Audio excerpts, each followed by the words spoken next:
Well, here we are once again. Floating somewhere between Earth and space, just trying to figure it all out. Got a hell of a lot to talk about here tonight, Space Fam, so I guess we better get right to it. As always, do not forget to buckle up those seatbelts. Otherwise, you might go floating off into that deep, dark void. Never to be seen again.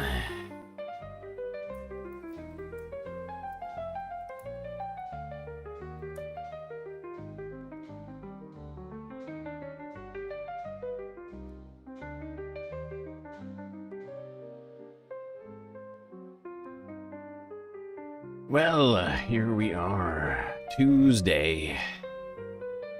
A lot of news on this Tuesday.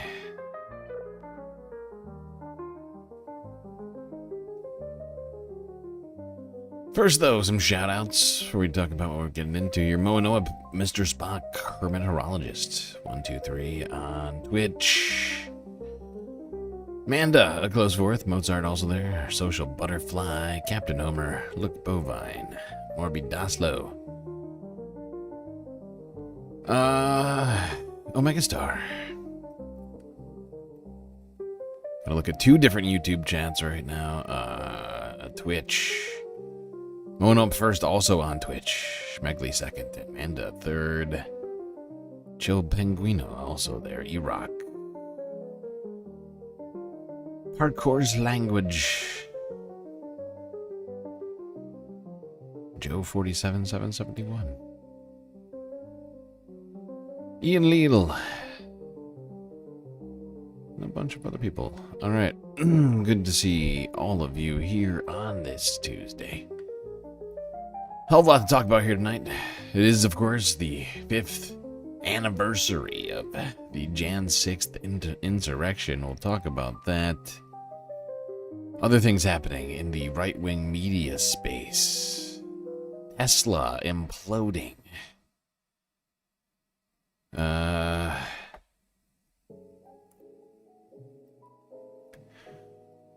Of course, we got the Venezuelan oil wars to talk about and the potential future wars on the horizon with Donald Trump's interventionist and imperialist foreign policy really taking shape here in recent days.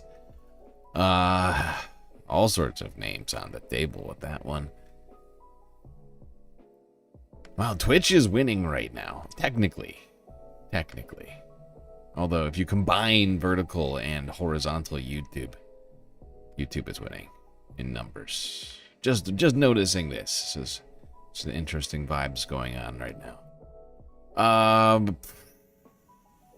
What else? Oh, Brigitte, France convicting 10 individuals in a cyberbullying case against France's First Lady, Brigitte Macron. We'll talk about that and the implications for the future. Iran. Protests still going on there and much, much more.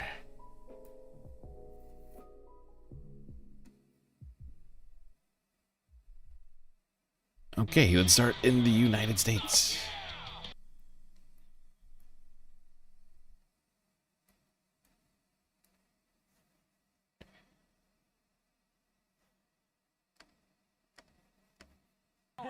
It would be really disappointing. Not really. But it would depend on what was inside the magazine. If she posed, it would be fine. But if they put her picture on... Yeah, but it depends on what goes inside the magazine. Well, see, that's her gripe. That's this girl's gripe. And People was assume nothing. there'll be nude photos. Right, you do assume Misleading. that with Playboy. Okay, But if there that weren't, you Playboy- wouldn't have an issue with it then. If they were using her to... I don't think Ivanka would do that inside the magazine, although she does have a very nice figure. I've said that if Ivanka weren't my daughter, perhaps I'd be dating her. You know? Stop it. Oh, it's so weird. Stop You know it. what? You are sick. I know, isn't that terrible? Yeah. No, how Well, you're terrible. known for saying Is that outrageous terrible? It's things, weird. Mr. Just like Trump. Don't be crazy. Who are you, Woody Allen?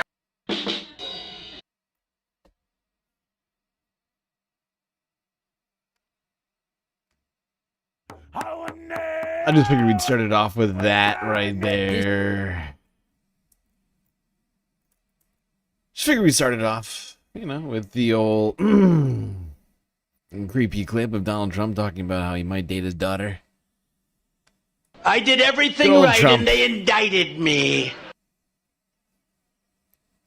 Creeping on his own daughter on public television. By the way, I just want to remind, not even remind, what's the word? I want to tell everybody about something I think is pretty good news. We do have, it's good and bad news. We still have a galactic deficit, which we need to finance this month, but it's much lower, much lower than I thought it was going to be at this time last month.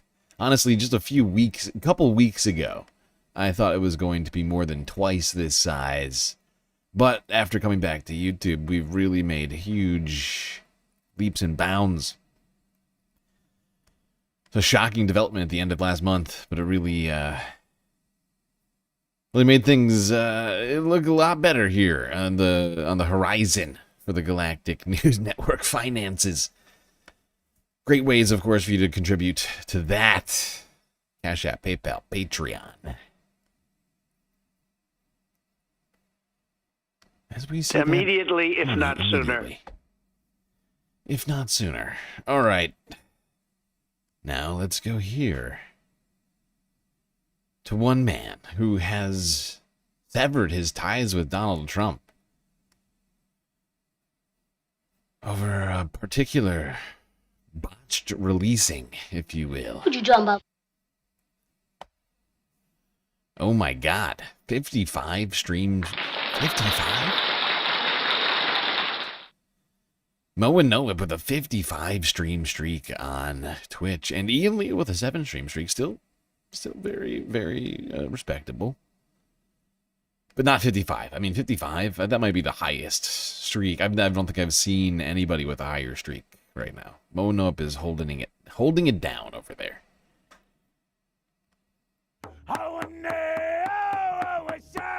This is Jacob Chansley, better known as the QAnon Shaman. He became known around the world after the January 6th attack. There he is.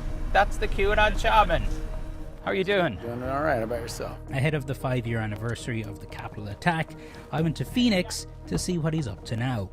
Are you still a Trump supporter? No. I thought you knew that. Why not? The man alone refusing to release the Epstein client list was enough for... Are you still talking about Jeffrey Epstein? Okay, this is bullshit.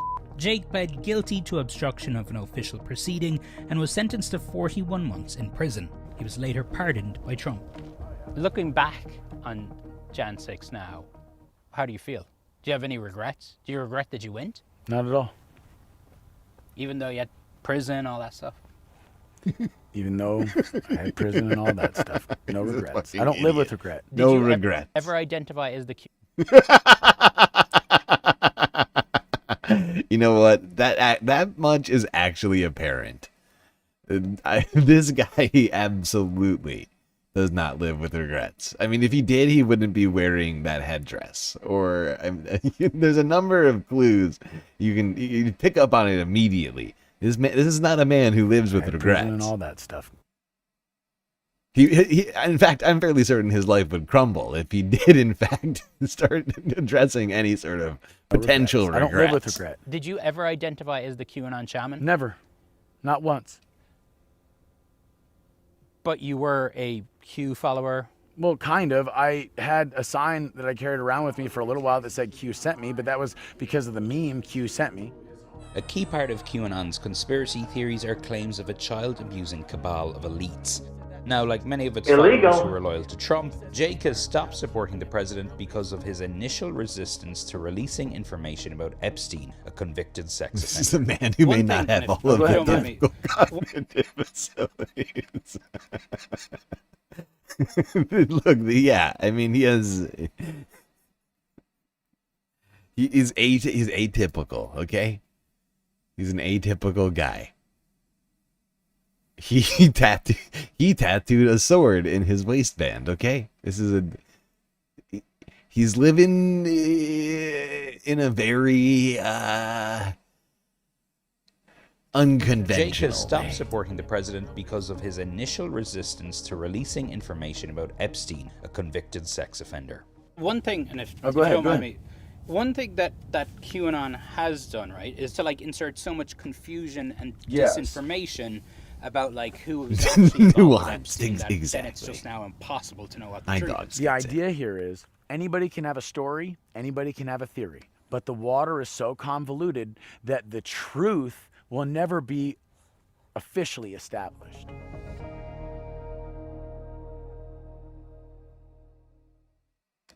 There you go.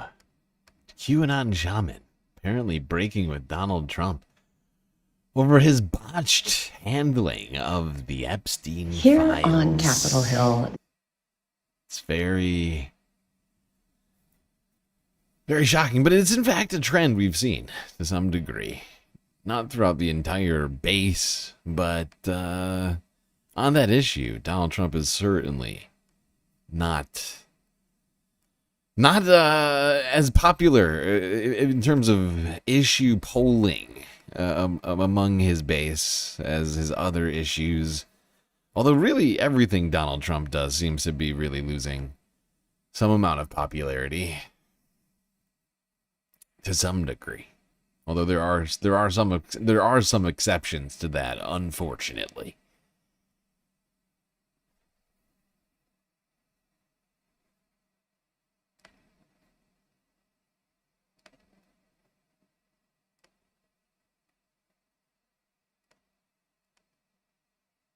In general, weird is better. Okay, yeah, I'm not coming at this man over his weirdness. I just want to be that's not my main issue with the old QAnon shaman guy.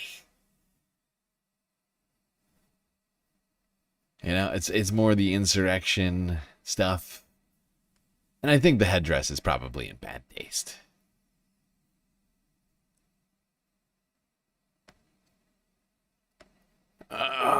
Oh shit! I almost speaking of headwear, I almost forgot. Bam. People are owed tinfoil hats for the next 2 streams, completely free of charge, due to I can't even remember who it was now. I think it was like Manda and like Green New. I can't remember though. I really can't. I'm trying to, but I can't. But at least 2 people redeemed after someone else had already redeemed the tinfoil hat. And so yeah, this free tinfoil hat.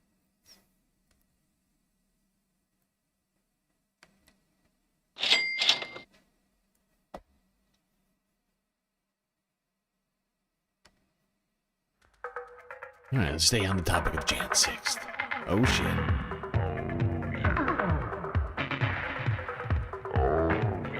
Joe Penguino.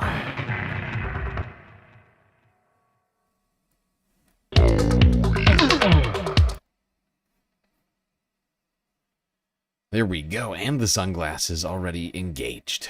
Let's do it. Let's do it. Talk about Jan 6 some more here. Now, a couple years ago, in fact, it may have been longer, a plaque was supposed to be put up officially in a place of honor at the Capitol, giving honor to the Jan 6 police officers. But unfortunately, never actually made it up on the wall at the Capitol. Here on Capitol Hill, nearly 100 members of Congress have put on display the plaque honoring police who defended the Capitol on January 6th. I'm in the halls outside the office of Congressman Joe Morell of New York, who was one of the leaders of the effort to make sure the police were being honored and the memory of that day was not forgotten. Not learn the lessons of history is to repeat the lessons of history, and there's so much here that we should learn from, and this plaque is a visual way of remembering one of the darkest days in American history, the effort to overthrow the free and fair election of 2020. Those officers need to be honored. They should have a very important place in American history and certainly in the history of this institution. It is our job to constantly remind people that American history has always been full of violence, and then how do we overcome that and do better? These are all replicas. The original plaque is not hanging at the Capitol. Congress had passed a law requiring that it be put on display, but that's never happened. Yeah. It's interesting. Sorry, there was something else that I wanted to... There was a different part of this that I wanted to watch, and I think I went too far. I don't know where it was. I honestly, I cannot remember where this was. It was a long listen, and so I was like... honestly, I cannot remember all the spots now. It's kind of fucking me up. Alright, I'm just going to move on from this because we got other clips to get through. Yeah, other clips...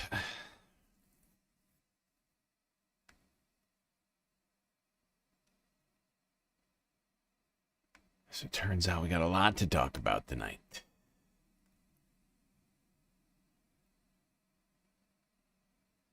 Now, let's not forget that Donald Trump and the Trump DOJ have actively, aside from the pardons, tried to prevent anyone from prosecuting Jan 6ers for anything else as well. Something we talked about throughout the year has been something of a trend. I think a few people got fired over it. Did I turn off at the most interesting part? I'm sorry. That's my bad. Not my intention. I was bored. And that wasn't the spot that I wanted.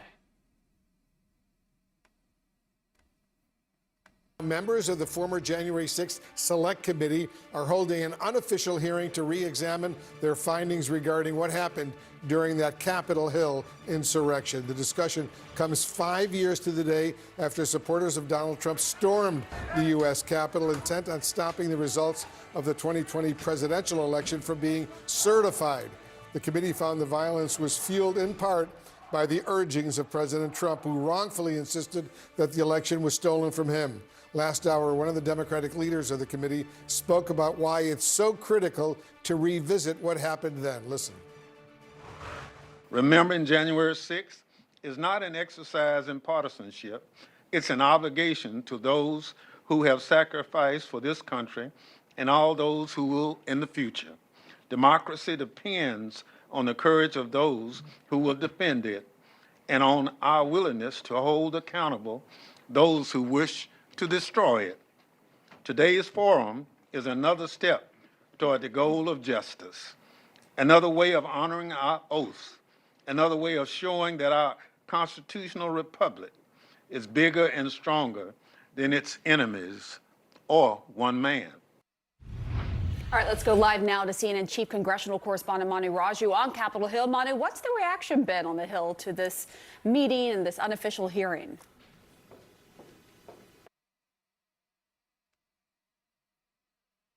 Palmer music, taking the galactic plunge. Thank you for becoming a member of Palmer Music.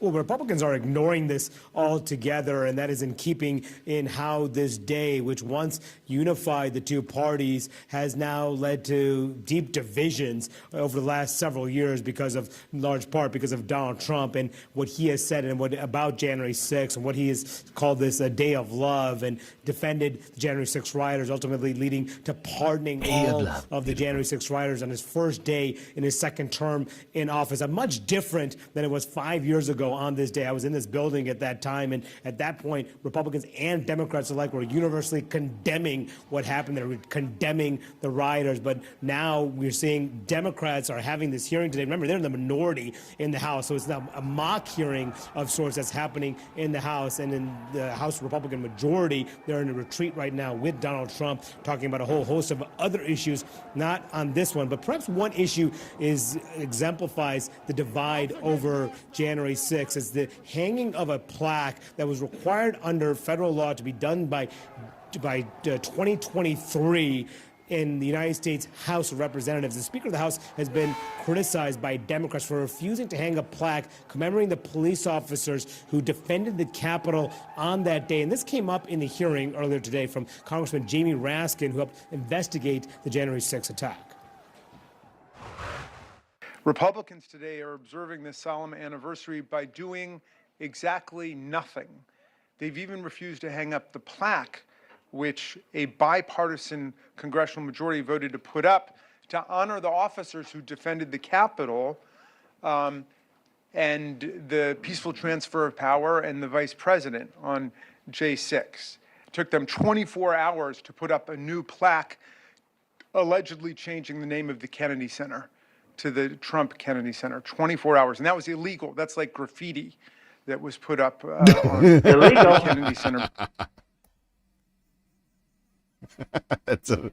Honestly, that's a great point from Jamie Raskin there.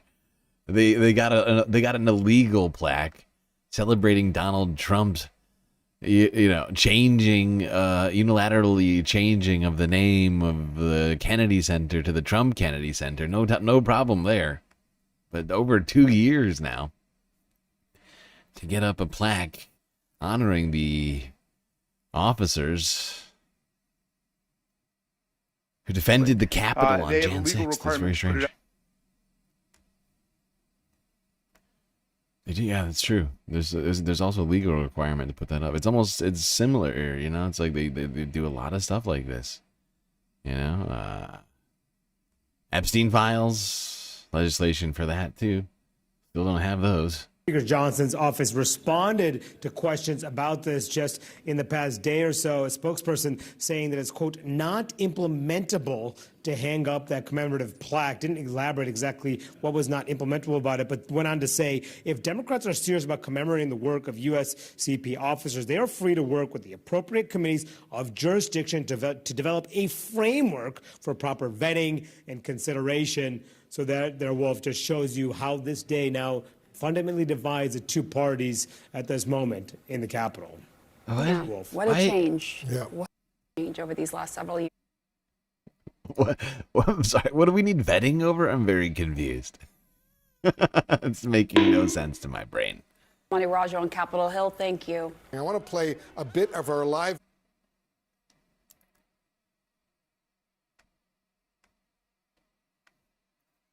Okay.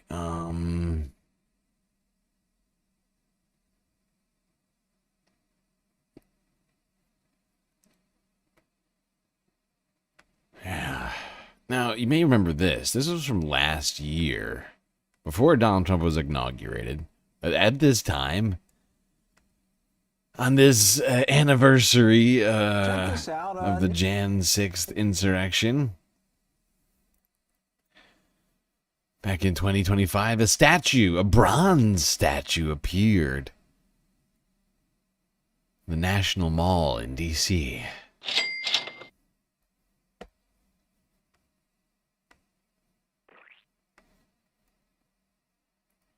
Check this out, a new arrival at the National Mall. The statue appears to show a giant bronze poop sitting on the desk with Nancy Pelosi's name on it. Organizers say that they got a permit through the National Park Service. There's a plaque on it, too, that says, quote, this memorial honors the brave men and women who broke into the United States Capitol on January 6, 2021. They looted, they urinated, and defecated throughout the hallowed halls. In order to overturn an election, President Trump celebrates these heroes of January 6 as unbelievable patriots and warriors. This monument stands as a testament to their daring sacrifice. So daring. Oh, great patriots.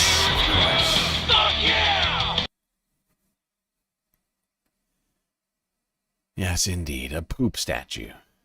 A giant bronze poop statue honoring the Jan 6 insurrectionists appeared at the National Mall at this time last year, and we even did a clip honoring the statue, honoring the insurrectionists here on this channel 1 year ago. 35 to 50 advised, Gallup Police won't advise trying to breach into the Capitol.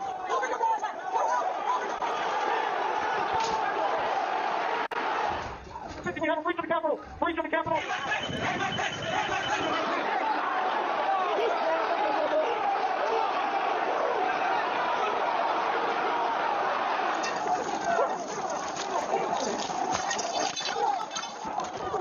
We need to hold the doors of the Capitol.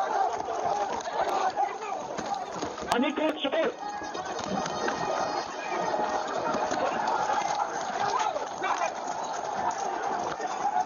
We host the line. We host the line. All MPD step back. All MPD step back up to the open deck. All MPD step back to the open deck.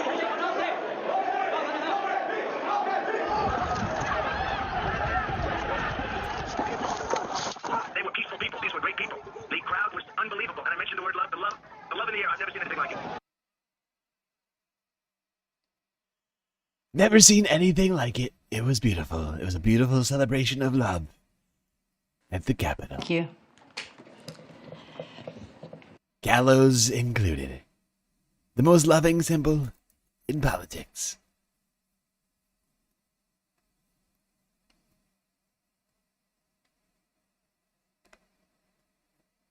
People preferred the Trump Epstein statue. I mean, that's a work of art. It's a work of art, and I understand your feelings about that. It's totally fair. Art is subjective.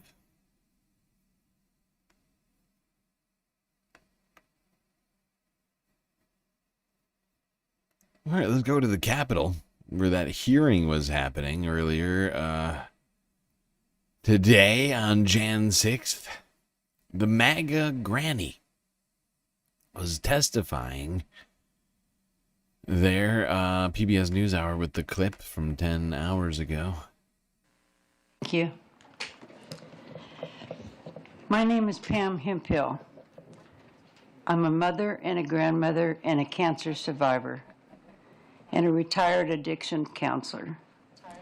I am also a convicted criminal for what I did on January the 6th, 2021. Thank you for having me back to the Capitol today. I am deeply grateful for this chance to try to make amends and talk about what happened 5 years ago. Once I got away from the mega cult and started educating myself about January the 6th, I knew what I did was wrong. I pleaded guilty to my crimes because I did the crime. I received due process, and the DOJ was not weaponized against me. What? When Donald Trump pardoned us, I rejected the pardon. Accepting that pardon would be lying about what happened on January the 6th. I am guilty, and I own that guilt. 5 years ago, I traveled from Idaho to D.C. to see Donald Trump speak. I had fallen for the president's lies, just like many of his supporters. Local people had welcomed me into the circle when I was around them. I heard them saying things like, the Democrats are trying to turn this into a communist country, or the radical left wants to do away with our Constitution. The gaslighting caused a lot of fear, and I was scared. With that fear in my heart, I came here on January the 6th. I went from Trump's speech to the Capitol because I thought Mr. Trump would go to the Capitol with us. I heard people saying that Trump was going to walk down to the Capitol, so I went. Well, as you know, Donald Trump never showed. But the rioters did,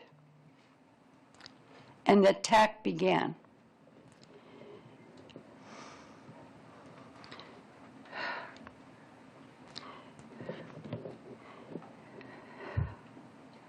The police officers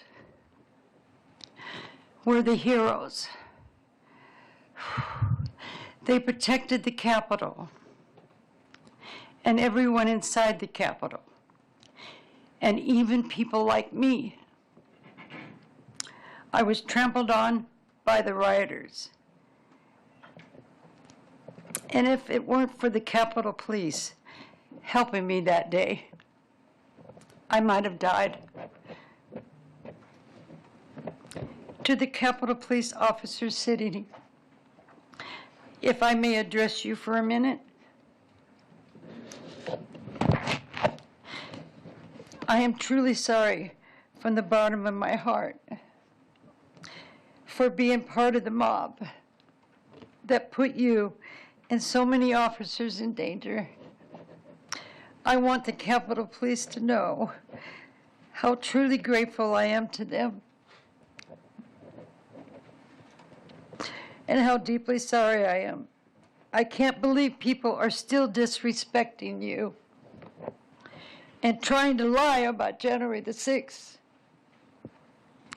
I will do everything I can to stop the lies about our brave officers she keeps like you. smashing that microphone. She keeps annihilating that microphone with the papers. Oh my god. There you go, the former MAGA granny vowing to fight back against the lies about Jan 6.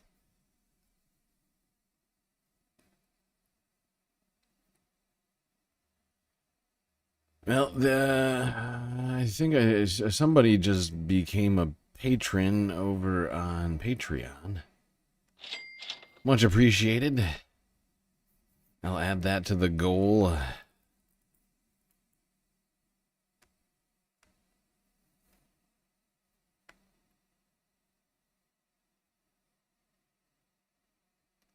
All right, let's go to another woman who was at the Capitol.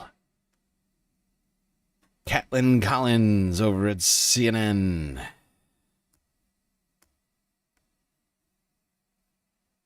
It's the 5th anniversary of the January 6th attack here on Capitol Hill. I'm standing in Statuary Hall right now, where the president's supporters came through that day as a mob Those of them fancy pants. stormed the Capitol over his false election claims.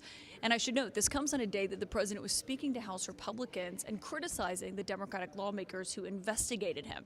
He also put up a website at the White House today, basically whitewashing the events of that day and claiming that he acted decisively, blaming the Capitol Hill police officers for what transpired here on Capitol Hill, and also going after his then Vice President Mike Pence.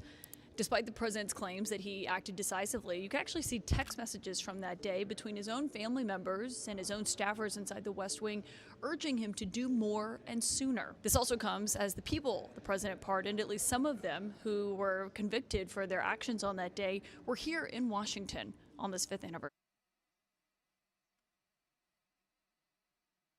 All right, well, there we go. The 5th anniversary of Jan 6th, the insurrection.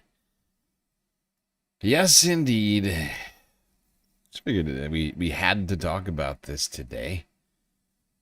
Can't not talk about it since Trump is back in the White House. It was more relevant than ever, perhaps.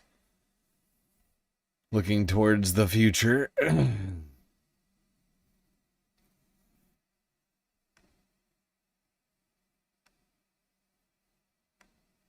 Speaking of elections,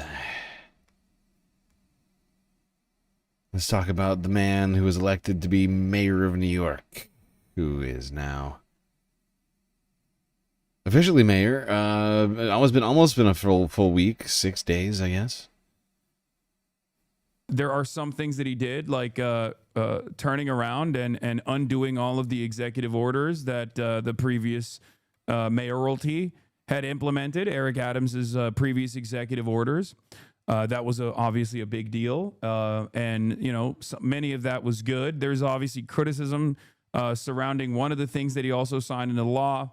I think it was like, no protests around like synagogues or something, or around places of worship. I don't think that's going to actually stop people from protesting outside of a synagogue if there's like illegal land sales taking place there. I think it's Illegal. absolutely ridiculous, and it will be a big test for the Zoran administration if they actually follow through on that. That would be very silly. That would be completely unacceptable. From Mamdani's second executive order, police commissioner will direct establishment of appropriate limitations on protest activities outside of houses of worship during non-religious activities to protect the speech and assembly rights of community members who make the use of houses of worship. It's a review, not a ban, is what Alex Kane is saying from Jewish Currents. This is a directive for the law department and the NYPD to review policies around protests outside of religious spaces. It doesn't do anything to actually restrict protests, at least not yet, and I would be surprised if the review did, given case law on this. In Ann Arbor, Michigan, there is a long weekly protest outside of Shabbat services. The protesters were sued. A judge dismissed the lawsuit. The Sixth Circuit agreed with the ACLU position that such protests were protected speech. The FACE Act, which the Trump administration is utilizing to sue protesters outside of a synagogue in New Jersey that was selling Israeli homes, including in settlements, does prohibit harassment or obstruction of houses of worship. But protest isn't necessarily harassment. Yeah, and I think I agree with Hassan on this one. I think it'd be highly unlikely for it to wind up materializing in a way that did actually, under Zoran Mamdani, preventing the protesting of events like that. But I guess that is still to be seen. We'll, keep an eye out, but it just seems unlikely to me.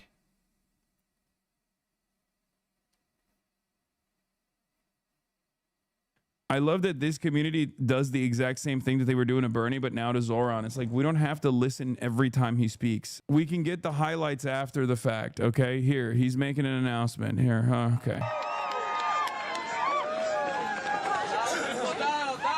Everybody down. Down, please. Miss, can you, thank you. Excuse me, everybody down.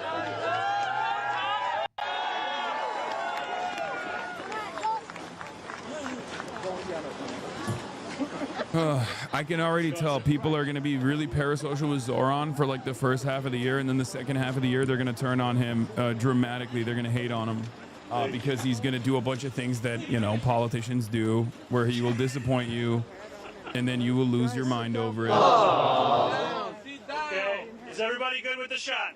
No. Yes? We can't stand up because they're Good by the press? Is Joe Anuda sitting on the floor somewhere? No? My goodness. Oh, that's a Hassan Abihed. Stills, please. That's New York. That's New York City DSA. Good afternoon, everyone. I met her. I met her at the Zoran after party. She's one of the team leads.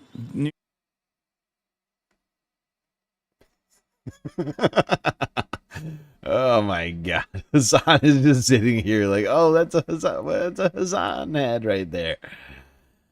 Everyone watches Hassan, okay, Hassan? Civilization is socialism, and socialism is a civilization. Fact, says Grant Johnson.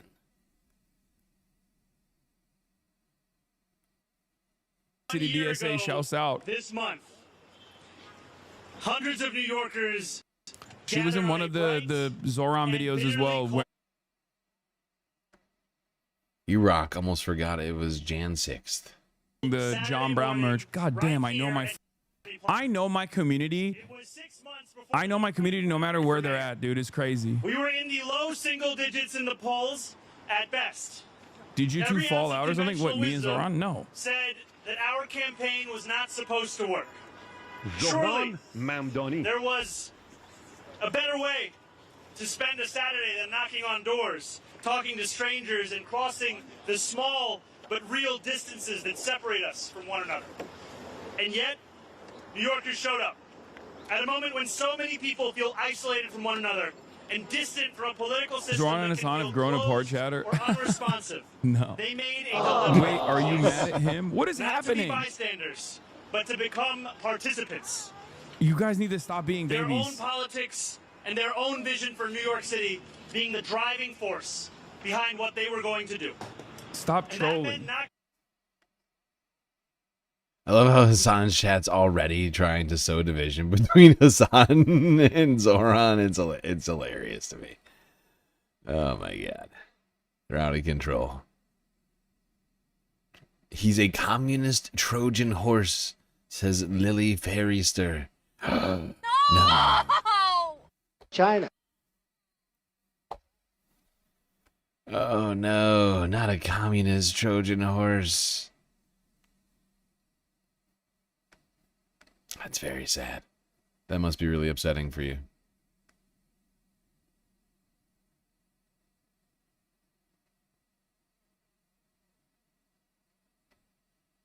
I personally obviously loved. I think Zoran Speechwriter is the GOAT. I've talked about him before. He does a really good job of voicing a lot of values in a way that is like endlessly palatable. One of the lines that he had from yesterday's speech that people really freaked out over was when he said that we will get the tender, warm embrace of no longer will we abide by.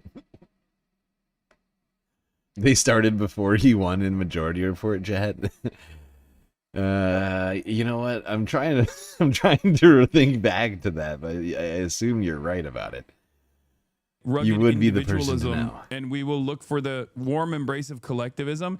And everybody lost their minds over it. Do we have a link to that moment? Because that was like basically the entirety of like liberals and Republicans alike. It was very interesting to see. Not just the Republicans, not just the Republicans. And by the way, this is a bar. Existed as What's uncool about Zoran? Everything. He doesn't love America, for one, says Lily's Fairister. Could you give us one example of how he doesn't love America? This guy who's a U.S. citizen and lives in America and grew up in America. Can you give us just like one? I'm just begging for one good example of how he doesn't love America. Just some tangible evidence. That would be lovely. from one another. We will draw this city closer together. We will replace the frigidity of rugged individualism with the warmth of collectivism. So Republicans heard that and were like, oh my God, they're going to assassinate. It's the Cultural Revolution. They're going to assassinate every landlord, all this stuff, right? And it's really funny how, it's really interesting and really funny to see how these guys react to statements like this. Liberals were also freaking out over this as well. They were genuinely losing their minds. Sean McCarthy had a really decent take on this. He said he's quite clever in that he clearly knew using the term collectivism would cause the sort of hysterical meltdown we've seen. One of the few people who learned real lessons from Trump. Make the other side overreact and you look unhinged. And you see that from like the Fox News audience. David Sachs, how many people have died because of collectivist political experiments? List them. At Grok, the warmth you feel is the city's hand in your pocket. Probably sounded better in Russian. Here's what the difference between those two look like. North Korea, South Korea. Like, dude, okay, China is right there. China is right there. You can see the lights on there too. If this is like the peak of development, what's up? You gotta cut China out of the picture, okay? If you want to make this argument, right? Lights versus no lights, checkmate, atheists. It's also one of those things that I always find so stupid because a lot of these guys love Japan, right? And for all of its faults and failures, it's xenophobic, it's hyper-capitalist, dystopian, all this stuff. The only thing that has kept Japanese society together, in spite of it basically being a fleshlight for, an island specifically designed for American interests, an island that actually was a major economic force in the world until America decided to shut off the faucet with the Plaza Accords and directly stagnate their economy deliberately. The only reason why Japan has survived through all of the ups and downs is because of their collectivist principles, in spite of being a capitalist dystopia.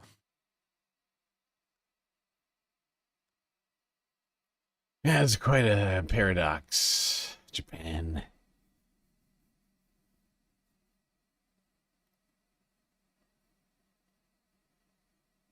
How did we get from Amdani to China? Hassan is making comparisons to make a point on socialism. If I was following him, if I was following him correctly. All right, Let's keep talking Zoran. Zoran's been staying busy over here. Last stream, we saw Zoran taking the subway. This time, Zoran was taking a different mode of public transportation. Your commute is now more expensive. Fare increases went into effect today. Subway fares rose by 10 cents to $3 per ride. LIRR and Metro North fares increased 4.5% for passengers with weekly or monthly tickets. All other fares, like single ride tickets, went up by about 8%. One major policy change here, and you're going to listen to this one, mobile day pass tickets bought on the Train Time app will auto-activate after purchase. And customers who repeatedly buy tickets on board will get warnings before getting hit with a $2 surcharge. This is ridiculous here. You know, it is pathetic. MTA should do better than this. It's only 10 cents, so it's not that bad. It's necessary. I feel like it's really improved in the last year and since COVID. So if my 10 cents keeps the improvement going, I'm pretty happy about it. So as you can see there, mixed reviews so far in the first day. For more information on the fare increases and changes, go to our website, cbsnewyork.com. And on the day fares went up, Mayor Mamdani was out speaking with commuters. He boarded the Q70 bus at Roosevelt Avenue and 74th Street in Jackson Heights tonight. It's currently the only free bus in the city and takes people all the way to LaGuardia Airport. Mamdani campaigned on making buses free for New Yorkers.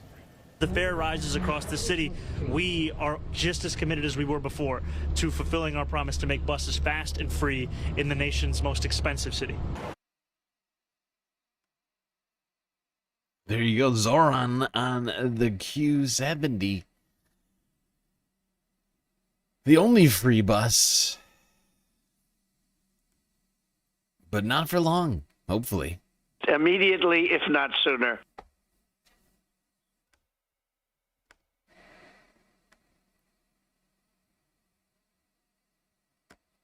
Zoran clearly not giving up on public transportation after becoming mayor.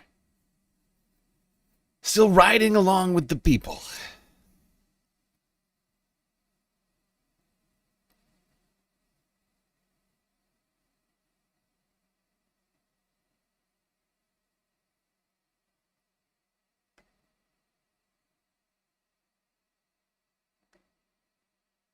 Zoran had some other stuff to say about transportation earlier. Actually, this was from yesterday. This has been a policy which Donald Trump has gone after this year. That is, of course, the congestion pricing, which made its debut last year. Let me welcome another dreamer, a big audacious thinker, someone that we're so proud to work with over the next 4 years, and that is our mayor, Zoran Mamdani.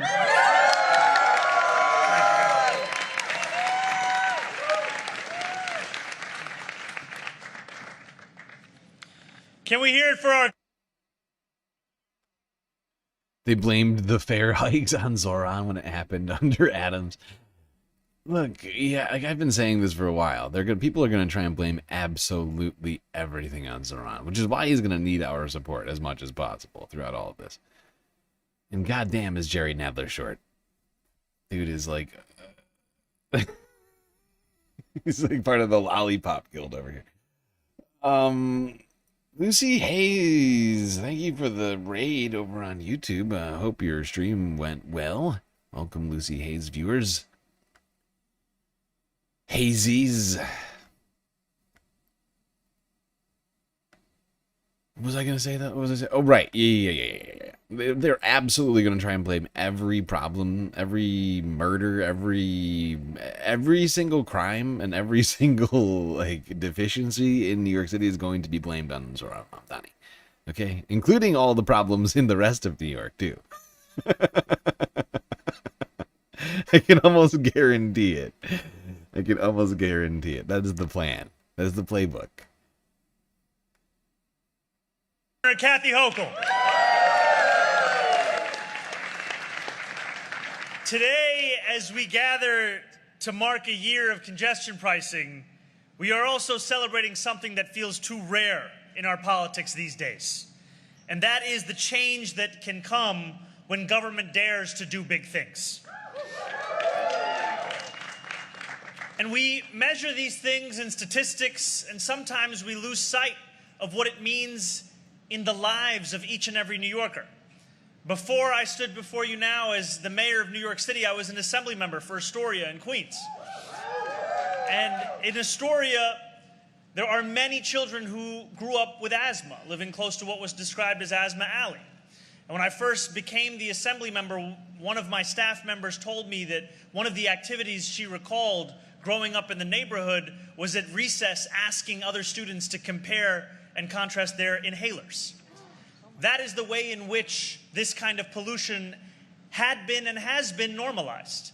And so as we are here celebrating these cameras staying on, thanks to the governor's commitment despite tremendous pressure, we also celebrate what this has meant for New Yorkers, whether they are driving, whether they are biking, whether they are walking, taking a bus, taking the train, whether they are just breathing the air in the city that they call home.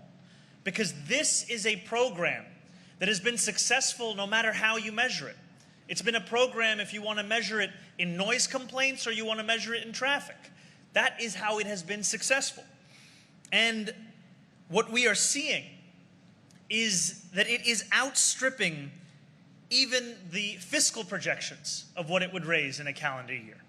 We were anticipating that the first year would yield $500 million, and there were concerns of, was that possible to hit? And what we found instead is that this program in a calendar year has now raised close to $550 million.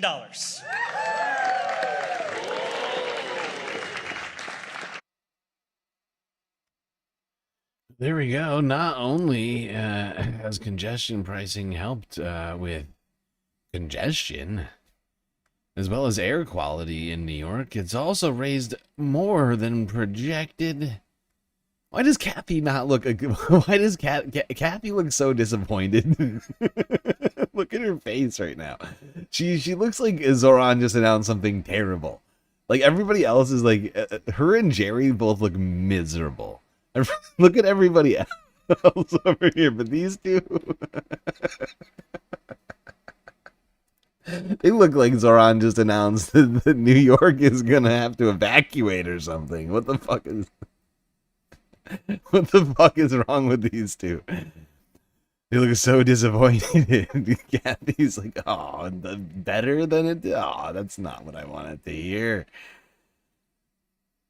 My donor's been complaining about this. What's incredible is at one point she was taking like full credit from this for this policy. She honestly, Kathy Hochul needs to get the fuck out of here.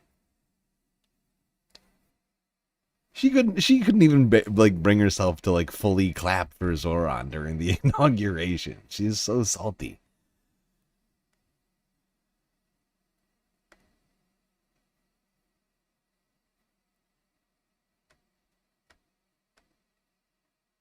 Here is Does Nadler have somewhere to what be? is this, day one? Yes. First day in office, coming off of a speech that basically says, I am not going to lower expectations for my administration.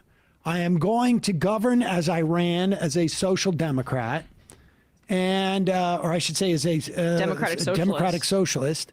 And on day one, he goes and visits some apartments run by a Pinnacle Realty Group, which has something like over, what is it, 5,000 was it?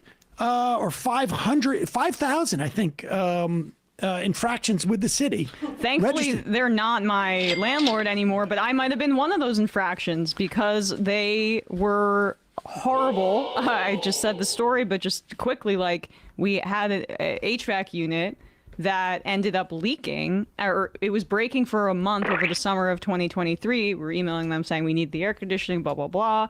It ended up just breaking, and overnight, the water just all leaked out under the hardwood floor in our apartment, and it warped the floor to such a degree that we couldn't open a door because it was so damaged. Whoopsies. And they didn't come and fix our unit, let alone the health hazard of like the mold going under the floorboards, until we filed a complaint with the city, and then they granted us the complaint for an unsafe apartment, and then they were forced to come fix our air conditioning. This was in the middle of August. Immediately, if not sooner. The landlord, Pinnacle, has racked up more than 5,000 violations and 14,000 complaints. There you go. In 83 buildings. You shouldn't be able to own 1,000 properties.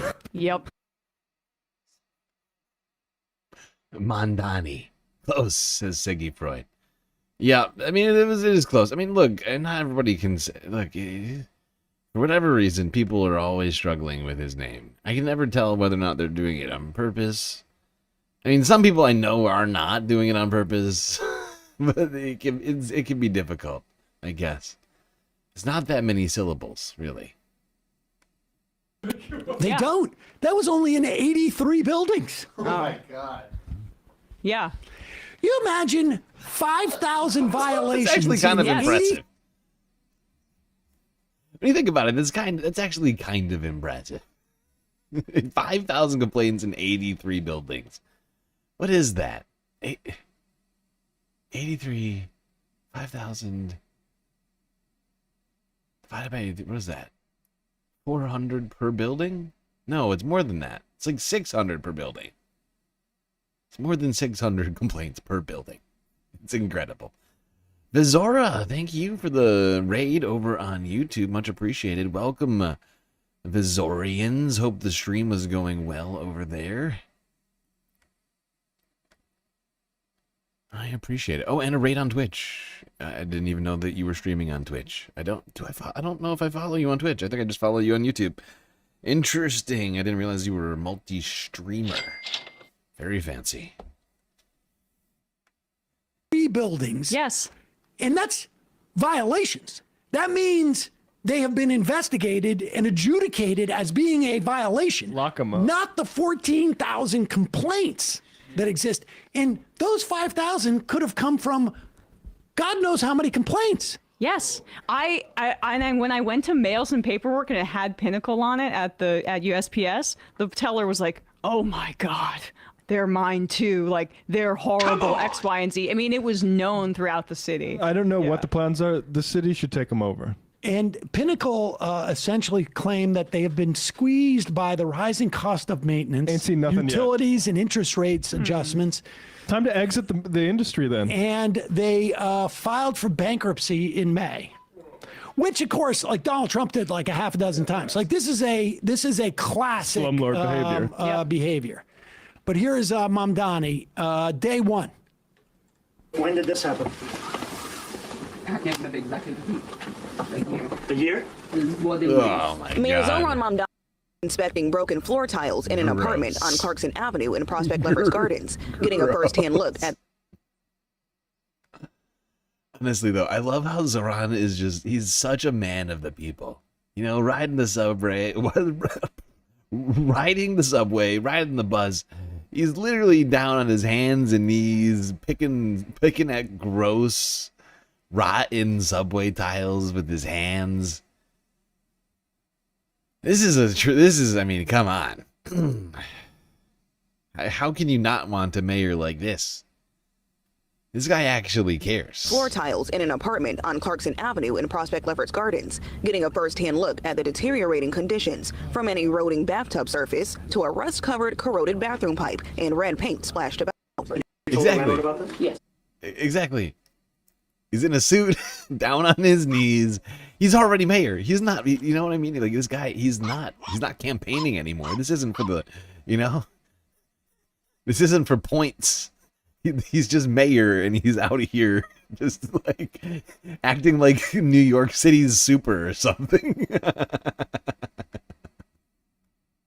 It's honestly incredible.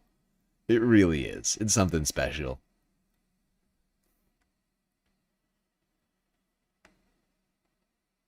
And what was the response? Call some numbers, but nobody want to do anything about it. Residents in this same building and in others owned by the landlord Pinnacle Realty say they've experienced similar conditions, from leaking bathroom ceilings to moldy drywall. Tenant unions rallying in response, demanding stronger tenant protections. Day one. That apartment's fucked I up. mean, you know, what is even the ideological argument about this? Right? Like, you know, this isn't, you know, there's absolutely no reason why the most capitalist of mayors could not have done something like about this. Yeah, and Eric Adams, who is corrupted and bought, and also corrupted by different like corporate interests, but also by the Trump administration. He also has his own personal interests. We can never forget. We can never forget that Eric Adams owns his own apartment buildings in the city, right? He has personal interests. He's had personal interests as mayor to prevent any sort of accountability for landlords. Rating from Vizora's channel. Welcome, welcome, Vizora viewers. Ethan Rivers Ward.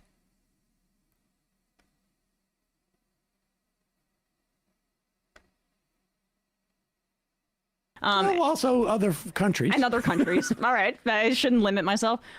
He, doing the bidding of these donors in the Trump administration and people like that, tried to stack the rental guidance board with sycophants, somebody who I think had worked for a bank as one of them. And they abruptly resigned just a few days ago because Zoran Mamdani was, we don't really know what happened behind the scenes, but put enough pressure on this person to being like, you got to go.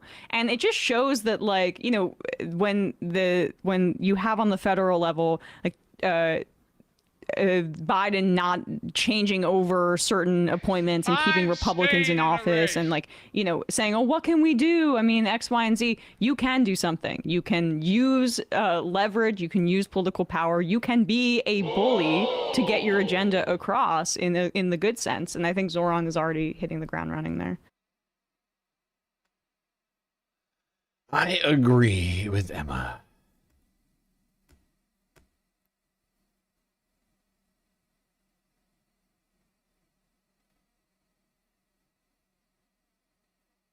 If the mayor isn't lead certified, he's a fake mayor. Can Zoran legally open a fuse box? Inquiring minds want to know. I don't know the legalities in that. I'm sorry. I couldn't possibly attempt to address that. But it's a fuse box, you know. Feels like it's not a big deal. That's just me. All right. We are done with Mamdani for the night. But we're not done with politics, of course, and or elections. I do have some news on that. But before we get to election news, we got to take our first galactic intermission of the night. That's right. Quick break. We'll be right back after these brief messages.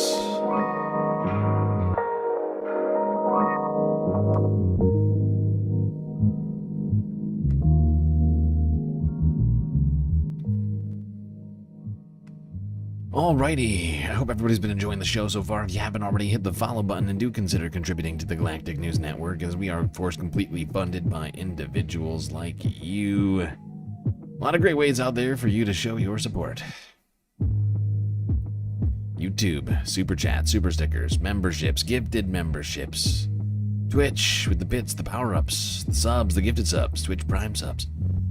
Cash App and PayPal for your money go directly to funding the stream rather than the bottom lines of YouTube and or Twitch. But of course, the very best way to get the most space benefits for your Earth dollars is to go on to Patreon and become a Galactic Patron, where a cornucopia of space benefits awaits you.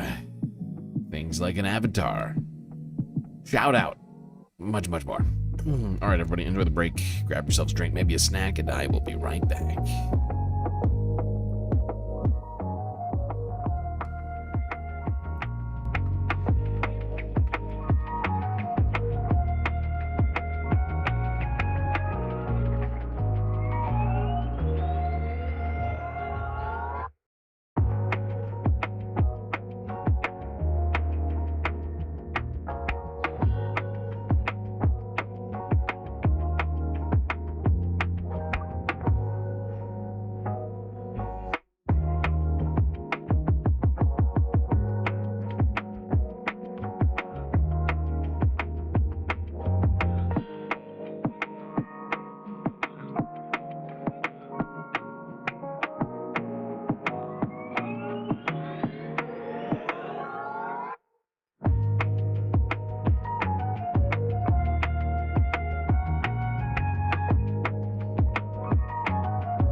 All right, everybody.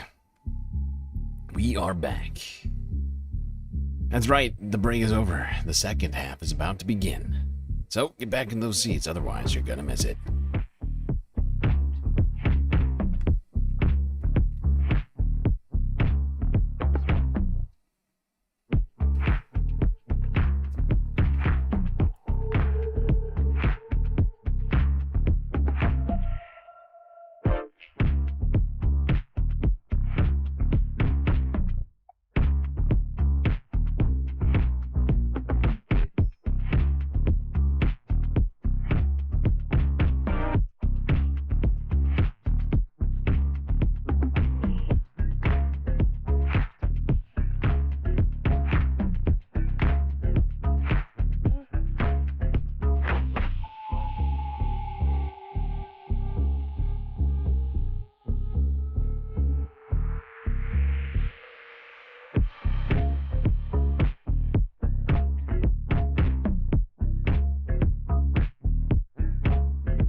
We are back, everybody. Stream is back. Back in action. I also want to say thank you to Vicky Lee for the incredibly generous super sticker over here on YouTube. Getting us to, I think, about halfway through the goal, if I count everything else so far. I think maybe even slightly over it. So yeah, making big progress over here on the old galactic content goal tonight. Now, of course, just a reminder to everybody, you can contribute both to the galactic content goal as well as the financing of the galactic deficit simultaneously. 2 goals, 1 dono. Places like Cash App, PayPal, and Patreon. All right. Now back to talking about politics. People running for election, things like that. We must talk about Tim Walz, the former running mate of Kamala Harris and current governor of Minnesota, who was running for re-election. And I use the word "was" intentionally because apparently Lake State there today, Tim Walz, the 2024 Democratic vice presidential nominee, ended his run for re-election as governor of Minnesota, quite likely ending his political career as well.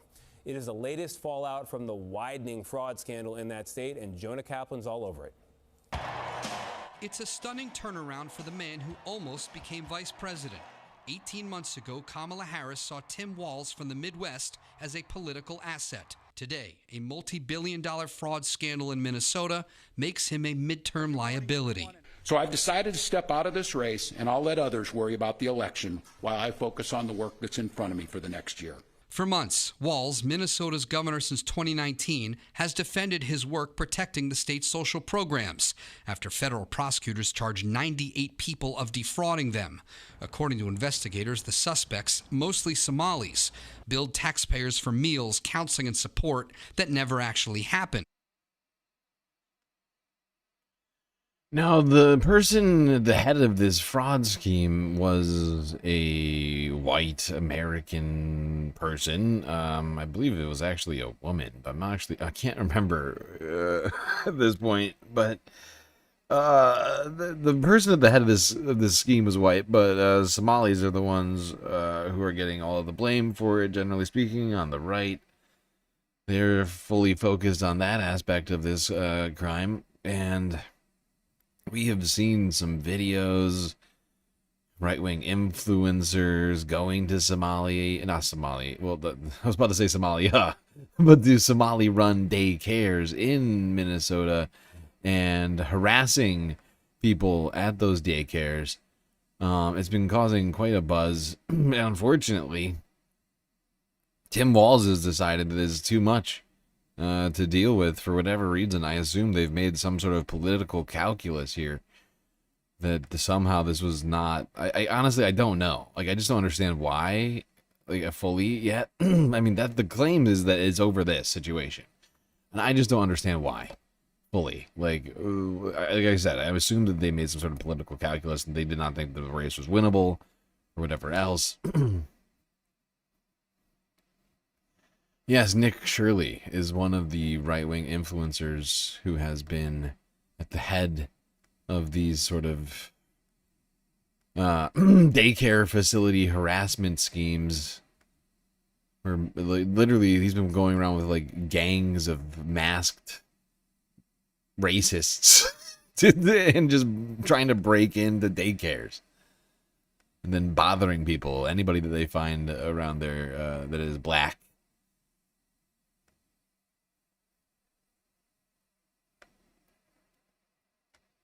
Not a great vibe. And it's unfortunate because Tim Walz is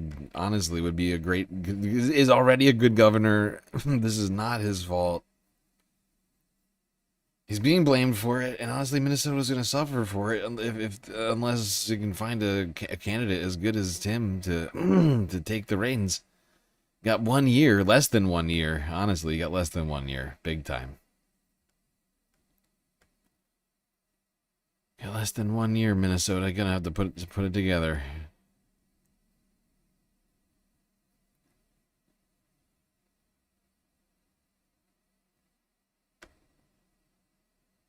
Now, one man who may be running for election in the future, who's currently vice president of the United States, Secret Service has detained a man. Apparently at his... ma'am, I need you to shut your mouth, thank you. What was I saying? Yes. For I was rudely interrupted by this NBC Montana anchor. I was talking about J.D. Vance, the vice president, who apparently had something of an incident happen at his Ohio home this week. What happened? Oh, God. Secret Service has detained a man who allegedly broke windows at Vice President J.D. Vance's home in Ohio overnight. 26-year-old William DeFore is in the Hamilton County Jail with relating charges. A man was detained shortly after midnight by agents assigned to the Vice President's home. The home is located east of downtown Cincinnati. According to the AP, citing anonymous law enforcement officials, the man broke a window with a hammer and was trying to get inside. He also allegedly vandalized a Secret Service vehicle in the driveway. There you go. Apparently, somebody, for whatever reason, had to smash up J.D. Vance's home in Ohio. It's not clear what the motives were. Couch went unmolested, thankfully. That couch has seen enough already.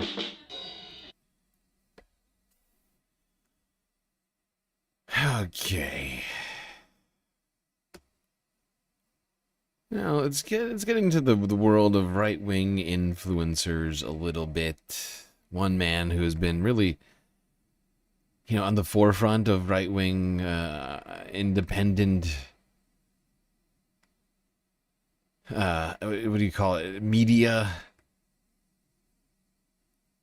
Of course, the one, the only, Alex you know Jones. Me. I'm not doing that. Oh, right. Not doing that J.D. shit. Vance divorces his wife in 2027. Oh. Nice. Okay. And marries who? Erica Kirk. Erica Kirk. Oh, nice. What? Should we do this Alex Jones thing before we go? All right. Now... So how is he able to continue to broadcast? Like, isn't he hundreds of millions of dollars Yes, in debt? That's why. That's why he gotta keep doing. I'm working for the man. He's working for the Sandy Hook victims right now. Because I saw his Chapter 11 was declined, right? So he can still keep broadcasting, but they're going to basically have to evaluate his company and pick it apart Well, eventually. Chapter 11 means only that your company is protected from its creditors. Right. And so he can't escape his obligation to the Sandy Hook people by protecting himself from creditors. So I would imagine like every dollar that comes in is garnished in some fashion, or maybe like 95 cents on every dollar that comes in.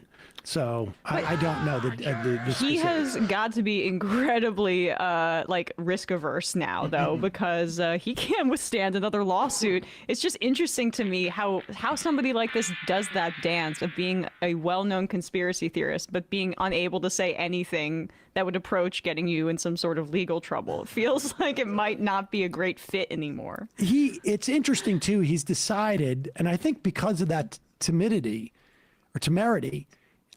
he has decided to go after Candace Owens because She stole my whole goddamn flow. she stole my. First of all, she stole my stick, and then I want to be on the side of the Kirk for folks because of he was a great American. Yeah. I'll say he mentions that this post is satire in the reply to this, in case anybody gets confused. But also, it's not performing that well. So let's see what Alex says here about Candace Owens. No. Ladies and gentlemen, it is now being reported by the mainstream media that Erica Kirk is pregnant, and that she's been hiding this fact. And the word is, according to a source I had that was in North Dakota at a military base, he just walked in a secure skiff that was 15 colonels and all those other people from DPUSA. They were having a big meeting about how Candace Owens is really a man, and that's why there's such a fight between him and Erica Kirk, is because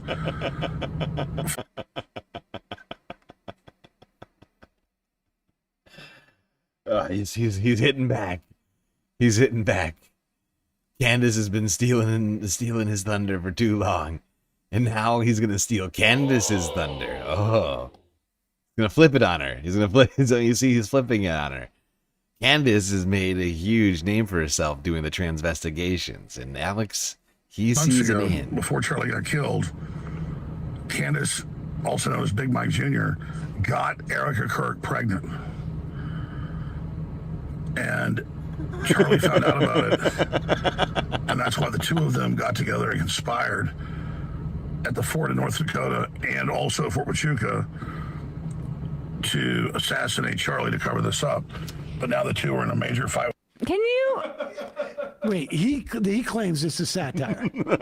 Okay, I was just saying that to make it seem like To legally protect myself. completely. But okay, so he's claiming that satire. Can we respond to it at all? Like, what is it? I mean, He's baiting. This is him, and this is the sort of coup de grace. Yeah, and see, that's the thing, though. You can't claim it's satire. If he wants to draw from the Candace Owens audience, you can't come out and say it's satire, right? Like, you gotta be serious about it. And at the end of the video, you gotta be like, next week, I believe next week we will have groundbreaking revelations. Okay, so you gotta tune into the next stream. You know, that's what you gotta do. You gotta, you can't just give it away that quickly. I mean, Candace, she sticks to the narrative, no matter who threatens to sue her. You know, he's baiting Candace Owens because fighting her is going to be his comeback. okay, I get it because I see what's he's going on. engaging in what she does best now, which is essentially like TMZ GOP. He was basically doing a parody of her. Okay. Didn't Tim Pool do this too? himself. Tim Pool did this too, right? Yeah. Yeah, It's it's so their tactic. lame. Yeah. But it's just lame also because, like, what, your conspiracy theories were better? Like, she's just... Right, the she's Sandy a little Hook was bit- all crisis actors. Right, because she's more of a gossipy conspiracy theorist doesn't make it better She or needs to be worse. criticized for what she's saying about Camp Pachuca.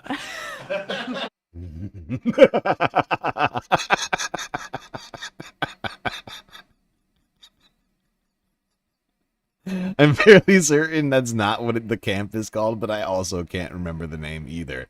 So I can't really call Sam on it. But It's like Camp Tiki Hama or something, or Cha-Cha. I cannot remember. I really can't. God.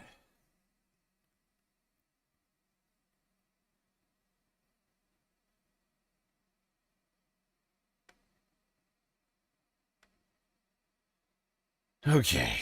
So yeah, things are getting weird over there at the InfoWars, or the media empire formerly known as InfoWars. Well, I guess it's confusing, right? Because I mean, you go back here, he's still using InfoWars graphics, but but a court has already determined that he can no longer use the name InfoWars because the church. Well, what church? I can't remember the name of the church now. Oh god, my brain is broken. But that church won that lawsuit against him, and is it a crime for him to use the InfoWars illegal logo? I keep wondering about that.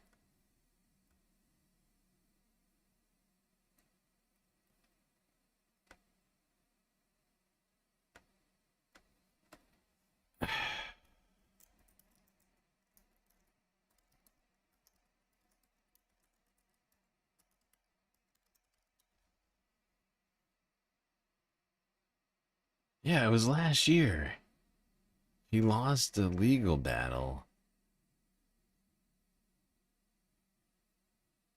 And even the Supreme Court said they turned him away. Because he tried to go to the Supreme Court and get it thrown out. Oh wait, no, it wasn't InfoWars. No, right. No. It was the Proud Boys. He can still use the name InfoWars. He owes the Sandy Hook people. There's been a lot of high-profile lawsuits with the right wing. It's hard to keep track of them. He lost it. Right. He lost against the Sandy Hook people.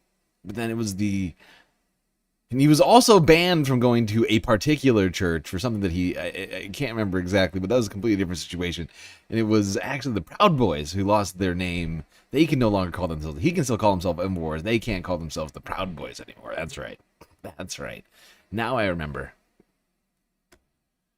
Please send that screenshot to the legal department. I would if I felt it was still relevant. I would. Okay. Now while we're talking right-wing media, we might as well talk about Nick Fuentes. Apparently things are getting a little bit weird over there in the Groiperverse. Uh-oh. Would you support the U.S. taking control of Venezuela and choosing a new government of the country? 45% oppose it, 24% support it, 30% unsure. I've decided it's based now because Donald Trump did it, and anything that he does, I think is based. Yeah, this is, once again, my take as well, especially astonishing when you consider the plainly pro-interventionist slant of coverage in this country. There may not be any national figures bold or ideologically motivated enough to realize this, but it is not 2002 anymore. The fact that 39% approve and 46% disapprove. Okay, hold on. I'm going to skip ahead of this. I forgot. Hassan, God damn it. I want you to go straight to the Groiper stuff, okay, pal? That's what we're here. We're here for the Groiper. The Groips.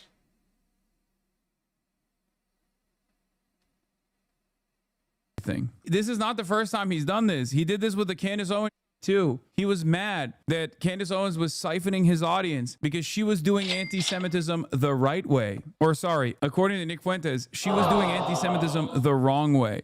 She does. She's a narcissist.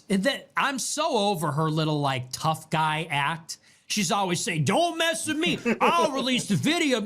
What is that cocky presentation? Who the f do you think you are?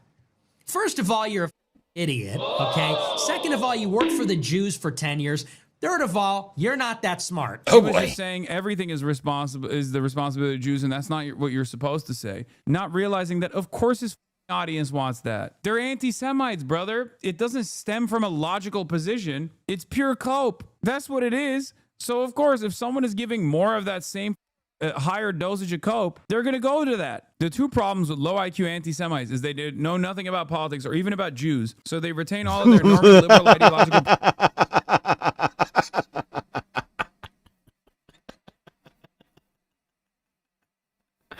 Oh my God, I love this statement from him. I mean, I just love the idea of trying to distinguish between the high IQ and the low IQ anti-Semites. It's a fast. I mean, me personally,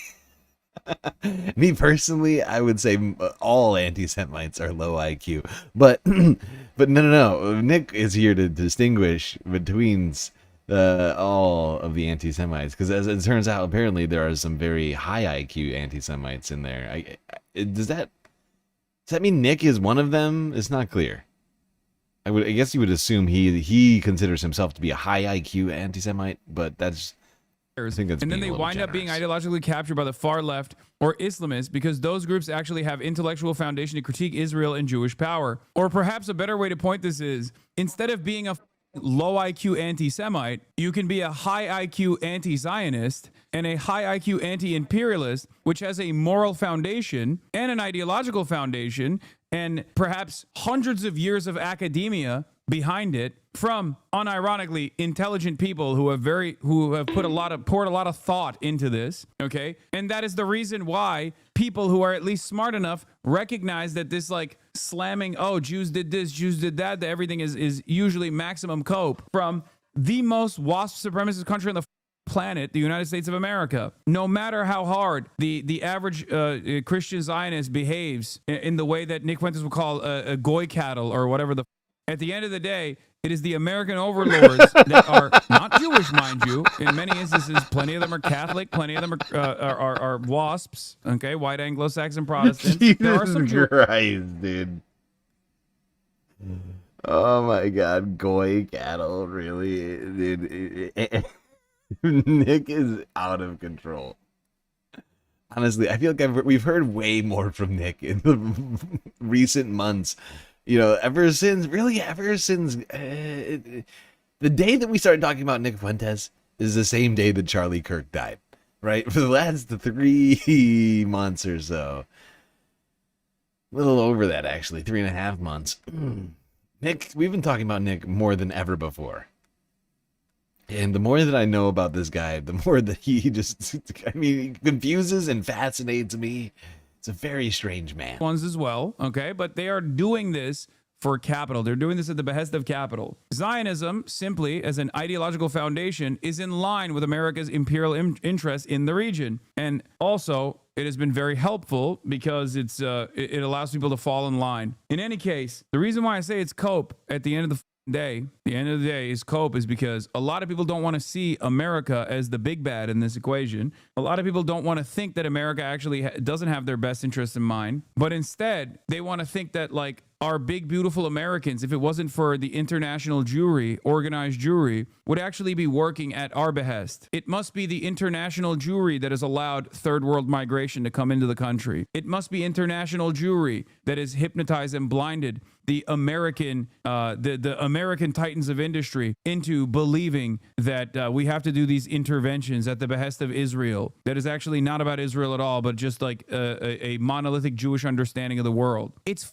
cope. You're a moron. You are basically singing a lullaby, and you don't want to see. You don't.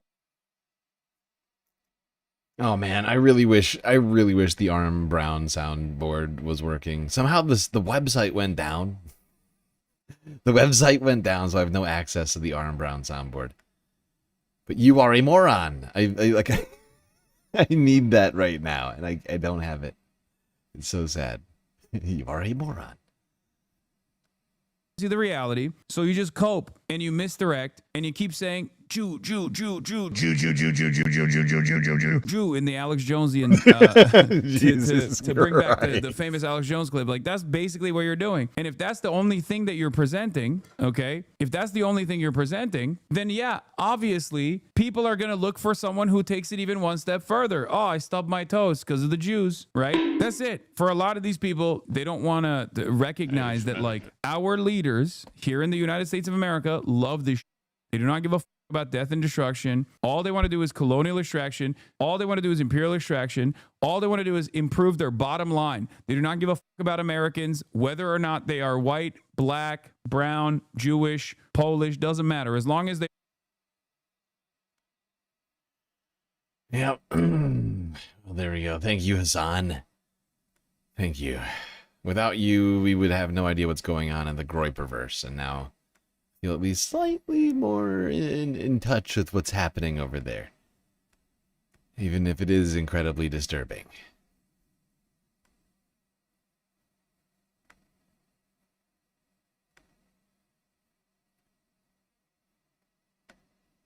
All right. Speaking of, I just was mentioning R.M. Brown. And I decided to leave this one in here today. I was planning on watching it for the New Year's stream. I didn't. So, I figured since it's still just week 1 of 2026, we might as well just take a little retrospective dive with LeDrom James back in 2025.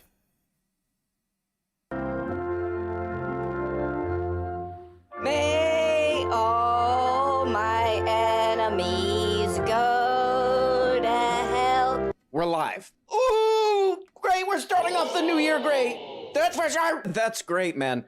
Welcome back to the show. I'm your host, Hassan Parker. Hassan Parker, a.k.a. Paul Bet Davidson. Oh, goddammit, guys. Today we're doing a great, kind of thing. Today we're doing an excellent, amazing thing of looking back at the nuttiest videos, at the nuttiest, craziest videos of 2025. But before we get started on that, I remembered about this New Year's song.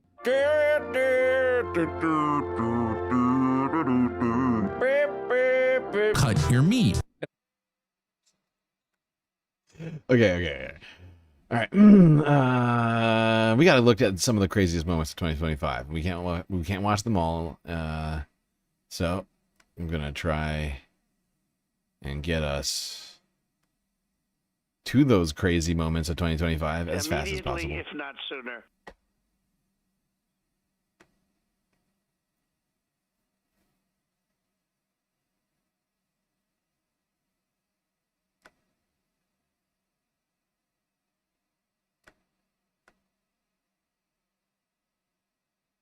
Views on X in like 3 days, which means it has unknown number of views. Could be 10, could be 100, who knows, who cares? It's X. But what does this guy say? AI is slop, they say. Well, check this out. And it's the stupidest piece of slop. No offense to this guy. You're doing your best, man. But it is the most sloppiest it's slop. garbage. But it is No epic, offense. man. It's... what is it? Harry Potter. The Harry Potter kids. Home Alone Kevin. Epic. Deadpool. Epic. John Wick. And then some other, all the same crap. Jesus This is my Christ. favorite. This is my favorite part of this video. This video might actually be good on accident because of this part right here. Look, another car is coming. Hey, wait a second. Hey, man, Kevin's voice. That really is garbage. The voice is so bad. Oh my god. The voice is so unbelievable. Hello to you, Hugh Blott. Nice to have you. Yes, AI slop certainly did take over 2025. Everyone's saying it. Everyone's saying it. 2025 was the year of the AI slop. Another car is coming. You deny that you supported Mahmoud Khalil's deportation. You said Hang on, whoa. You supported that deportation. Shut up. Clip this, guys. For Israel. Clip this, guys. I This will is a really, clip really it. great one. He said, I support... Oh my God, I just Clip want it. to say thank you, Jesus. I love you, Jesus, and thank you, Jesus. And God bless you. this is a guy who Jesus, I has say made me that. laugh. This really is a guy who has made me laugh all year, like over and over again. The funniest boy in all media, known for his famous quote. Look, another car is coming. And I think this year, this was what, like 3 months ago?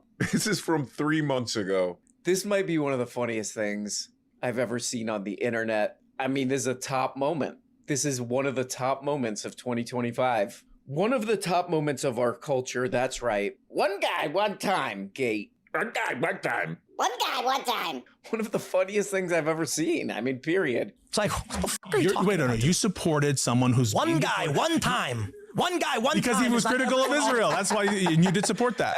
I mean, I had the conversation because of that, or because he did. Okay, look at this, by the way. That's clearly an AI guy right there. Even Tim Pool has fell victim to AI's. He does look like AI, doesn't he? Something He's got weird an is going on AI with this guy. man's face. Come on, man. Get a real guy. Oh man, this goddamn guy has brought so many funny moments of joy. One to guy, our one lives. time. We praise the Lord. One guy, one time. That was certainly one of the big moments of the year, undoubtedly. One guy, one time.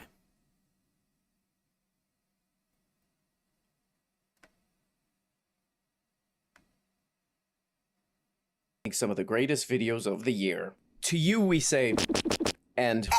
Costa, he allegedly said that he did work for an intelligence agency. So could you resolve whether or not he did? And also, could you say why there was a minute missing from the jailhouse tape on the night of the set? Yeah, sure. If Hey, Pam, did I just interrupt for 1 second? Go ahead, man. Are you still talking about Jeffrey Epstein? This guy's been talked about for years. Somalia. You're asking, we have Texas, we have this, we have all of the things. And are people still talking about this guy, this creep? It's weird. That is unbelievable. Do you want to waste the time, and do you feel like answering? I don't mind answering. I mean, I can't believe you're asking a question on Epstein at a time can't- like I this. can't where believe you would do having that. some of the greatest success and also tragedy with what happened in Texas. It And just also seems tragedy. like a desecration. And also tragedy. Yeah. You have so many things to talk about, so many options. I could list them right now for you. In fact, I will do it. Texas, okay? You got Texas, Somalia, all sorts of things you can talk about. And yet, you want to talk about this? Okay, it's weird. You're wasting Pam's time. Incredibly rude. Incredibly rude. Oh, amazing, man. This is another part of our beautiful look back. Beautiful look back on 2025. This seems like a long time ago, but this is from July. Oh, time flies and all this kind of stupid crap, you know?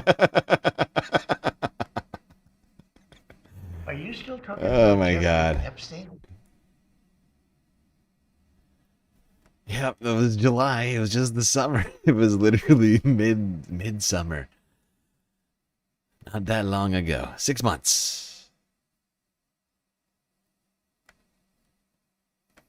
All right. Enough 2025 recapping with RM Brown. We can't do that all day. I would, but we can't. Because I have a whole bunch of other stuff to talk about, unfortunately. Including the health of the president. Now, he made this strange amendment months after claiming that he had a perfect MRI. A totally normal checkup MRI, which everyone gets. We all get our checkup MRIs at our yearly physicals at the doctor's office, just like the president, who said it was a perfect MRI. But then, earlier this week, actually, I guess it was technically over the weekend, Donald Trump claimed suddenly that it was not an MRI. And in fact, a CT scan, a very perfect, normal, yearly CT scan that everyone gets. Well, President Totally Trump normal. rang in the new year at his Palm Beach estate. 2026 is the year he'll do something only one other president has done in office. He'll turn 80. In today's Wall Street Journal, Mr. Trump defends the state of his health, and his physician makes a clarification about the president's most recent checkup. Ed O'Keefe is in West Palm Beach near Mar-a-Lago. It was just an MRI. What part of the body? It wasn't the brain. President Trump insisted for months he had an The MRI perfect during his brain. October visit to Walter Reed National Medical Center. But today, he and the White House physician, Sean Barbabella, revealed it was a CT scan done to definitively rule out any I thought it was a perfectly normal, what was it? A perfectly normal yearly MRI. Now it's a Very specific CT scan for for a health issue. Interesting. That's a strange sort of departure. It's almost like Trump had no idea what was going on with his body.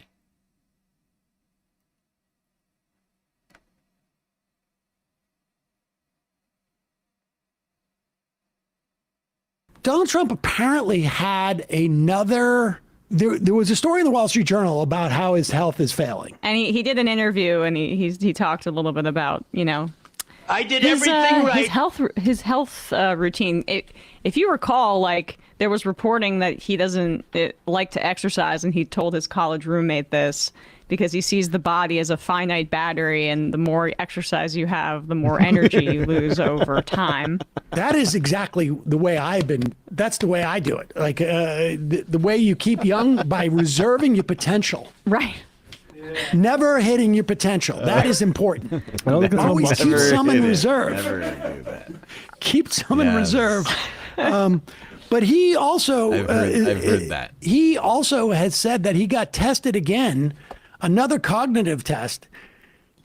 They gave him another annual cognitive test, which I believe now is his fourth in the past 5 months. You know, perfectly normal. Annual. Everyone gets them. Everyone gets their 4 annual, very normal checkups. Everyone's doing it. That's what they say. A report from here it is. This is Donald Trump, and this. When did he do this? It's True Social on the 2nd. January 2nd. Yeah. The White House doctors have just reported that I'm in perfect health and that I aced, meaning I was correct on 100% of the questions asked for the third straight time. My cognitive examination, something which no other president or previous vice president was willing to take. I got news for you. Why would you be testing the president for cognitive health over and over and over again? Don't ask me to take that again. I don't want it. It's so perfect. I haven't studied for it. It's so perfect. I'm a miracle of science. Okay, my brain is so perfect that doctors just want to study it. Okay, it's just so great. They like, sir. They come to me, the doctors. They say, sir, we have to know more about your brain. It has nothing to do with your health and everything to do with the future of science. Ago. Why am I taking it again? I know a giraffe when I see a giraffe. That's a lion. Here's the first question on the cognitive test. Perfect brain. When was the last time you took the cognitive test? Yeah. Well, okay. I do not do them a lot. I do a lot of tests. P.S. I strongly believe that anyone running for president or vice president should be mandatorily forced to take a strong, meaningful, and mandatorily forced. Yes, Okay, our great country ladies. cannot be run by stupid and incompetent people.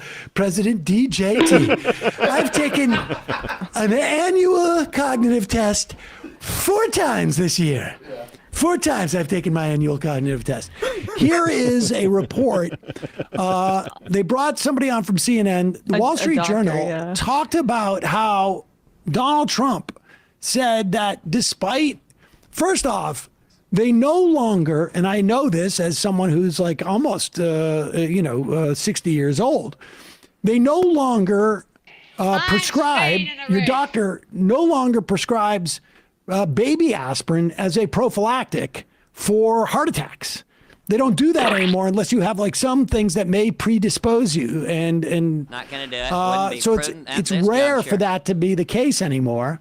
And apparently Trump not only has decided to ignore mainstream medical advice on that. No.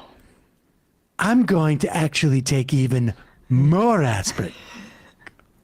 What the president said about aspirin, which has gotten a lot of attention, taking more aspirin than what his doctors are recommending, and his rationale for doing so, which is, he said, quote, "They say aspirin is good for thinning out the blood, and I don't want thick blood pouring through my heart. I want nice, thin blood pouring through my heart."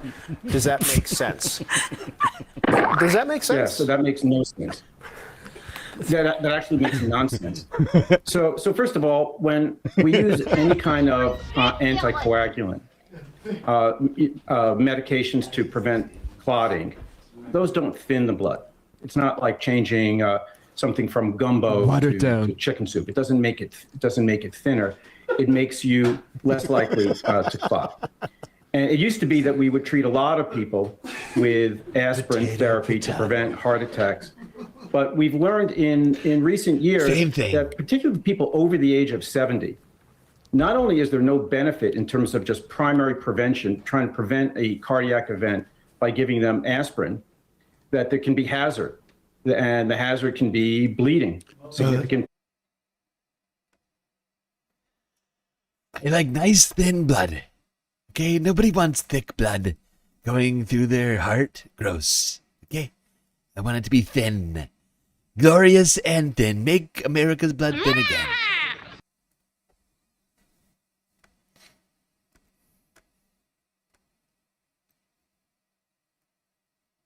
It's like changing your oil from 10W30 to 5W30. Yep, exactly like that. Schmegley gets it. Just want thin blood in a specialty motor like this one.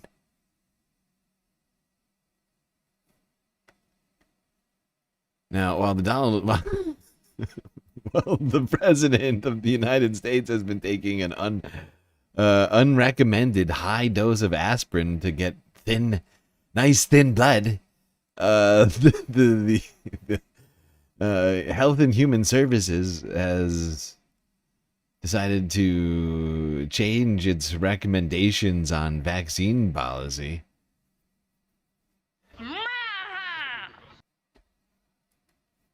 Breaking news, an unprecedented move. The U.S. is now dropping the number of vaccines it recommends for every child.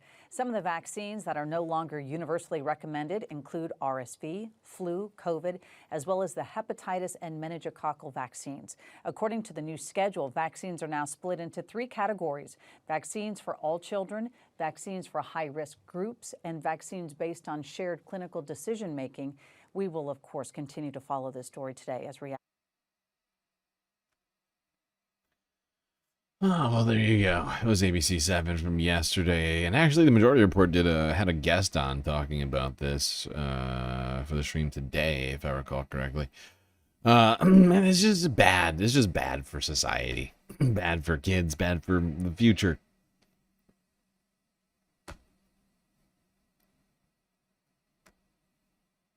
But what's new? What's new with this ridiculous fucking regime running the country into the ground, second by second, minute by minute, hour by hour, and day by day? Make it just a little bit worse incrementally.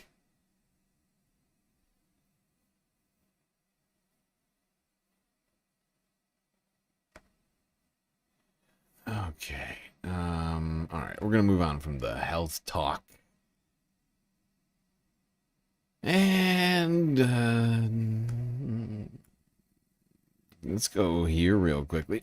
Talk about media polarization in the United States. Al Jazeera English from yesterday with that story. Is America polarized? What? What? Fake news, ABC fake news. The news media, often the U.S. president's favorite target. Are you stupid? Are you a stupid person? Quiet. Didn't I just tell you that? You said that it was You're up the to most Secretary Hess. obnoxious reporter in the whole place. U.S. President Donald Trump is not alone in his distrust of journalists. According to a Gallup poll, in 1972, 72% of Americans trusted the media. It's now at an all-time low of 28%, in part because people believe the media is biased. And when it comes to cable news in the U.S., it's clear why. The same hour on the same day, conservative... That is a massive implosion of trust in the news. From 1972 to now, how many years is that? 50, 55? Like a little less. Well, about 55 years, right? From 72% down to 28%, losing essentially, 2/3 of the people that trusted, mainstream journalism. Wow, it's quite a massive shift, if you ask me. What's the reason for that? I don't know. It could be that the media has oftentimes been complicit in fomenting bullshit narratives, but then you add in people like Donald Trump who have waged war against the media. But to be fair, the media hasn't exactly maintained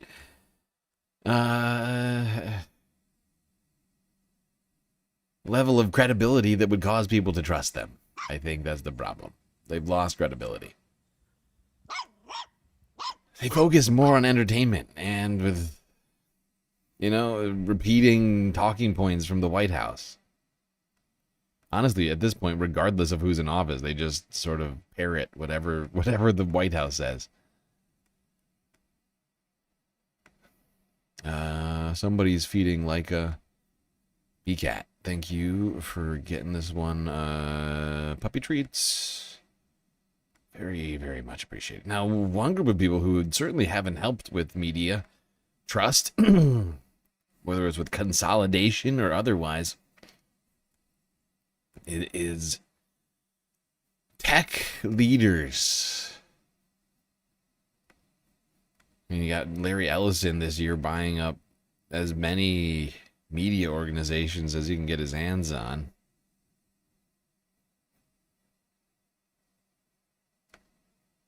At this point, most journalistic outlets are owned by larger entertainment conglomerates that have really nothing to do with the news.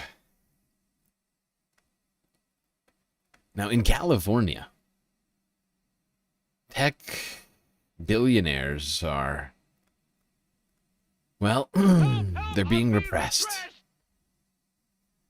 They're being repressed by a proposed tax. Oh, no. In the Ice Age, not taxes. How much taxes did people pay? Ah, yes. How much taxes did people pay in the Ice Age? It's a good question.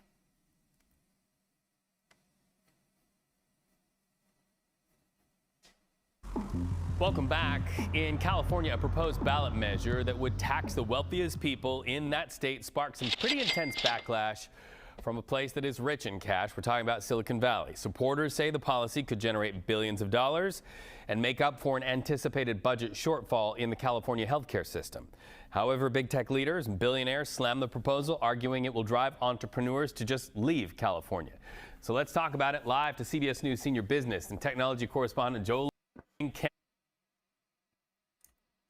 I love how that's always the threat. They can't come up with, they cannot come up with anything new. It's just, if you guys tax us more, we will leave. Oh, don't, everybody on the ground is like, don't threaten us with a good time. Seriously, billionaires, they're living such a difficult life. Having to move from one house to the next. Oh, God. Just to avoid taxes, just to avoid paying their fair share. Oh, okay, such Jolene, a tough life they're not getting into our pockets, but is it as easy as this to summarize that this is about taxing the rich in Silicon Valley? 90% exit tax. Yes, Chuck. Chuck, that's revolutionary. Yes, 90% exit tax. We should make a 90% billionaire exit tax for all cities and states. If you leave, you will be all of your assets in that city will be taxed, but 90%. It's brilliant. I love it. Immediately, if not sooner.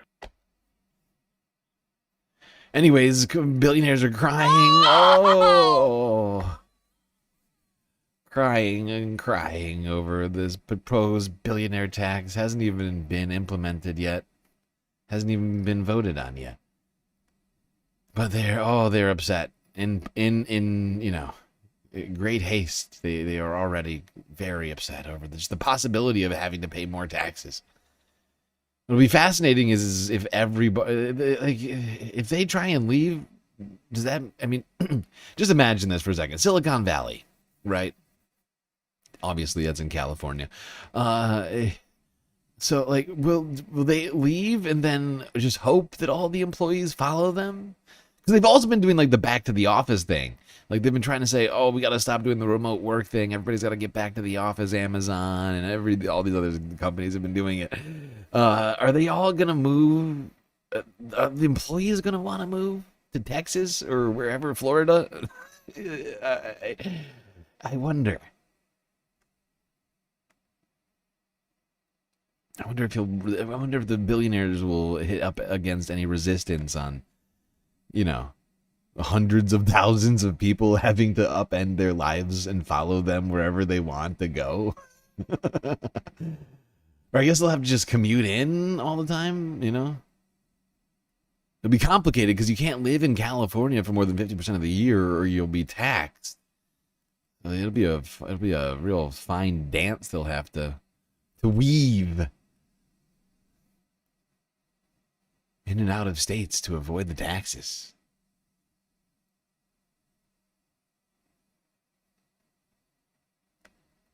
Now, one billionaire in particular has been getting really involved in politics in the past and seems to still have quite an outsized political influence, not just in the United States, but abroad. And I'm, of course, talking about... Well, first of all, some of the things that I say will be incorrect. Many New Year's traditions are meant to bring prosperity in the months to come. But America's relationship to wealth is, in a word, complicated. Last year saw the return of a billionaire to the Oval Office, and President Trump stacked his inner circle with other wealthy individuals, including former advisor Elon Musk, Commerce Secretary Howard Lutnick, and Education Secretary Linda McMahon, all successful business people who are billionaires. This solidified seats at the table for the ultra-rich after a presidential campaign season that saw the wealthiest 100 Americans spend over $1 billion on federal elections, according to a Washington Post analysis. But as billionaires' influence has grown, so too has Americans' skepticism. In a recent Washington Post Ipsos poll, 58% of respondents said billionaires spending on campaigns is bad for the country. As we begin this midterm election season, we take stock of the intersection of money and politics with Washington Post reporter Beth Reinhardt. Beth, you cite some staggering statistics in your research here and reporting. In 2004, you found the richest Americans, the 100 Americans who were the richest, spent $46 million on elections. That was a peak at that time. But by 2024, that had ballooned to over $1 billion. Now it accounts for $1 in every $13 spent in the election. How did we get here? Yeah, it was a pretty staggering increase. There's a few reasons that we're seeing this outpouring from the billionaire class. One obvious reason is the billionaire class has grown. Forbes counted 902 billionaires in the United States this past year. That's more than in any other country in the world. And that's twice as many as there was just a little more than a decade ago. So the billionaire class is much bigger and it's much wealthier. If you're a billionaire, spending literally hundreds of millions of dollars on an election is really just changing your pocket. They basically can spend what to many of us just seems like unlimited money. And there's other reasons too. I mean, a big one is the rulings by both the Supreme Court and other federal courts that have really loosened the reins on campaign finance regulations. And billionaires are often turning to super PACs. They can give unlimited amounts to these organizations. And those in turn are spending, record-setting sums on politics. It is. Yeah, we gotta find a way to repeal Citizens United. Because that shit is bonkers. It is ruining this country. Seriously.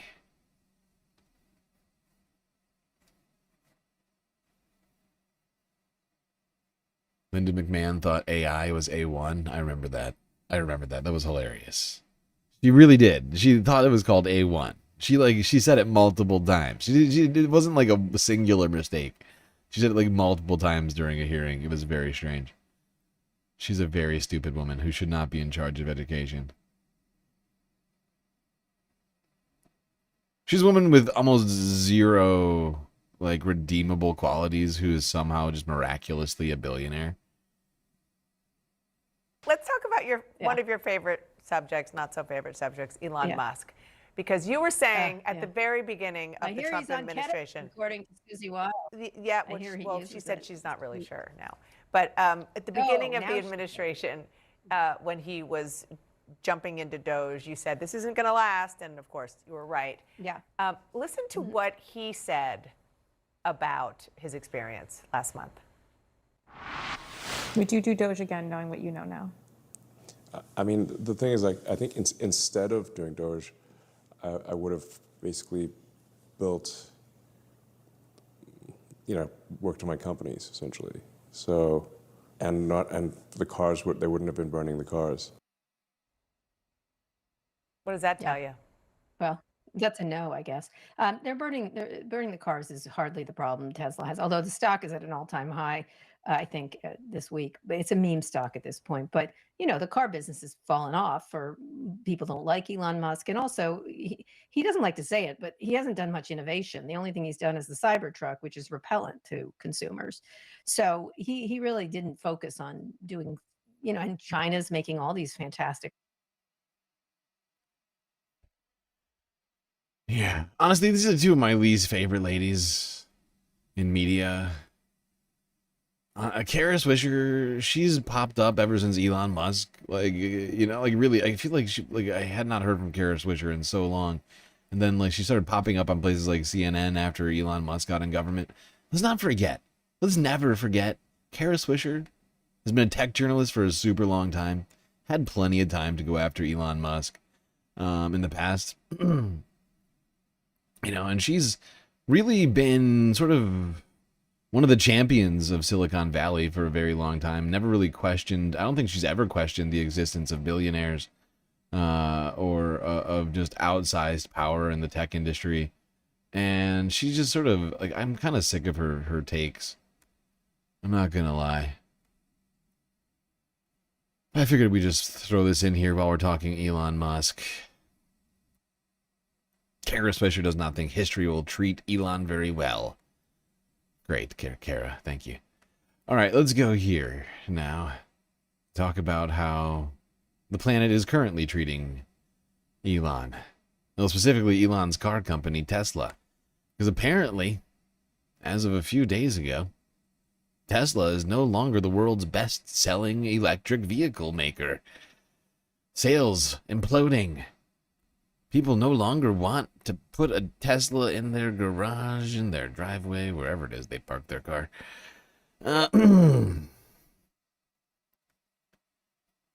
Yeah. Tesla and Elon Musk, its CEO, just lost bragging rights as the world's biggest electric vehicle maker. The new king, the new star, is not here in the US, it's in China. It's a company called BYD. Tesla reported today that sales for last year fell 9%. This is a stunning reversal for Musk. Just a few years ago, Tesla seemed unstoppable. It had overtaken traditional automakers in Europe and in the US with far more resources, far more experience, far more money. But this year and last year, the momentum has slowed and reversed for Elon Musk. The problem is threefold. Musk embraced right-wing politics, and that alienated a lot of his traditional liberal buyers in the US and also in Europe. Second, the Tesla lineup is aging. He hasn't really introduced a new model for a while, and customers are just not as interested in Teslas as before. And third, the Trump administration eliminated a big tax incentive for buying electric vehicles. That slammed sales in this past quarter, in the fourth quarter of 2025.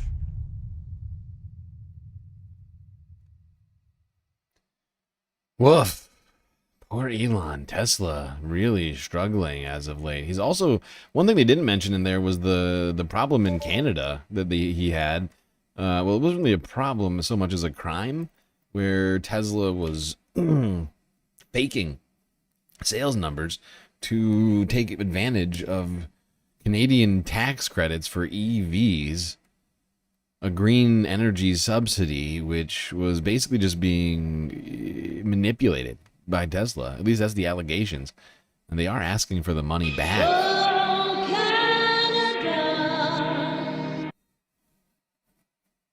So that's not helping them. Just generally speaking, people are seemingly turned off by Elon and by Tesla. And the fact is that the engineering at Tesla has also been coming into question lately. And we, last year, actually 2 years ago now, Jesus Christ, back in 2024, we covered a story surrounding a Cybertruck crash, which led to the deaths of a number of people in California. And apparently, there is now more information coming out about why. Something that I had never considered before. A Tesla defect.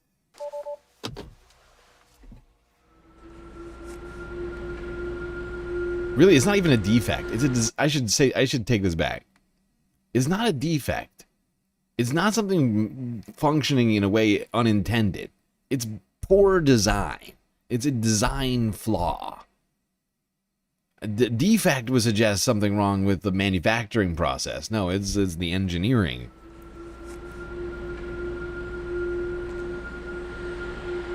Dixon went in the house, got the keys, backed out the Cybertruck. Mr. Dixon was intoxicated and on drugs. These kids were hanging out before Thanksgiving. They'd all come home from college, and they were doing what kids do. The Cybertruck rounds a curve and crashes into a tree. I turned the corner and I just seen a car in a ball of flame.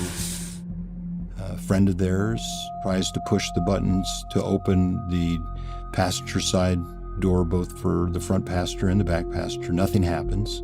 Doors are all activated by this low voltage battery that's right up at the front of the vehicle where this impact took place.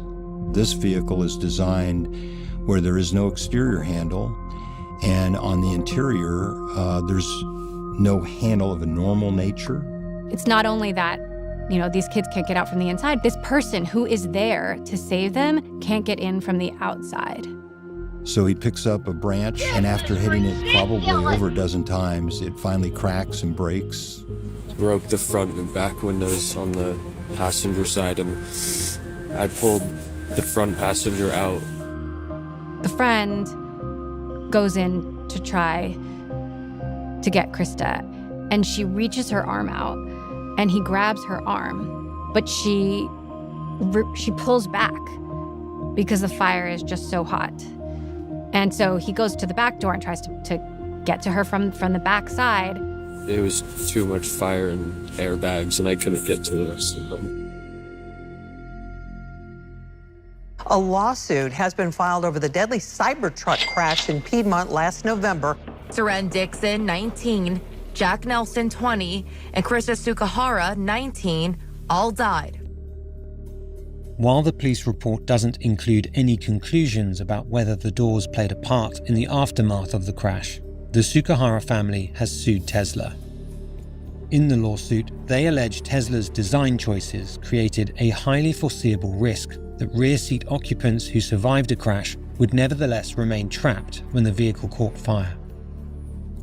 We get the autopsies, and it's clear these kids were alive after this car crashed. They didn't have blunt force injuries. They died because they suffocated. It's the worst nightmare ever. I have a hole in my heart that will never heal. She was the best daughter a mother could ever ask for.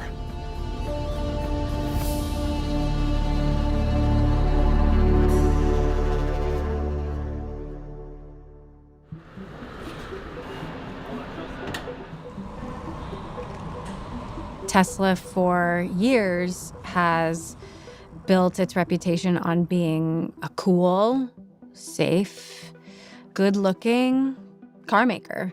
Tesla is engineered to be the safest car in the world. And to be fair to them, they have done very well on US crash tests. They often get 5-star ratings. Flush door handles were very much part of the aesthetic, and the engineering, you know, it looks very cool. For so many years, people who drive Teslas love their Teslas. They think their cars are safe, but these accidents revealed that there's actually something bigger going on. Yeah, it's just, you hear things like Tesla has great crash test ratings, and you think, okay, it's safe. What happens if you crash, you survive, only to be suffocated and burned alive because you can't exit the fucking car? That's the problem with this situation. That is the big thing that this Bloomberg piece exposes, and that apparently a number of lawsuits are going after Tesla for. Probably 12 years, maybe. A lot of companies have touchpads and things like that, but Tesla really had a stunning design when they decided, you know what, we're going to have them come out when you want to enter the vehicle and then go back in, so it gives it a nice, smooth look. Rich Benoit co-owns EV specialists The Electrified Garage. He's owned multiple Teslas. He's a fan. But back in 2018, he flagged this to his large YouTube following. You are not a true Tesla Model S owner until your car has been on a flatbed or one of your door handles has developed an issue where you could no longer enter the vehicle. Since then, Tesla has produced millions of cars, and they can be found all over the world. Once it goes to the masses and you start making cars on a scale of like 2, 3, 4, and 5 million, that's when, Gen Pop, as they say, have access to the vehicles. And when they do, not all of them know the pitfalls, ups and downs of having door handles like that. When you push this button, it sends a signal to the 12-volt battery to say, okay, pop the door open. Now, if you have no 12-volt power, the first thing you're gonna do is push this button over and over again. You're gonna start freaking out and realize this thing isn't working. In my opinion, this isn't terribly obvious that this opens the door. This is not a physical lever. This does not pull a cable. The actual way that you open a Tesla is you use this unmarked square right here. That's how you open it. Is that the same on every model of Tesla?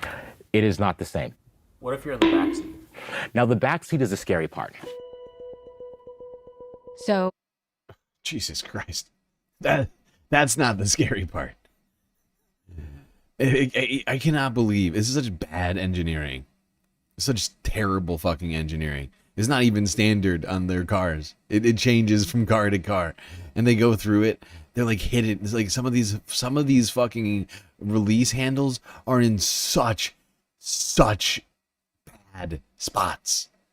So, especially if you think about trying to get at some of these things, they're going to go through it. But like, if you imagine trying to get it to some of the places where they talk about these things being like inside of a speaker well, or like trying to find it in the middle of inside of a car that's just gotten into a collision.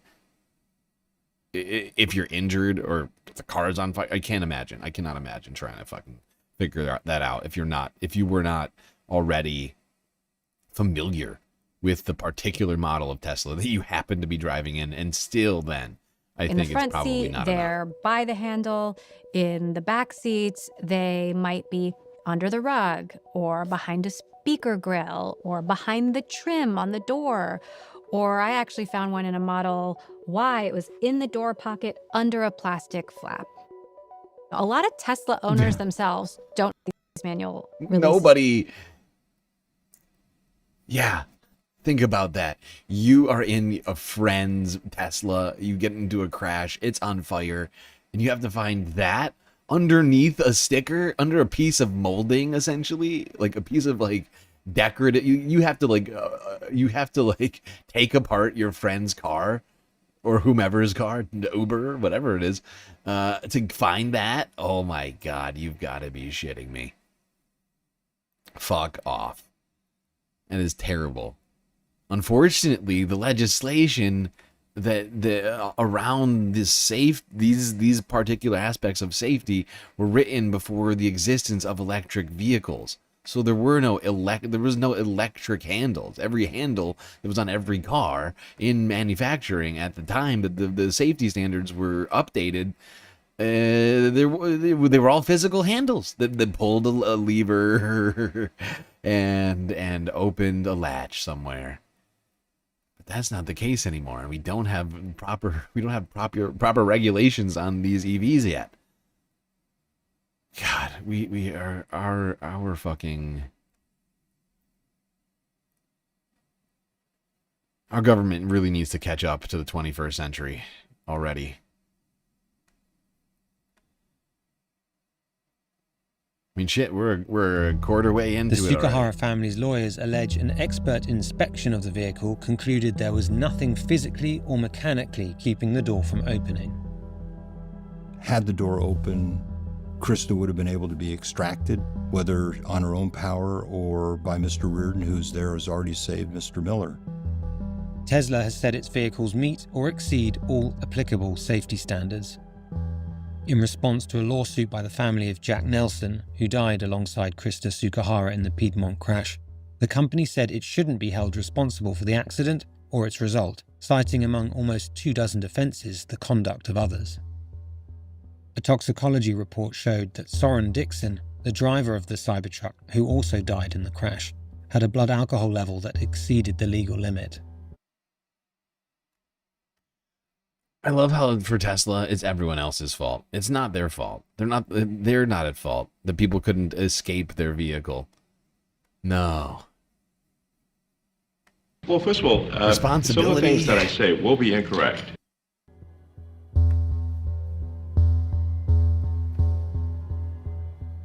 When your chief of police and the priest shows up at your door at 7:30 in the morning, it's usually not a good thing. I screamed. I screamed a lot. I miss her terribly. Sorry. And I don't want anyone else to go through this. I want this to be fixed immediately. And I want people to know. Maybe people don't even know that these doors do this.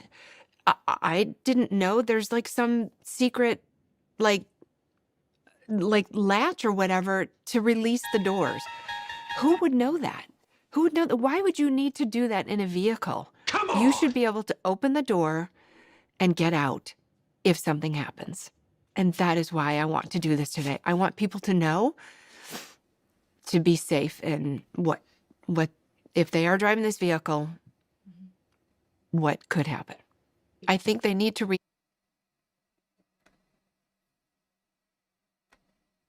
Yeah, it's horrible what this woman had to go through, and is probably still going through. You know, grief doesn't just end suddenly.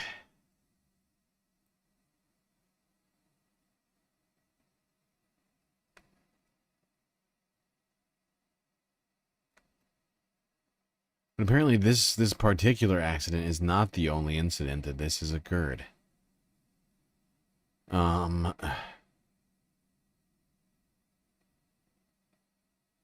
It's not alone. It's a crisis that's like gaining momentum among a whole cross-section of dozens and dozens of models.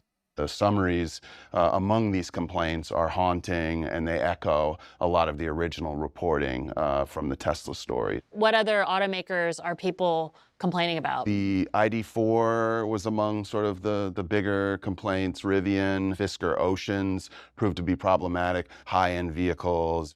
And are the numbers going up? Like, give us a sense of the scale there. They're going up. So a decade ago, this was a rare finding, exclusive to one or two models. Now it's really growing to the tune of almost 50% in growth from just 2023 to 2024. For now, though, Tesla remains firmly in the spotlight. I mean, there's a reason why millions have been made. They still get the highest crash test ratings. They're super high in terms of how people love their vehicles. They have a cult-like following. The company has sold over 8 million vehicles worldwide. and every single one of those doors is electrically powered. It's predictable that a vehicle is going to get a crash at 58 miles an hour. That's not out of the realm. Secret lever in the Tesla. Secret lever. Of what can happen. It's predictable and reasonable that a vehicle might burst into fire, like this one did. You need to have a design that allows people to get out of the vehicle if they need to. Tesla has the ability to recall their vehicles right now. They have the absolute ability to do that and fix the problem. Seems like everything being computer might not actually be a great plan. Everything is computer and it's making everybody much less safe.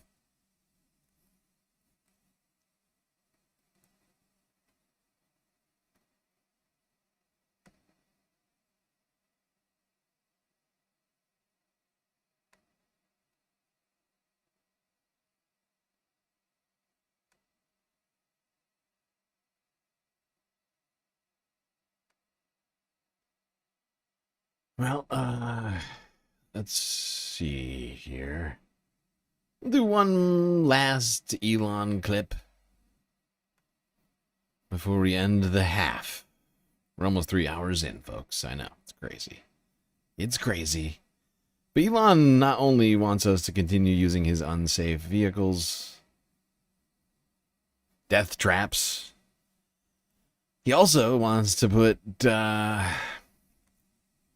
he's got a plan for robots. He would like everyone to have a robot following them around at all times, making sure they don't do any crimes. Sort of like your own personal RoboCop, if you will. So here's Elon Musk. He went to a Tesla shareholder meeting November 6th, and I think this was just on the precipice or just after he had been awarded by Tesla, the board, like a $1 trillion pay package. And here he is performing in front of the shareholder meeting. One can only imagine how he got prepped for this, as it were. But here he is. I think we may be able to give people, if somebody's committed crime, a more humane form of containment of future crime, which is if you say, like, you now get a free Optimus, and it's just going to follow you around and stop you from doing crime. But other than that, you get to do anything. It's just going to stop you from committing crime. That's really it. You don't have to put people in like prisons and stuff. It's pretty wild to think of the various of all the possibilities, but I think it's clearly the future. I think we may. So let's just play a little bit with the scenario. Stupid. So you. He's like, I love how his future version of crime prevention also includes the government buying one of his robots for every single criminal. It's convenient, isn't it? It's convenient that it would happen to be carried out by one of his Optimus robots. To prison after you commit a crime, you just need to have a cop follow you around. Do you know where you're for? A RoboCop follow you around for, I don't know, whatever. Oh shit, raid over on Twitch from the Walking Stick Library. Thank you for the raid. Hope your stream was going good.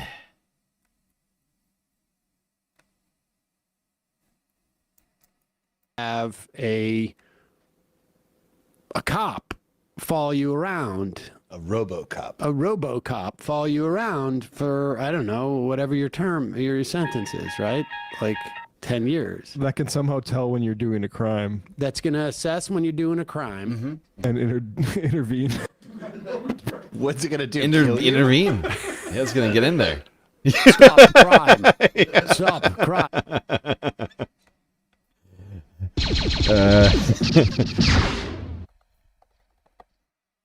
Crime detected. Crime prevented. Thank you for your attention to this matter.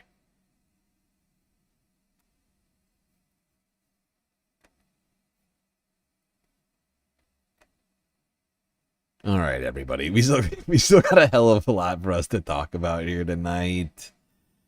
But I am afraid we're going to have to take another quick galactic intermission here.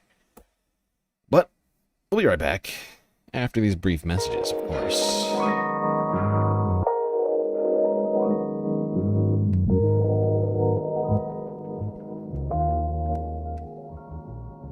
Okay, everybody, I hope you've been enjoying the show so far. If you haven't already, hit the follow button on Twitch, the subscribe button on YouTube, and do consider contributing to the Galactic News Network, as we are, of course, completely funded by individuals like you. A lot of great ways out there for you to show your support. YouTube, Super Chat, Super Stickers, memberships, gifted memberships. Twitch with the bits, the power-ups, the subs, the gifted subs. Cash App and PayPal if you prefer your money go directly to funding the stream rather than it going to the bottom line of Amazon and or Google. But of course, the very best way to get the most space benefits for your Earth dollars is to go on to Patreon and become a Galactic Patron, where for the low, low price of $3 a month, you get access to a Wonderland, space benefits unseen by the rest of the goddamn Milky Way galaxy.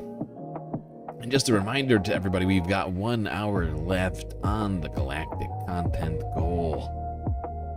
We're halfway through it, but we still have more progress to make to ensure that we get all the sweet, sweet galactic content that I have planned for us tonight.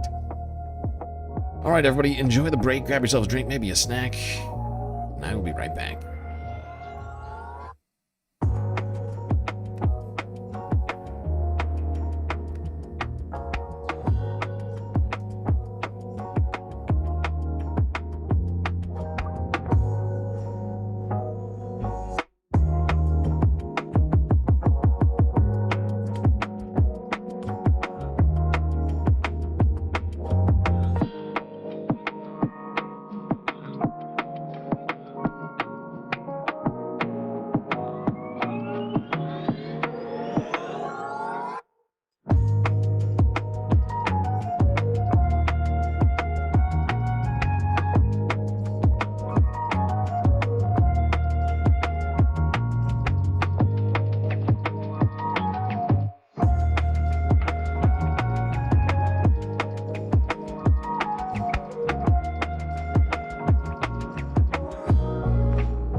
When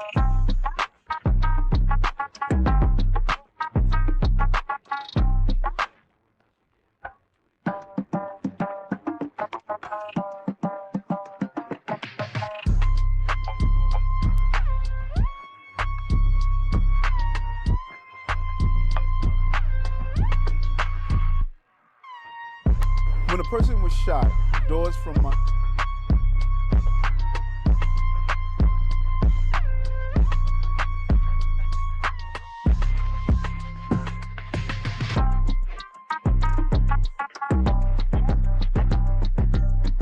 to start out in a periodic fashion, so you'll be used to going through the room to look at the various items in the room. You can look in a jewelry box. A jewelry box of this nature, maybe a simple jewelry box, but if you look through it closely, you don't know what your child may be hiding. For instance, a gun could be hidden, a small caliber weapon could be hidden inside a jewelry box. Look at the various colognes and perfumes and photos and pictures. You should always, when your child brings in his popular knapsack with many different locations, look through it to see what exactly is your child carrying in addition to a book. Something simple as a crack pipe, a used crack pipe. Could he have found it on his... to a book? Something simple as a crack pipe, a used crack pipe, carrying in addition to a book. Something simple as a crack pipe, a used crack pipe.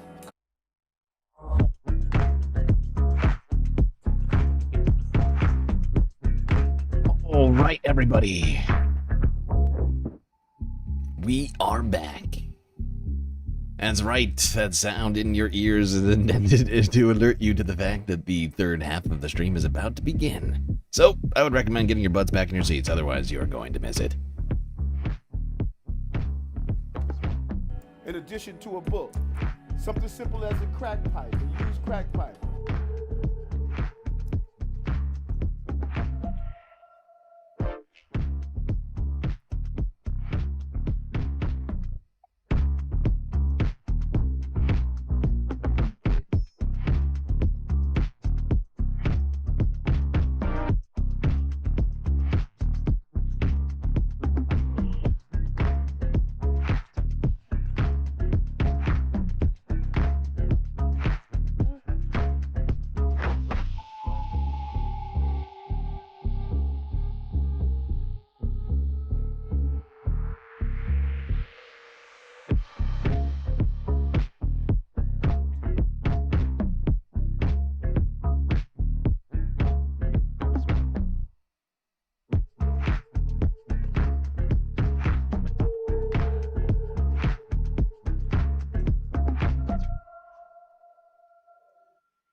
Okay, everybody, we are back. Time for the third half to begin.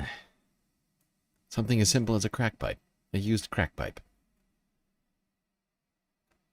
Let's start here. CNN. Last week, a warning on AI from Senator Bernie Sanders.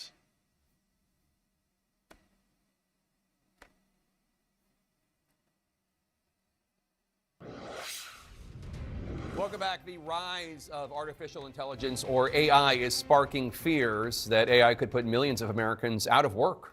One study by MIT found that AI could replace 1/10 of the U.S. workforce right now. My next guest says it's long past time for Congress to act.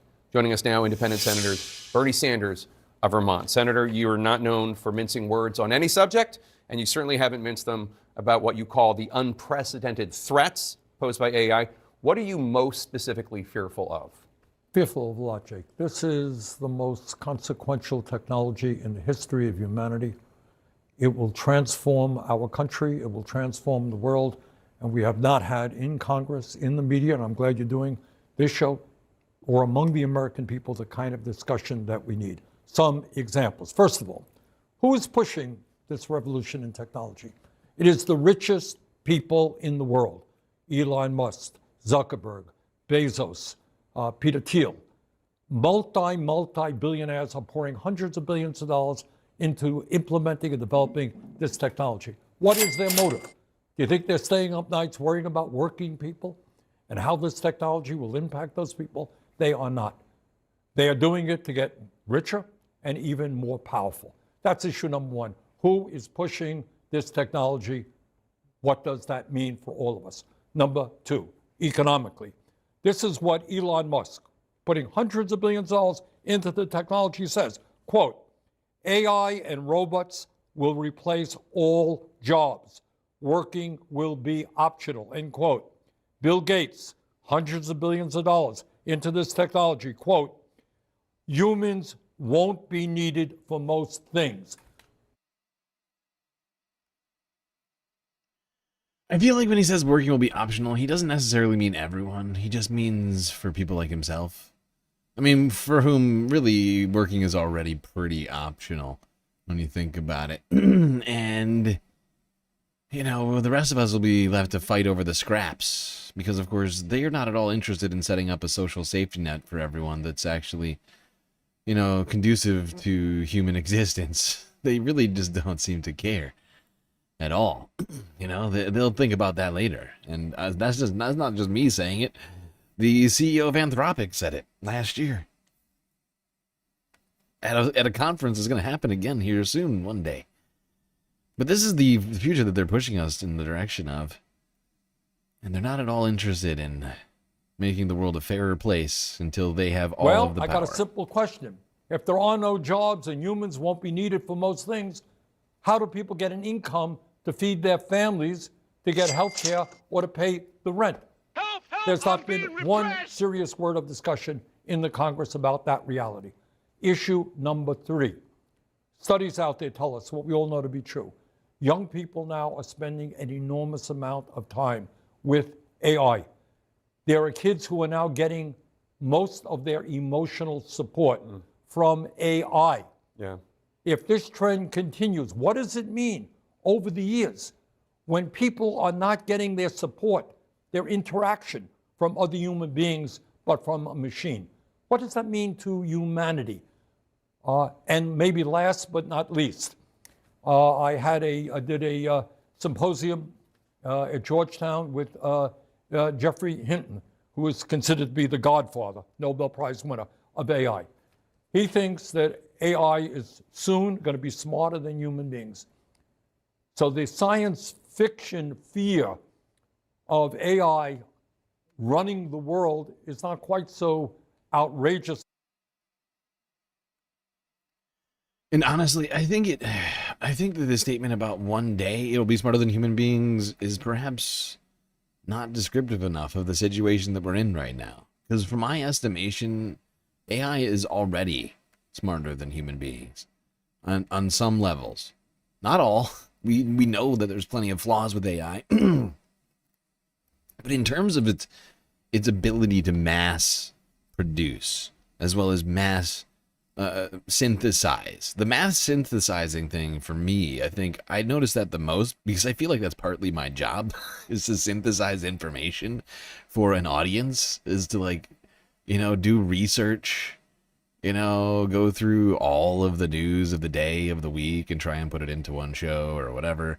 And like, I feel that while AI gets stuff wrong all the time, it can do something that I cannot do. I cannot pull from all historical, like available historical information on a subject instantaneously. I cannot just, you know, like, I mean, I can try my best, like, right? Like my brain, like I have some knowledge about things. But I haven't read all the books on all topics, but AI can do just that. It can read all the books on all the topics. It can query from all the books on all the topics instantaneously in a way in which I cannot. Right? Like if we were both I think this is the best way to talk about it is if you gave AI and me, right, like a task that neither of us were at all, like in terms of like synthesizing information, like in doing a research project on a particular topic, right? Like I think like but neither of us had any prior knowledge on it, right? Like if you could somehow find some sort of like news topic or other sort of world event where neither of us had any sort of previous understanding of it, if you could do that in a vacuum, right? Like I do genuinely think that AI could put it together much, much faster than I could, right?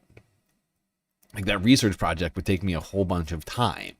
AI could put it together instantaneously. It might have a whole lot more inaccuracies, and it might be a hell of a lot less, whatever, right? Like, but the fact is, it can just do the work, regardless of what the actual final product is. It can at least be drawing from all the same sources, but in a way so much faster than a human being can do on their own. I think that's part of the problem. It's not intelligent. I get what you're saying. I understand what you're saying. I'm just talking about the skill of synthesis of information, right? Of research, right? Like of being able to take from a whole bunch of places, whole bunch of sources, different points, whatever it might be, to make an argument, or to even just like, to not even necessarily make an argument, just to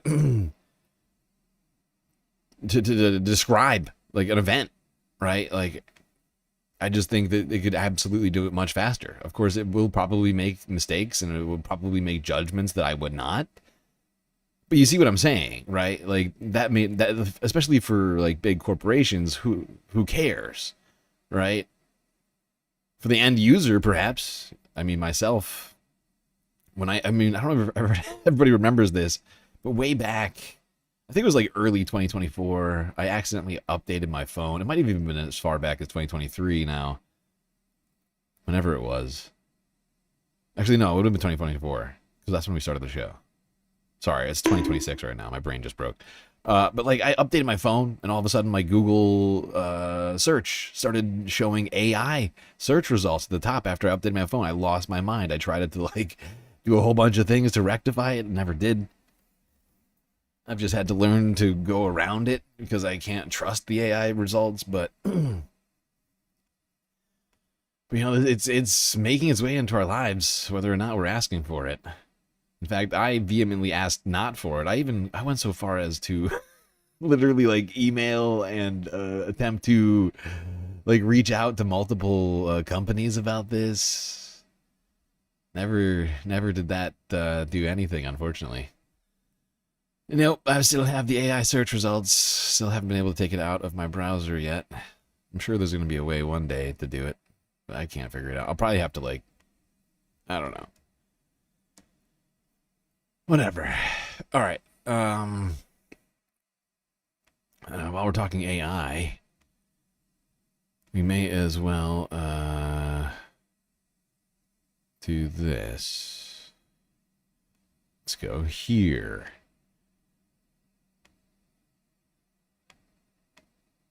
Speaking of AI, in places we're not asking for it, how about AI at the grocery store? Well, in Western New York, Buffalo, apparently people have been getting AI without asking for it at the grocery store. Here's a WKBW Buffalo, New York from yesterday on a disturbing story of surveillance.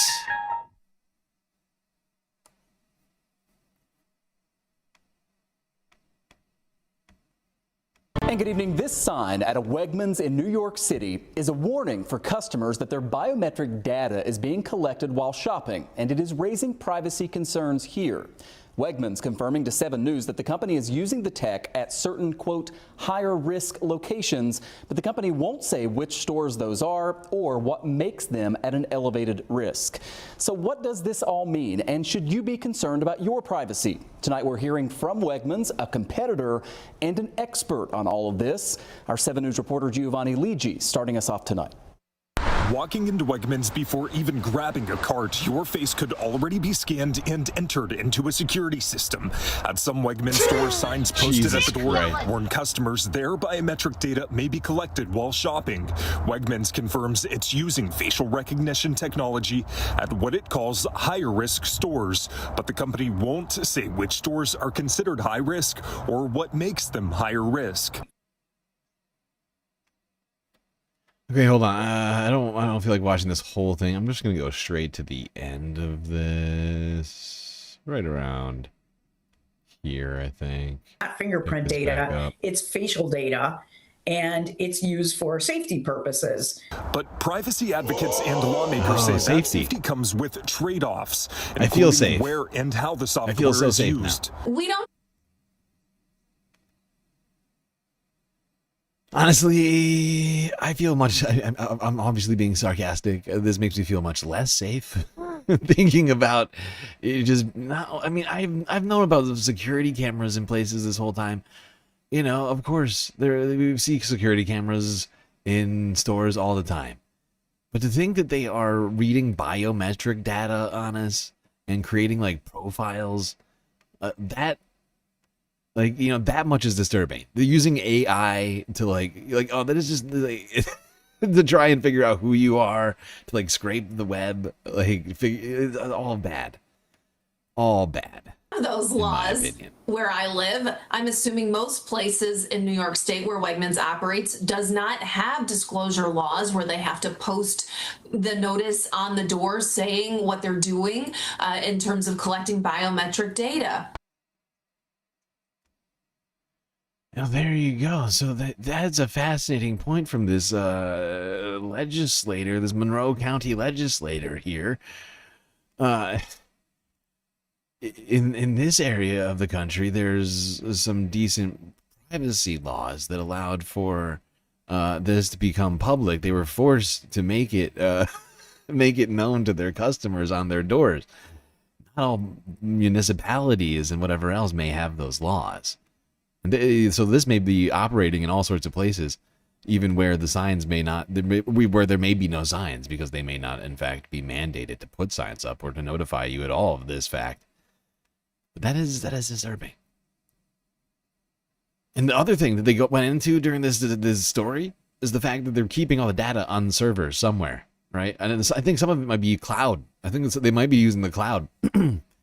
Which, you know, if it's on the cloud, it's even more susceptible to hacking. But even on a server, it could be hacked. As long as that server has any internet access. And of course, these servers do. Dark Sparkle. Puppy treat incoming for Leica.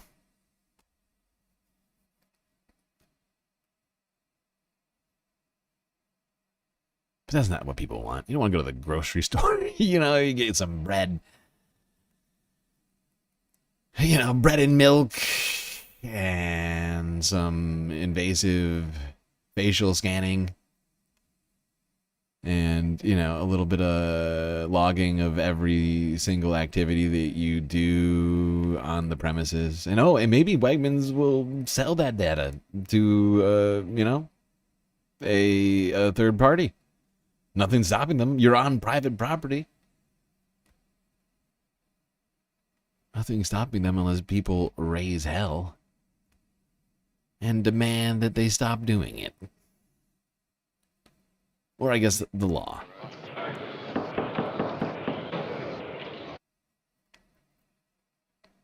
Which is really just a vicarious method of the aforementioned people. Alright, while we're talking AI, let's go to a place where AI took the forefront. It's at the Technology Innovations Summit, CES 26. Here is Reuters from yesterday.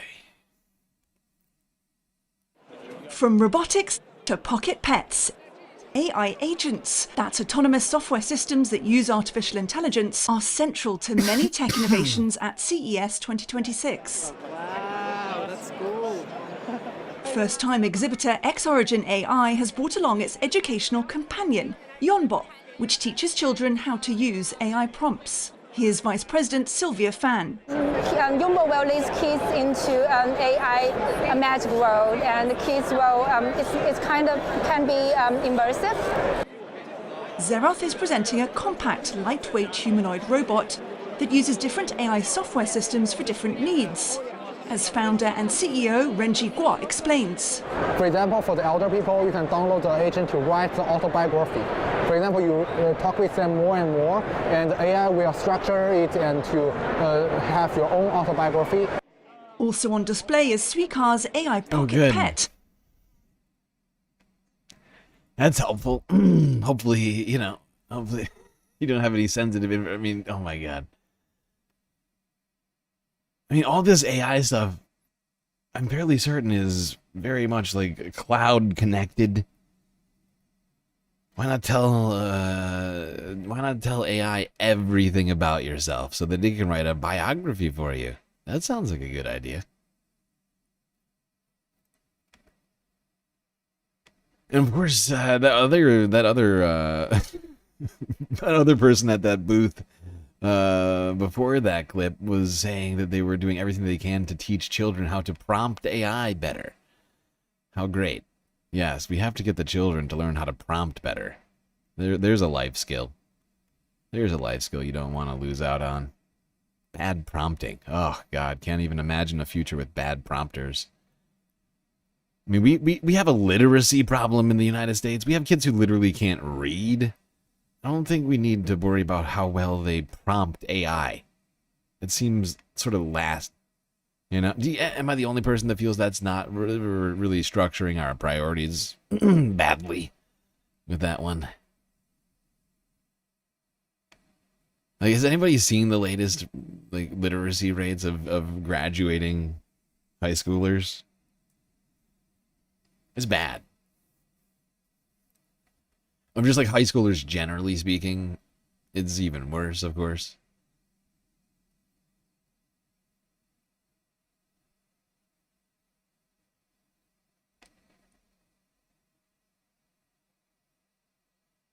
All right, let's see what one of the world's richest men, founder and CEO of Vendetta, Jensen Huang, had to say.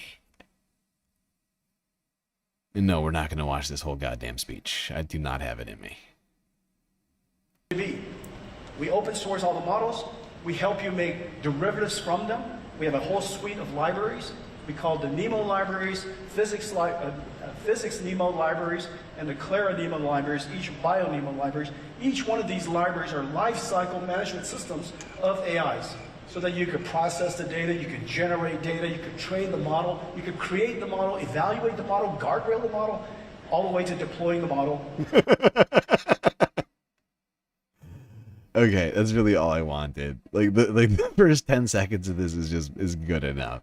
Jensen Huang, of course, as CEO of NVIDIA, he doesn't care what people do with AI. He just needs people to do something with AI. So here he is, starting off his speech at CES 2026, listing off all of the things he can think of that people could do with AI. Terrible. Terrible and boring.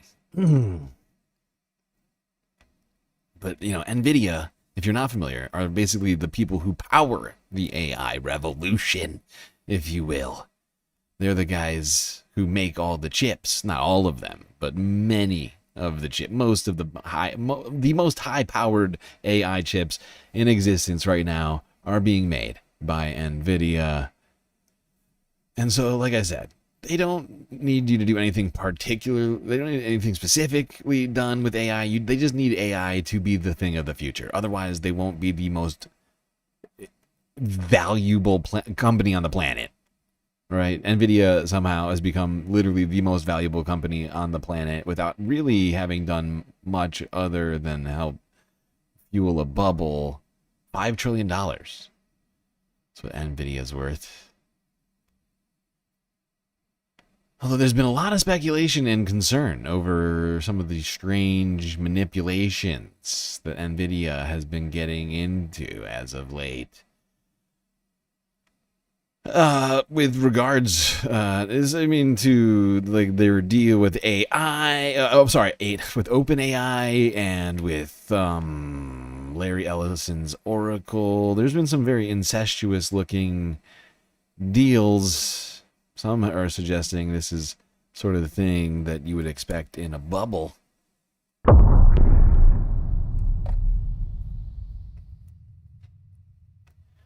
Speaking of bubble, let's go here to Second Thought. 4 days ago.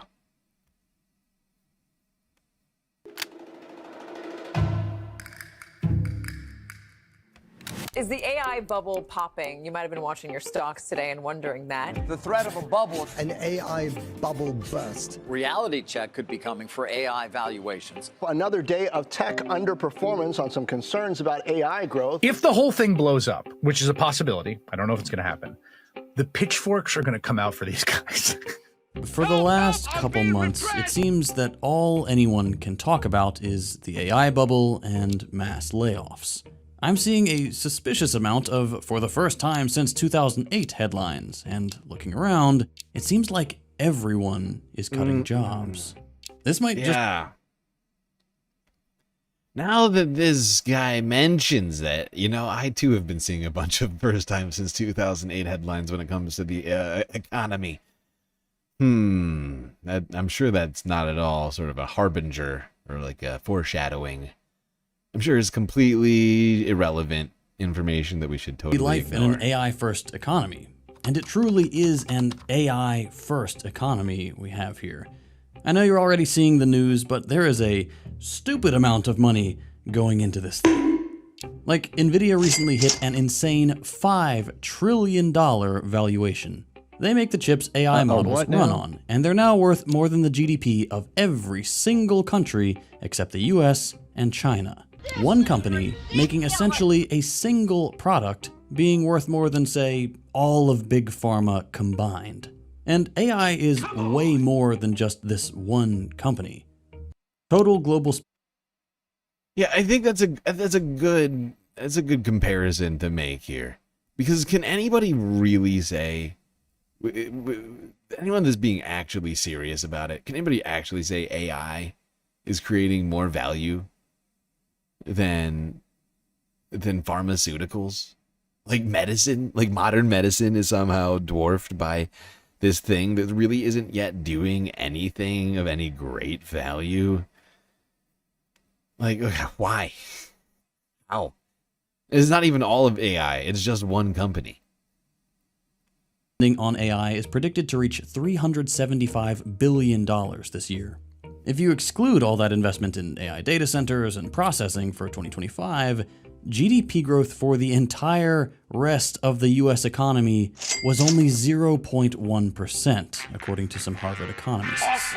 Basically, AI is the economy now. Nothing else is even coming close. And that's all very scary because something doesn't add up with this business. It feels a little Ponzi schemey. But first, it's ad read time, because God knows we're not making any money from YouTube AdSense. Thank you, Google. Skip ahead to this timestamp if you hate me and don't want to support my work. This episode... I already watched it earlier. Okay? I personally watched this video once before.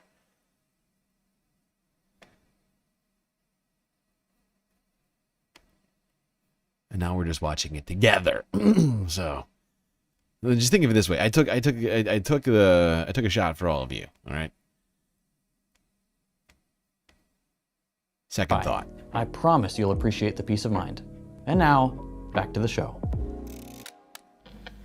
Okay, you may have seen these diagrams before. They show how AI companies are in business together. To some extent, it's simple. First, a company like Nvidia makes chips. Oracle buys those chips for $40 billion to power its data centers. Then OpenAI makes a deal with Oracle for $300 billion to use those data centers. So far, nothing weird. Except that a big chunk of those $300 billion that OpenAI gave to Oracle actually came from Nvidia in a $100 billion deal that happened just a few months ago. Nvidia's money comes from Oracle, Oracle's money comes from OpenAI, and OpenAI's money comes from Nvidia. Huh.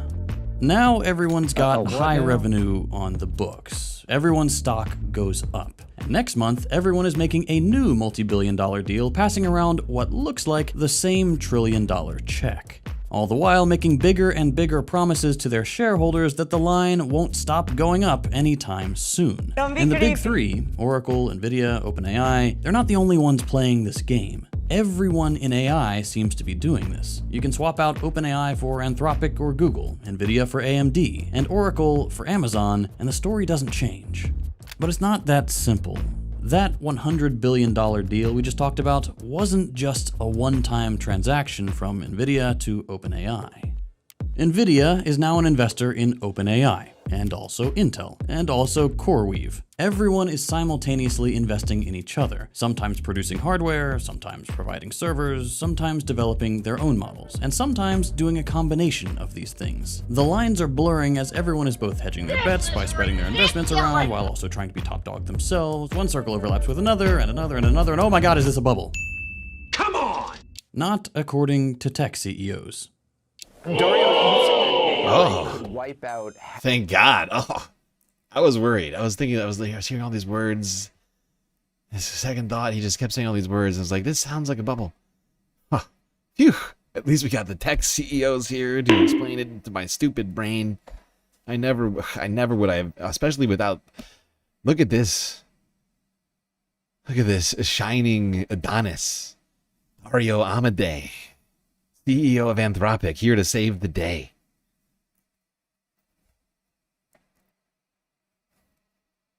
Of all entry-level white-collar jobs and spike unemployment to 10 to 20%. According to everyone in the AI space, even though some of the biggest players like OpenAI aren't profitable yet, they will be eventually. Or one company will be, at least. Eventually, AI will get so good it'll save us, it'll save billionaires so much on labor costs that this investment will pale in comparison. All this hype is justified because AI will take over our jobs. And that's already true, right? A lot of the layoffs we've seen recently have been because of automation and AI. Both YouTube and Amazon recently said so. Except, they're lying. That's not actually true. Like, AI hasn't replaced workers yet. It's maybe changed the way they work a little bit, but we're not in a setting yet where we need less workers.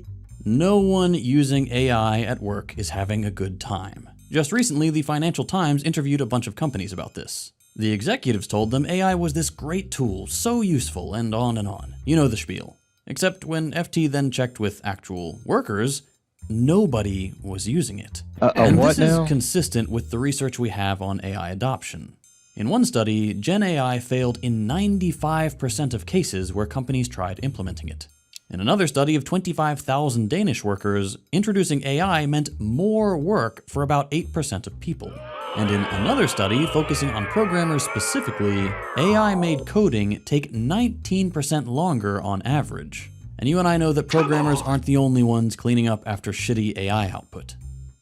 It's pretty obviously useless for most companies, and will likely only have a limited set of applications. It probably won't be this huge economic silver bullet for capitalists that'll cut costs across every industry. So, why, right? Why is everyone so hyped on AI, and why are all these people being fired if AI is so useless? Thanks, Jeff, for the question. Because managers always want to fire people. Now, they have an excuse. And the main reason is that the AI economy is actually driving a lot. Yeah, and I mean, this is what I've been saying about this forever. Right, ever since this guy back here, where did he go? Where's old Dario? Dario, where art thou?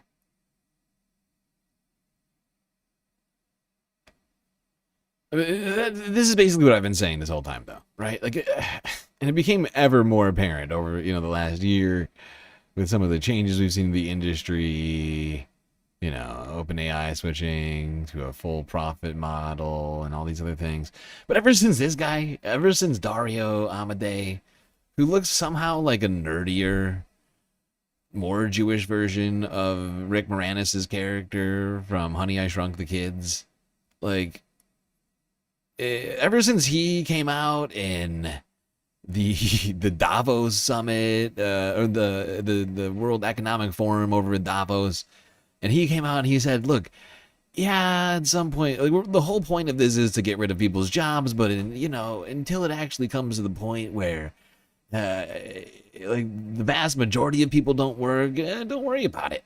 We'll just keep on amassing power over here, and and like, you know, and at the point where, you know, society collapses, then we'll think about it. You know, at the point where literally everyone is out in the streets without a job, maybe then we'll talk about, like some sort of social safety net or something. These people are like, all they're doing is racing for money and power to help businesses continue to lay people off, as they all year there were layoffs being announced that we saw, and some of them were being directly justified, or not justified, but being attributed to AI, right? Not all of them, but Amazon literally came out and said it. They came out and said that was the plan.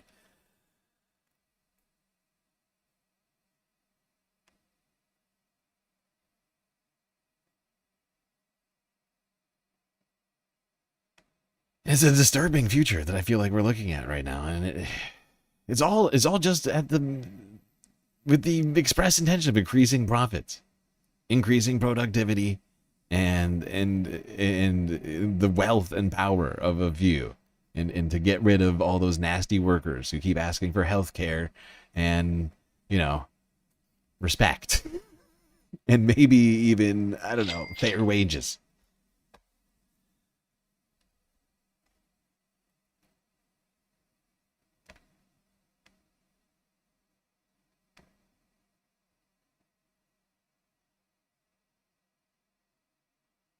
I'm just going to skip towards the end of this puppy here.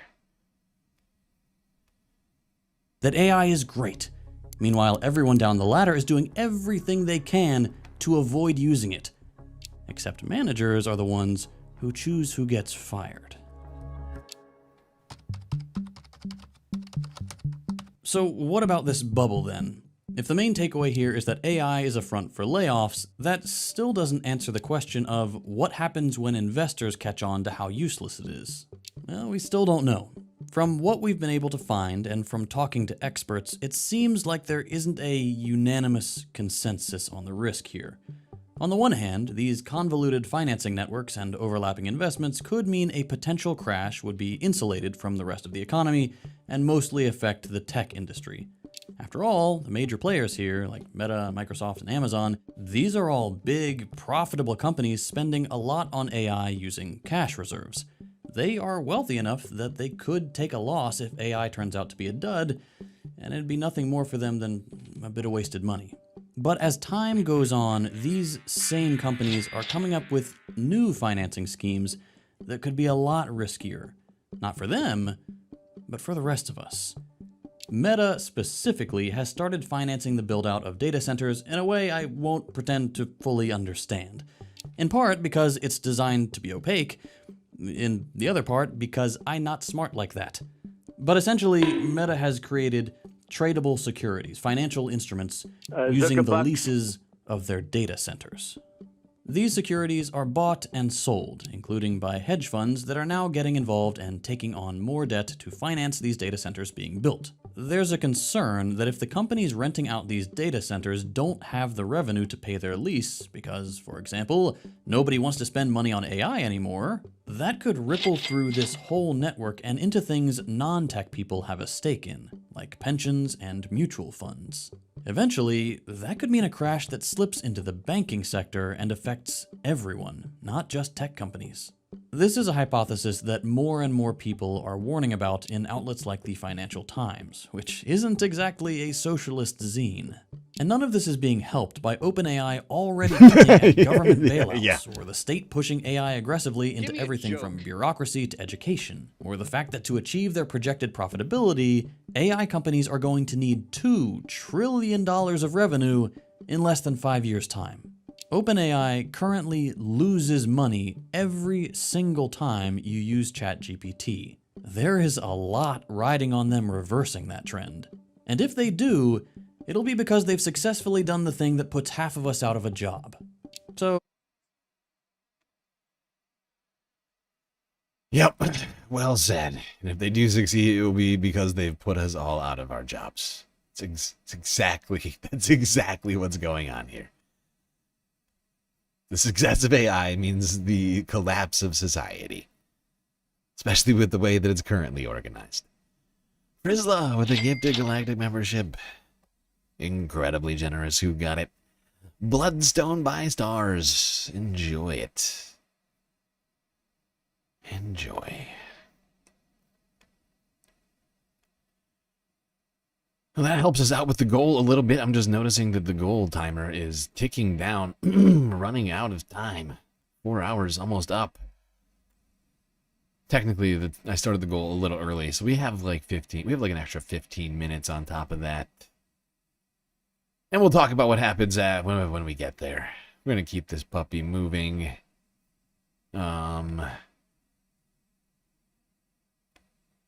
Keep this thing moving. One more story about AI, and it's gonna help us segue into the next topic that we have in our stream today. And it's not going to be environmental news or extreme weather. That's right. I am taking a break today due to World War III starting from both the environmental news and the space news, and we're going straight to talking about that. But first, France 24 from yesterday to talk about how AI photos are helping to fuel a fake news bonanza surrounding the capture of Nicolas Maduro.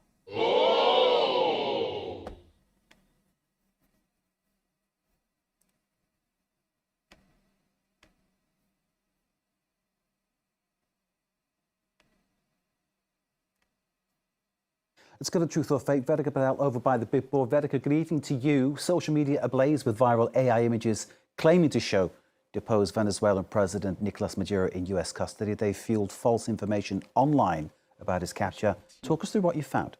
Well, Marg, I think by now we've all seen that photo of Nicolas Maduro in US custody, shared, of course, by US President Donald Trump after announcing his capture. Now, this is the photo that went global as this story developed, but literally as this news broke, it generated a torrent of AI-generated images claiming to show Maduro's capture. Now, this image in particular, this image here that we can see posted on X, this post alone has over 4.6 million views. Now, this image of Maduro on tarmac, flanked by 2 US agents here. Now, this one went particularly viral. In fact, it was even used to illustrate this news story by some news sites, and in fact, it was even reposted by the official White House account. But what I can tell you is that this image is very much fake, and it was generated by Google's AI image generator. Now, what this photo contains is a watermark that is invisible to the naked eye,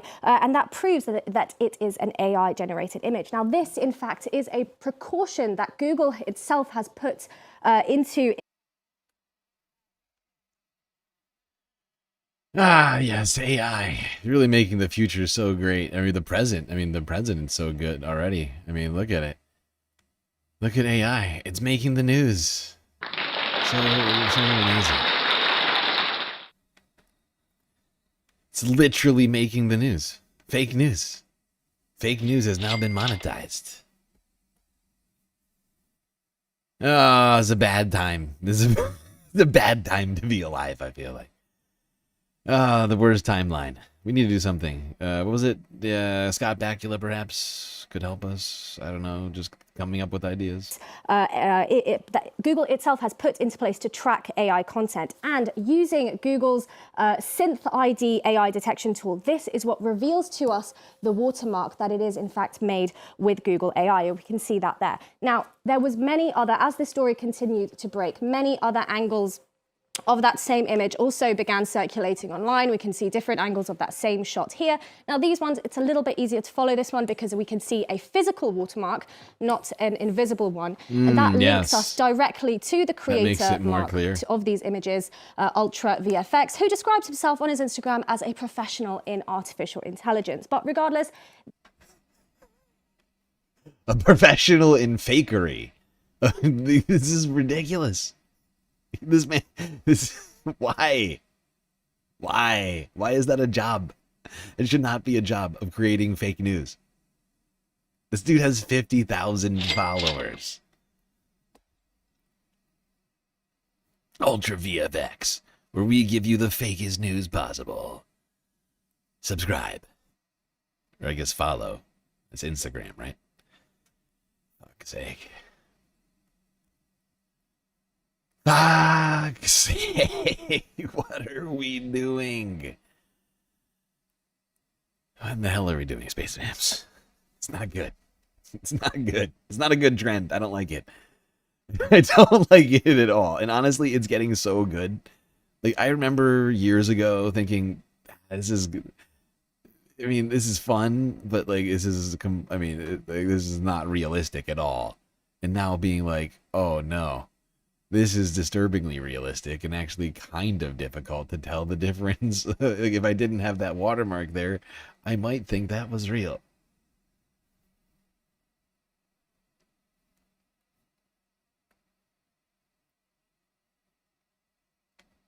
The uniform looks fake. Yeah, I suppose if you sat there and you tried to pick it apart for a while, you would be able to notice some of these inconsistencies.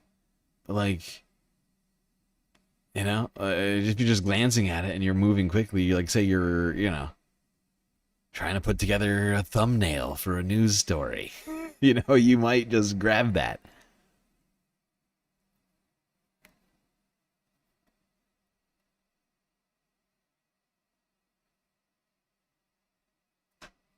Yeah, and the bonus is, of course, it's using up a tremendous amount of energy and water. So that's good. That's good. Now we can have more expensive drinking water and energy. That's helpful. Win-win for someone, not me. All right, now, of course, it's been quite a week. Regards to all of that Maduro stuff, if you've somehow been sleeping under a rock, we're gonna hit like a couple of clips to get us all caught up to where we're at. 3 days ago, Nicolas Maduro was captured. Videos like this started circulating on social media, showing strikes inside the territory of Venezuela in Caracas, but strikes were carried out across Venezuela.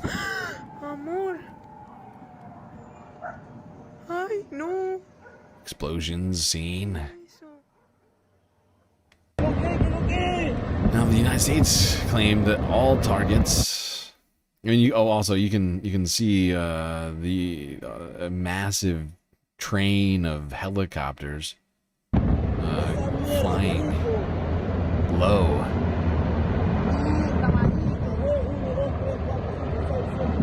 Must be a dozen helicopters.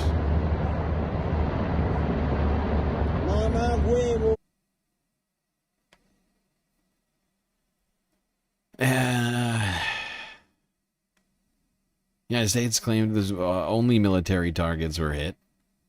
Perfect strike. Bloodless strike. Well, American blood. Well, technically a couple of Americans got shot. Or at least 2 Americans were critically wounded and are in the hospital right now. Or at least were in the hospital at the time. After the strike. After the first announcement started coming out. But it turned out that it wasn't just military targets that were hit, whether intentional or not. That resulted in at least, I mean, some unknown number of civilians have died. It's not clear right now.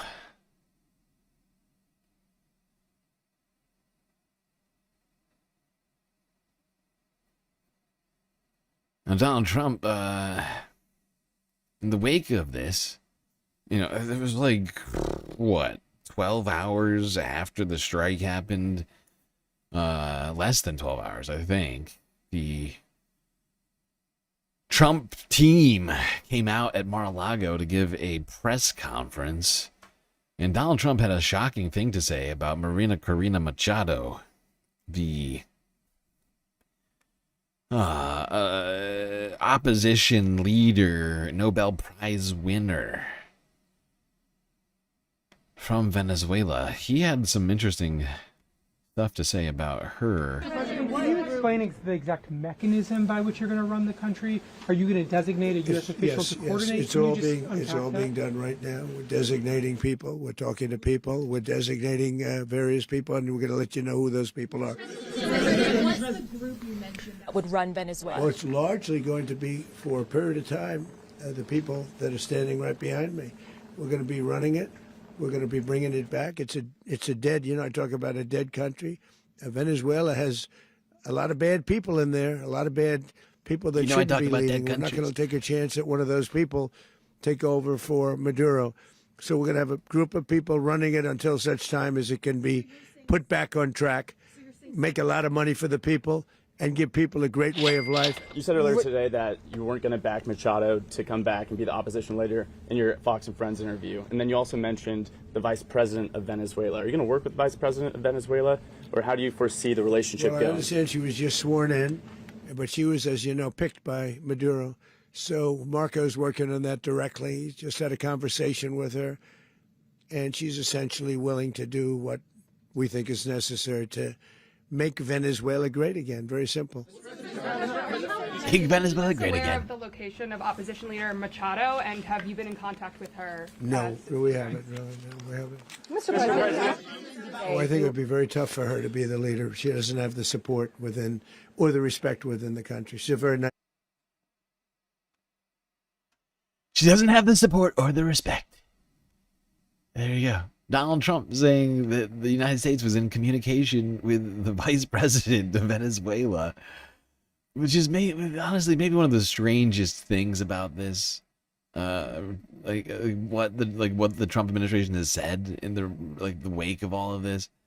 The plan wasn't to install. I mean, honestly, when I saw this happen, I was like, oh, this woman's gonna come marching into Venezuela with the United States support.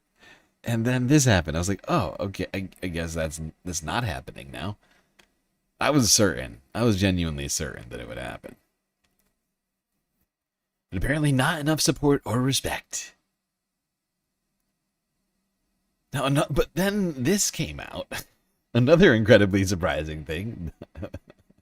Donald Trump said later on that he pledged to keep oil, Venezuelan oil, flowing to China. It's a very strange, very, very strange situation. Now,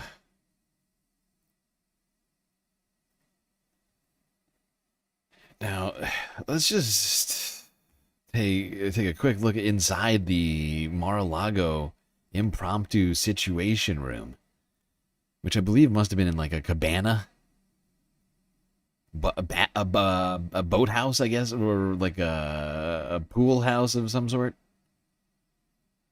It really looks like it.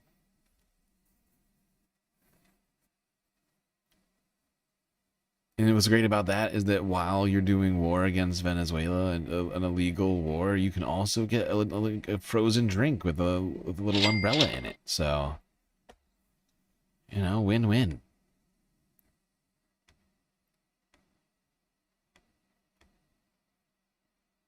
Okay. We're almost up. We're almost caught up, I think. One last clip here. AP.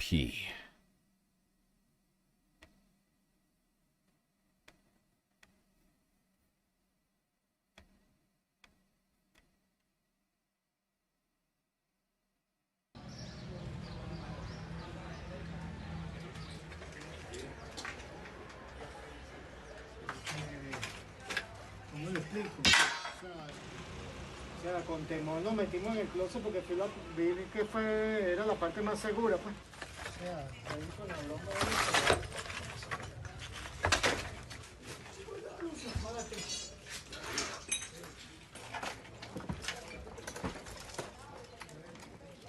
Now, I don't know about you, but this doesn't look like a military base to me. This looks like an apartment.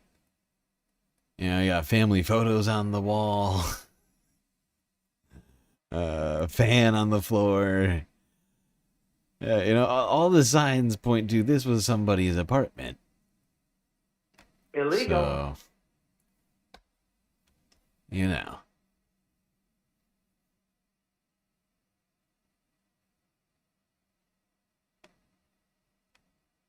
All right.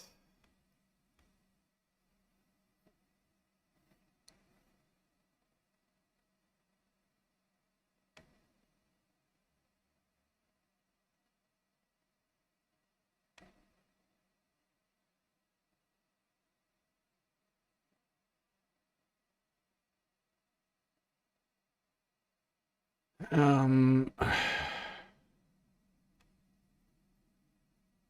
go here now to China Morning Post. Or whatever, it's South China Morning Post. That's what it's called. From yesterday. Venezuelans at home and abroad divided on the Maduro case.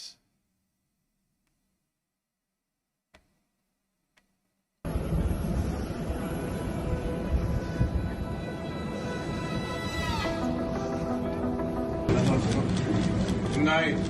Happy New Year.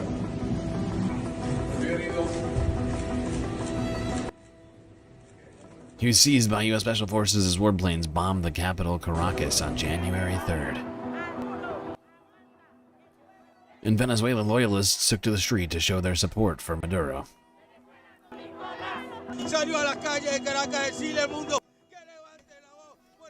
We took to the streets of Caracas to tell the world to raise their voice about the kidnapping of our president and that we want him back. Long live the homeland. Long live Maduro. We don't want them to impose. We want freedom and sovereignty. We are people with guarantees in the Bolivarian Constitution. We are a free people, free and sovereign. Donald Trump is not going to take our oil. Marco Rubio is not going to govern us. We have a president and a vice president who will assume leadership now, but our president is Nicolas Maduro. We don't want Rubio here. We don't want Maria Corina, and we don't want El Mundo. When Maria Corina enters the country, we'll go after her. When El Mundo enters, we'll go after them. We have a president and vice president. Respect sovereign peoples. Enough of such mockery, so much violence. We are free and sovereign. However, others have expressed worry and uncertainty about the future. Look at the situation that we're living in. There are shortages in hospitals and in pharmacies. There's still a lot missing. You see, there's no transport. I think the metro is closed. I don't know if they opened it today. We're walking around looking for medicine and food. There's anxiety and desperation. We don't know what will happen. We're all living with this uncertainty to see what will happen. What the directives will be, so we can continue our life. This woman showed damage in her home, sustained in the U.S. bombing. This is the worst experience that one could wish on anyone. There are people who wish for this, but you are not in that country. You don't live it. Venezuelans who are here live it. Don't wish for something that will harm others, because we are living in anxiety. Protests against the U.S. operation were held around the world.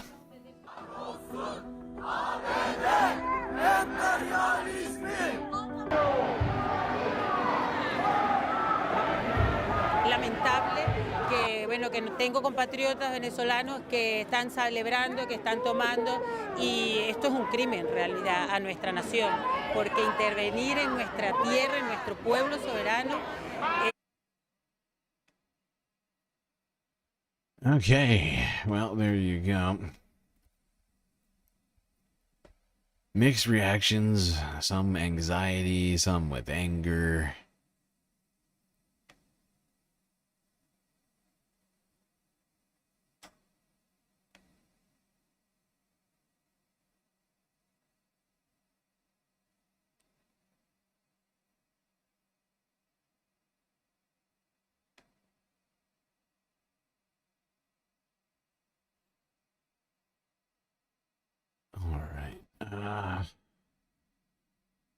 Now, in the wake of this attack, I had said last time that, you know, this was a sign, bad sign, for geopolitics broadly speaking, especially for countries that had perhaps been named already by Donald Trump in terms of his goals.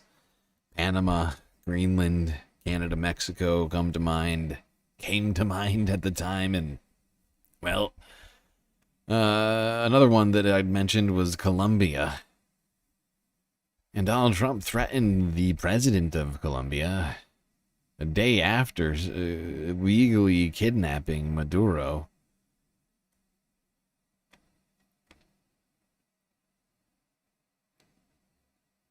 President Donald Trump has suggested potential U.S. military action against Colombia and warned Mexico to get its act together. He also reiterated a threat to send the military back to Venezuela if, in his words, it doesn't behave. His comments come a day after American forces captured and detained Venezuelan President Nicolas Maduro in a surprise attack on Caracas. Maduro and his wife are due to appear in court on drug-related charges in New York later on Monday. Speaking to reporters on Air Force One, Trump insisted the U.S. is in charge, in his words, of Venezuela, even though the country's Supreme Court has appointed the vice president as interim leader.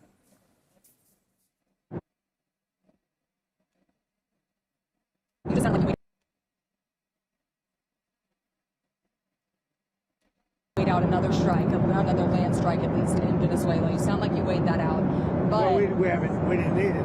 We were prepared to do a second strike if we needed. We're totally prepared. But that's off We're the still table. prepared. That's off the table now. No, it's not. If they don't behave, we will do a second strike. Now, Trump also suggested Colombia could face military action unless it curbs the flow of illicit drugs to the United States. Listen. Colombia is very sick, too, run by a sick man who likes making cocaine and selling it to the United States. And he's not going to be doing it very long, let me tell you. What does that mean? He's not going to be doing it very long. He's not doing it very long.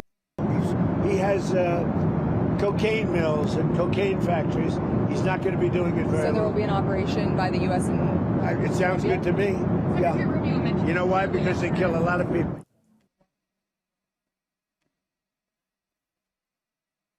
Look at Lindsey Graham over here. He's having a great time. Oh my God, look at Lindsey. He's on the plane too. He's in the inner circle, the inner sanctum. Honestly, it's such an insane thing for the president to say. Very sick man who loves making cocaine.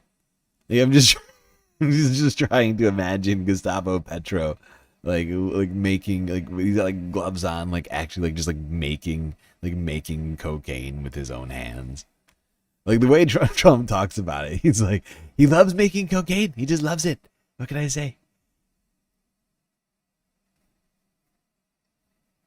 He's out there on the farm, picking the leaves, mashing them up, trying it out and making cocaine. He just loves doing it, okay? The whole process. Lindsay is so happy to have a dad. They're like the same age, aren't they? I mean, how much older is Trump than Lindsey Graham? Not that much. It can't be by much. 5-10 years, maybe. They're both elderly. They're both. It's hilarious to think of Lindsey and Donald in that way. Lindsey's got to be in his 70s, but it's hilarious to think of him as Donald Trump's son. I don't know why. It is just funny to me.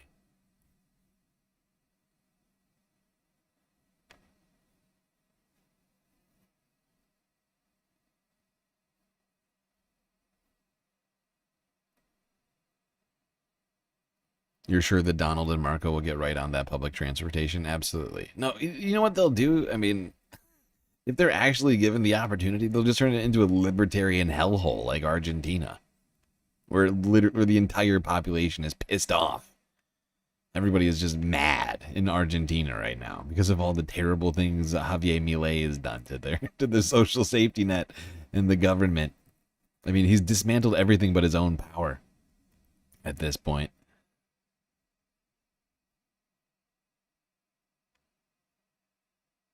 So yeah, I guess you know, in the near future, Venezuela will be like a libertarian hellscape run by like Chevron and Citgo and Marco Rubio. I guess Pete Hegseth, or will it be Pete? Who will be viceroy? Like, I know Marco is probably going to be the senior viceroy, but there's got to be like an under viceroy, right? Who would it be? The Principality of Venezuela. Trying to think. Maybe Steve Witkoff? Maybe Steve Witkoff will swap. Like, Steve Witkoff will be like the vice duke of Venezuela, and and what's his name? And Eric Adams. Eric Adams will get the Middle East envoy thing. He's been spending a bunch of time in like Israel and shit lately. Next 2 weeks, what do you We can need just from swap Delcy out. Rodriguez?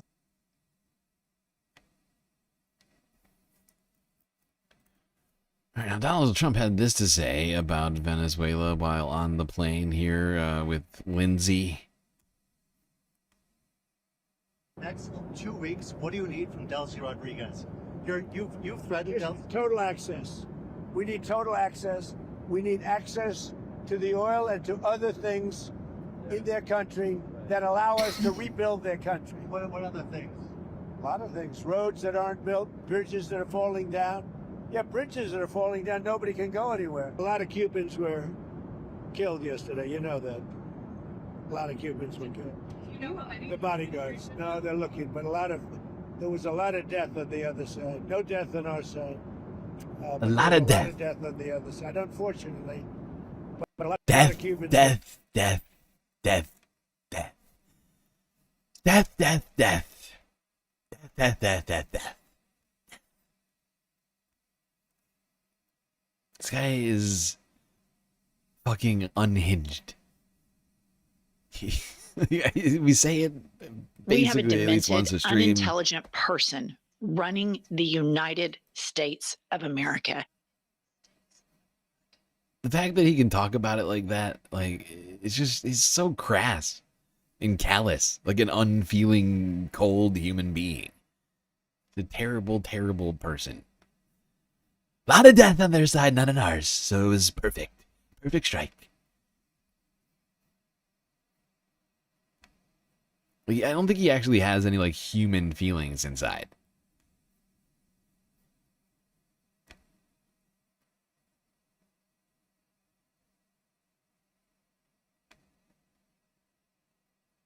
Okay.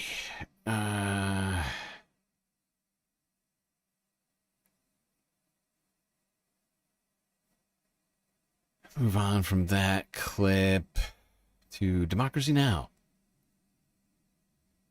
where law professor David Cole went on to discuss the legality and or lack thereof this U.S. Operation in Venezuela. This is Democracy Now!, democracynow.org, the War and Peace Report. I'm Amy Goodman with Juan Gonzalez. Secretary of State Marco Rubio appeared on ABC's This Week and was asked by George Stephanopoulos why the Trump administration did not seek congressional authorization prior to attacking Venezuela. Why wasn't congressional authorization necessary? It wasn't necessary because this is not an invasion. We didn't occupy a country. This was an arrest operation. This was a law enforcement operation. He was arrested on. It wasn't necessary to notify Congress. Now, one thing that has come out in the last 24 hours is that while the Trump administration didn't notify Congress, they did notify another group of people ahead of time, right? Can anybody guess who was notified ahead of time? Found in Venezuela by FBI agents, read his rights, and removed from the country. Also speaking on ABC This Week, Senate Minority Leader Chuck Schumer said the U.S. had no authority to enter Venezuela and oust Maduro. Illegal. They did not just do ships off the water. They went inside Venezuela, bombed civilian as well as military places, and it's a violation of the law to do what they did without getting the authorization Which law? of Congress.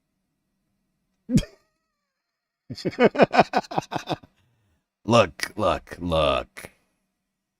I know everybody wants to come after Chuck Schumer right now for saying that the U.S. government needs authorization to do war crimes, which is absolutely, yes, that is absolutely what he just said. He said, look, They struck civilian targets, and they should have gotten congressional approval before.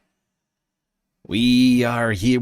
I will not rest until I give my congressional approval for war crimes.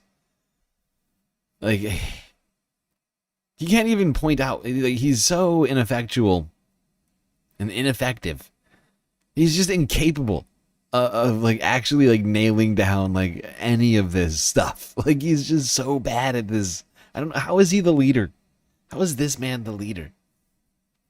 Like, it was an international crime. And he's like, I would have liked to be asked first. Nobody asked me. They're all over the place. All of this comes after months of U.S. attacks on boats who the Trump administration accused of carrying drugs in the Caribbean and Pacific near Venezuela, though not providing evidence. For more, we're joined in Washington, D.C. by David Cole, constitutional law expert and professor in law and public policy at the Georgetown University Law Center, former ACLU National Legal Director. He's just written a piece for the New York Review of Books. It's headlined, Trump's War. The invasion of Venezuela is not law enforcement. It's imperialism, pure and simple. Professor Cole, welcome back to Democracy Now! Lay out your argument, this key point that they're making. They did not consult Congress, Trump, Rubio, the Trump administration, because this is a law enforcement operation. What does that mean? So it's clearly not a law enforcement operation. This is an operation that began by summarily executing hundreds of people, over 100 people on boats who are claimed to be smuggling drugs. It escalated to bombing a loading dock within Venezuela. It included an embargo on ships to Venezuela, and finally an invasion in which many targets were bombed. We did pull out Maduro and his wife. But that was the excuse. That wasn't the justification. And Trump made that very clear. We are running the country. We are giving access to our oil companies to its oil. This was not a law enforcement operation. It was an excuse for imperialist intervention. Yep. And David Cole, you mentioned imperialism.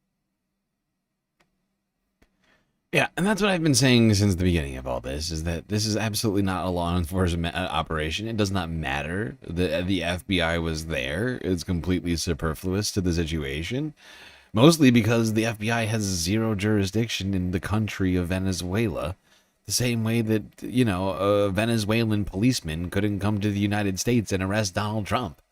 You know, it just, that's not how the law works, as it turns out. And they're hoping that their supporters are stupid enough to not know that.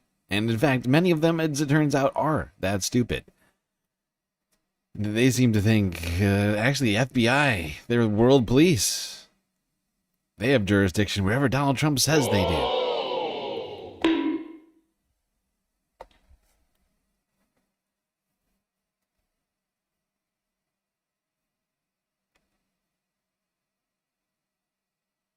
Now, Secretary of War Peter Hegseth, party boy, old Fox News party boy, he, you know, he's the guy who's basically, you know, in charge of all of these operations, seeing as he, you know, Pentagon is his responsibility. But he's been very busy this week doing some other stuff, going on a tour. And no, I don't mean a 3-hour tour on a little boat. That's dangerous these days. You get yourself blasted out of the water. No, he's been going on a tour he's dubbed the Arsenal of Freedom. Yes, the Arsenal of Freedom. The AOF tour, as we're going to refer to it, is visiting Virginia. I don't know if it's going to go full, all 50 states. It's not clear, but Pete's been speaking, delivering remarks. This was from yesterday, Monday. The USS Oklahoma. This Virginia-class submarine is a paragon of American engineering and fighting spirit.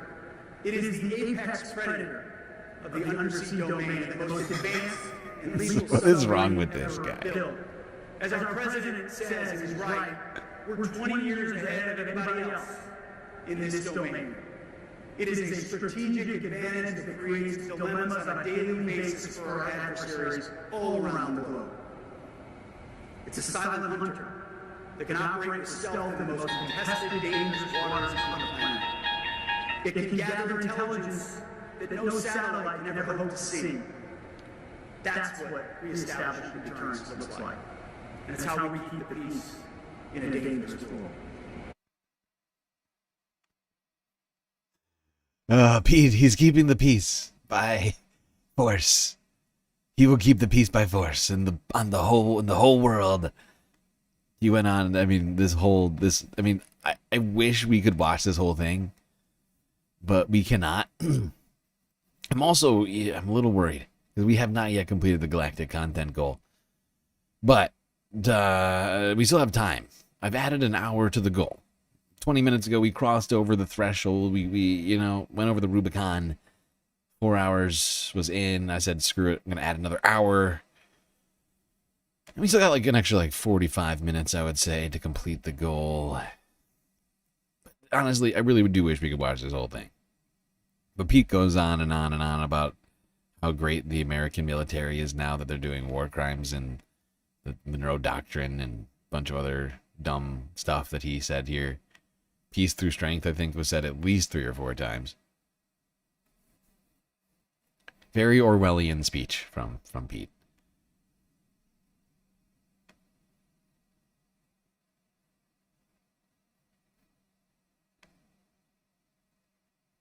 Speaking of the Monroe Doctrine, let's go here to France 24 yesterday. Talk about how the Monroe Doctrine factored into this test. Hush, Pete. We're done with you. Monroe Doctrine. That was something that Donald Trump has invoked, referring to it as the Donroe Doctrine. So it kind of leaves you thinking what this could mean. Of course, Trump suggesting he could annex Greenland, taking Colombia too, taking action there in some way, shape or form. What does this policy strategy mean for what comes next? Well, Monty Francis joined us here in the studio to give us more on this situation. Monty, let's start with that very simple question.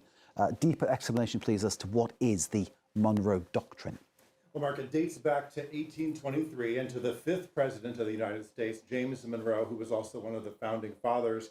The basic idea behind the Monroe Doctrine was to keep Europe as a colonizing power out of the Americas. It began as a hands-off policy, then changed under President Roosevelt to a hands-on policy, meaning that the U.S. would take over the role of policing the Western Hemisphere. So bringing this back now to Donald Trump and what's happening in Venezuela, Donald Trump is using the Monroe Doctrine as a way of justifying his actions. In fact, the National Security Strategy released by the White House just last month spells this out, and we can take a look at some of what it says. It reads, "We want a hemisphere that remains free of hostile foreign incursion or ownership of key assets and that supports critical supply chains. And we want to ensure our continued access to key strategic locations.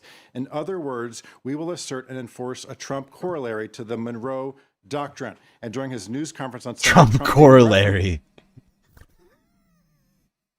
We're like a Trump coronary. Good Lord. The Donroe Mocktrine in full effect.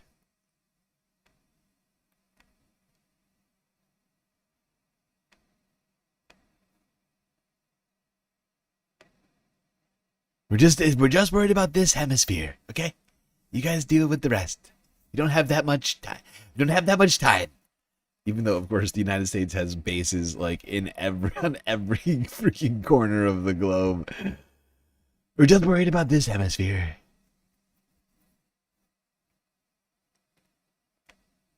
I'm fairly certain we almost have more troops abroad than we do at home. I don't know the actual numbers on that. But it's a lot. It's a lot. It's a metric fuck ton, as they say. And absolutely the Donroe Mocktrine factored into this situation. Donald Trump's been quoting it this whole time. He just keeps bringing it up. Of course it played into this.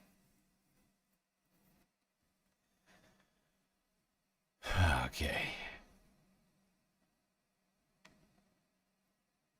Hey, just got a notification. Somebody just donated over on PayPal.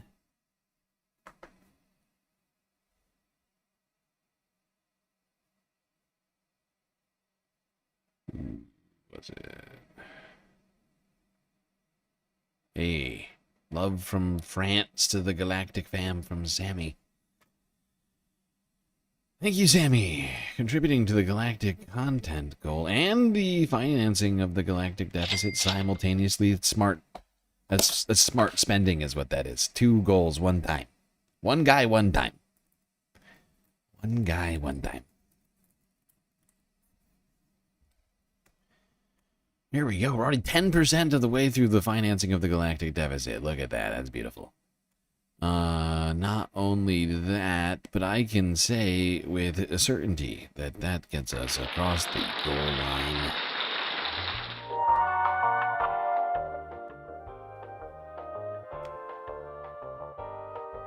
That gets us across the line, everybody. We did it.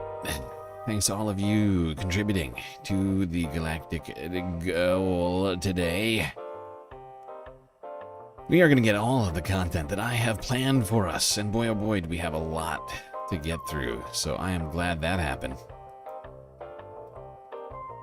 I am doubly glad, of course, because it also ensures that, you know, generally speaking, we're going to be able to pay the bills. Appreciate all of you. Oh, wait, there's no confetti. Something's weird. I'm not even doing my job. Confetti. There we go. Bask in the glory. Bask in the glory, Space Fams. This is the glory brought to you by Space Fams like you. Epicness unrivaled. The rest of the Milky Way galaxy.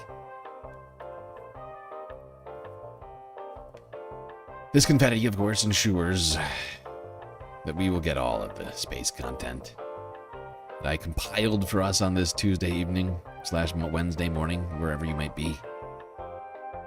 And we still got like half of the content left. Got through 1/2. Got through like 50 bids. We got 50 more to get through. All right, everybody. Last chance. Take it all in. Confetti is going away. And the content is coming back. I'm just realizing that Shorts did not get any confetti. Confetti for you, Shorts. Here you go. You can see it. Bask in it. Okay, it's all going away.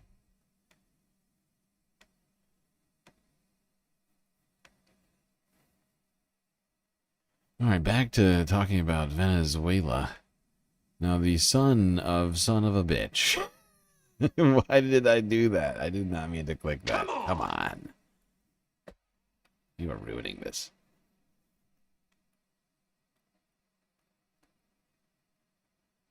You have ruined this. All right, let's go here. Global news. This was from yesterday. The son of Nicolas Maduro spoke at an event, I assume to show support for his father. Not the statement, I mean the event itself. Y a ti, papá, te digo, hiciste oh shit, I almost forgot.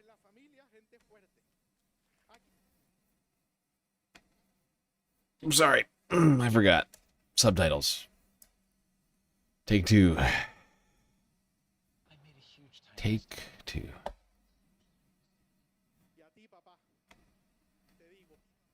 And to you, Dad. You made all of us in the family strong people. We are here fulfilling our duties until you return. The country is in good hands.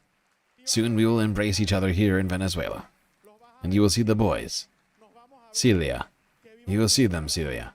We will see each other. Long live Venezuela. Long live the country. Here we are, steadfast in whatever we must do. They may have kidnapped Nicolas and Celia, but they did not kidnap the conscience of a people who have decided to be free. To you, Delcy Eloina, I offer my unconditional support in the difficult task ahead. You can count on me. You can count on my family. You can count on our determination to take the right steps in facing this responsibility that now falls to you. We stand firm in absolute unity to achieve the goals of peace in Venezuela, to move the country forward, and to bring Nicolas and Celia back home. I take advantage of this forum to announce that my name has been included, alongside that of the President and the First Lady, in the same accusation with which that they were kidnapped. My family and I are being persecuted because we are not comparable. We are not political commodities. My family is made up of men and women of integrity, love, Bolivarian, and Chavista values.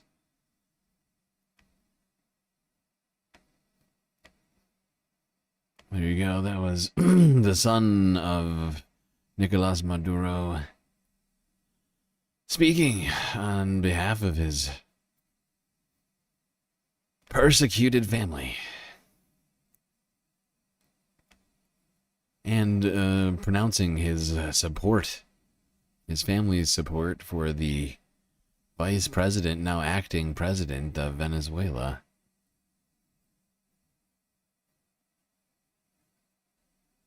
Now, back in the United States,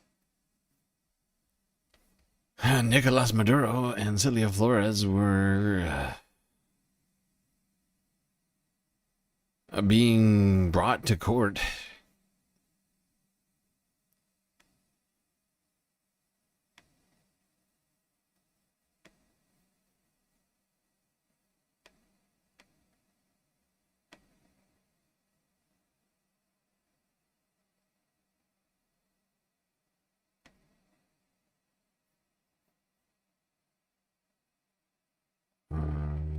Yeah.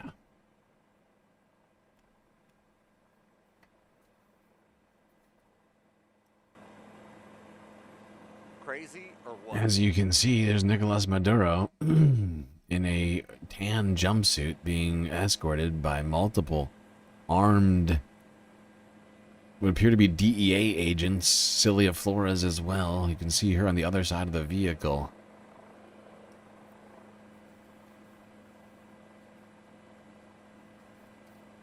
Both seemingly being brought to this helicopter on their way to the courtroom.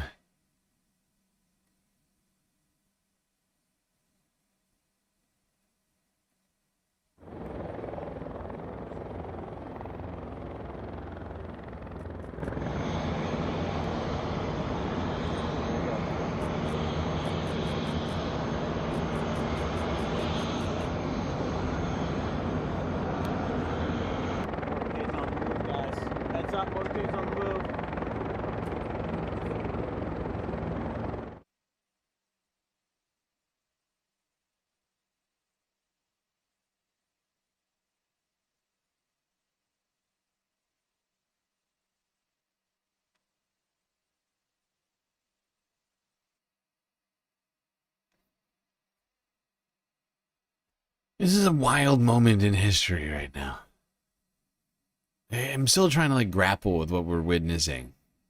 But it's a complete dissolution of the rules-based world order that I was told is so important by so many people over the years.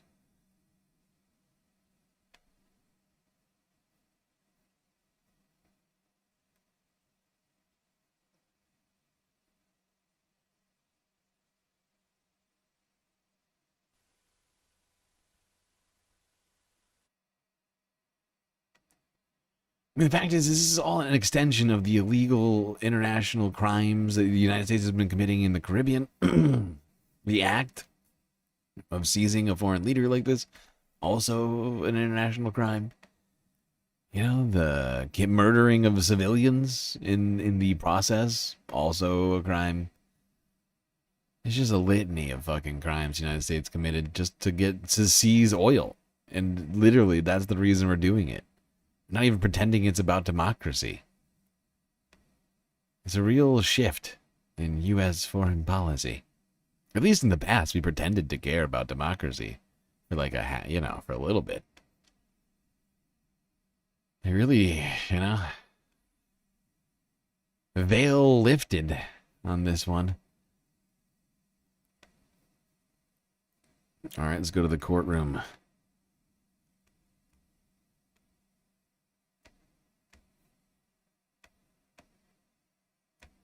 Today was an important day, the opening day in the Maduro case, where both Nicolas Maduro and his wife, they both pleaded not guilty. The United States is not a country that usually goes along with international law. The viewpoint is we are not looking at the president of Venezuela, we are looking at a terrorist under US law, and therefore we can detain him whenever or wherever we can. So the United States did not abduct him, but they arrested a terrorist. Now, the defense is going to argue something very differently. They're Now, while this guy says the United States doesn't usually pay attention to international law, I mean, technically, it's kind of true, kind of not true statement.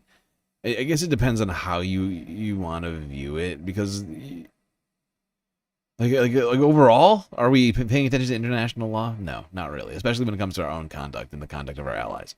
But there's, I mean, time and time again, the U.S. government invokes international law over and over again and operates as if it exists, right? In terms of, like at least up until recently, operated as if it exists in many of its functions.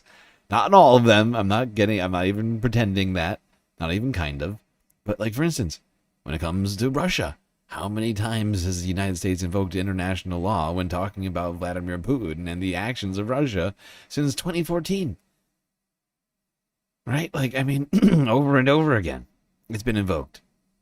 So it's really been sort of a matter of when it is we want it applied, more than that we ignore it entirely. I think, honestly, the U.S. pretends constantly that we are, in fact, following international law, even though it's a fucking joke.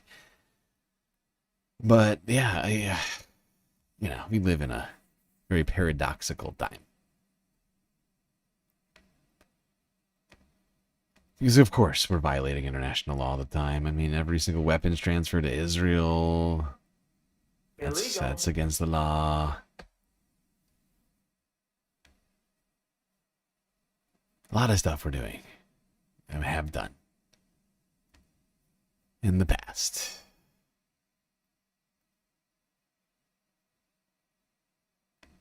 We tend to think of it as everyone but us and our friends. If we don't like you or we don't like what you did, then maybe we'll bring it up. Depends. Good evening. I'm Jessica Moore. And I'm Christine Johnson. Deposed Venezuelan President Nicolas Maduro and his wife made their first court appearance 2 days after they were captured in a U.S. military raid in Caracas. This morning, Maduro and his wife were shackled and transported via helicopter from the Metropolitan Detention Center in Brooklyn to the... Oh my God. How did I not notice this? Oh, I almost went way too far. I'm sorry, everybody. But I gotta do something here. We're over 4.5, almost 4 hours and 45 minutes into the stream.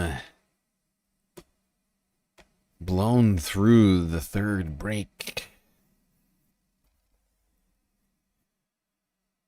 Alright, quick galactic intermission, everybody.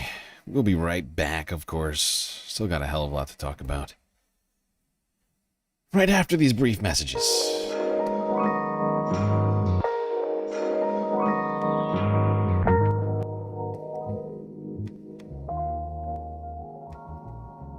All right, everybody. Hope you've been enjoying the show so far. If you haven't already, hit the follow button on Twitch and the subscribe button on YouTube. Maybe hit that like button, too, while you're at it. And do consider contributing to the Galactic News Network, as we are, of course, completely funded by individuals like you. Space fams, like yourself, who contribute to the stream, help to produce it. Help keep the Galactic News Network alive. Things like super chats, super stickers, memberships, gifted memberships, bits, power-ups, subs, gifted subs, Twitch Prime subs, Cash App, and PayPal. And of course, the very best way to get the most space benefits for your Earth dollars, Patreon. Where for the low price of $3 a month, you can get access to a cornucopia of space benefits unseen by the rest of the goddamn Milky Way galaxy. Things like an avatar on one of our break screens. That's right. Did you know that many of the characters you see here during the intermissions are in fact the galactic patrons themselves? They're avatars, at least. That's right, you can be hanging out by the pool, the bar, the lake, or the street. That's not all, though. Get yourself a shout-out at the end of every show. Secret Discord channel, and much more. That's right, secret things are happening inside the Discord server, inside of the Galactic Patron Discord channel. In order for you to know what's happening in there, you're gonna have to become a patron too. Alright everybody, enjoy the break, grab yourselves a drink, maybe a snack, and I will be right back.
All right, everybody. Break is over. Fourth half is about to begin. So get back in your seats. Otherwise, you're going to miss the beginning of the fourth half. Oh shit, I almost forgot. Tina is still wearing a... What is this? You just reminded me of this. I gotta solve this situation.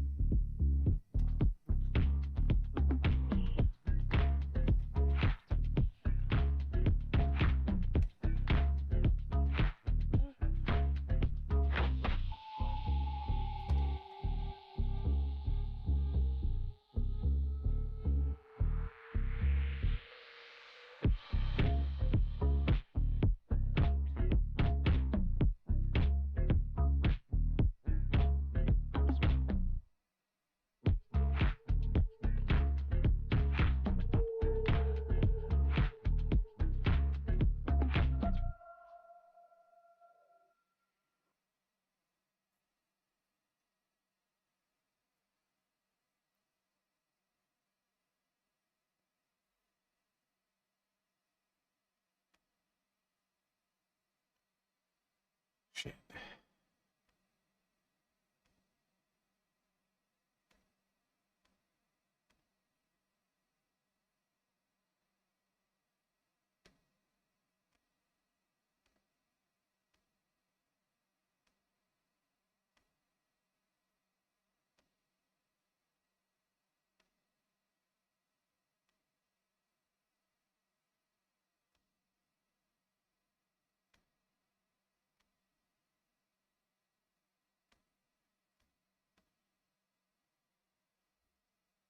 Hey, Thomas Walker with a super sticker.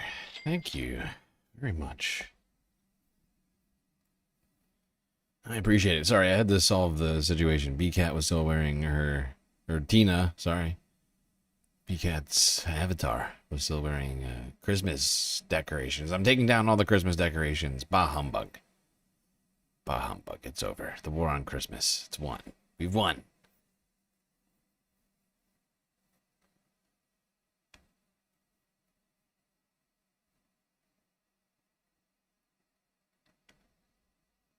All right. Back to the topic at hand. The one we were discussing before the break. That is the indictment of Nicolas Maduro in New York. Good evening. I'm Jessica Moore. And I'm Christine Johnson. Deposed Venezuelan President Nicolas Maduro and his wife made their first court appearance 2 days after they were captured in a U.S. military raid in Caracas. This morning, Maduro and his wife were shackled and transported via helicopter from the Metropolitan Detention Center in Brooklyn to the Wall Street heliport. They were then taken by motorcade to the federal courthouse where they pleaded not guilty to drug and weapons charges. The couple was then transported inside an armored truck back to MDC Brooklyn. Following the truck was a white van with its doors open and several armed officers inside. Chopper 2 flying over the motorcade as it entered the Brooklyn Battery Tunnel. Several minutes later, a black motorcade came out and headed to the jail. So clearly their security for today's arraignment was very tight. Outside the courthouse, dueling groups of protesters from international to national implications. We have team coverage. Let's begin with Alice Gaynor, who was inside the courthouse during this hearing today. Alice?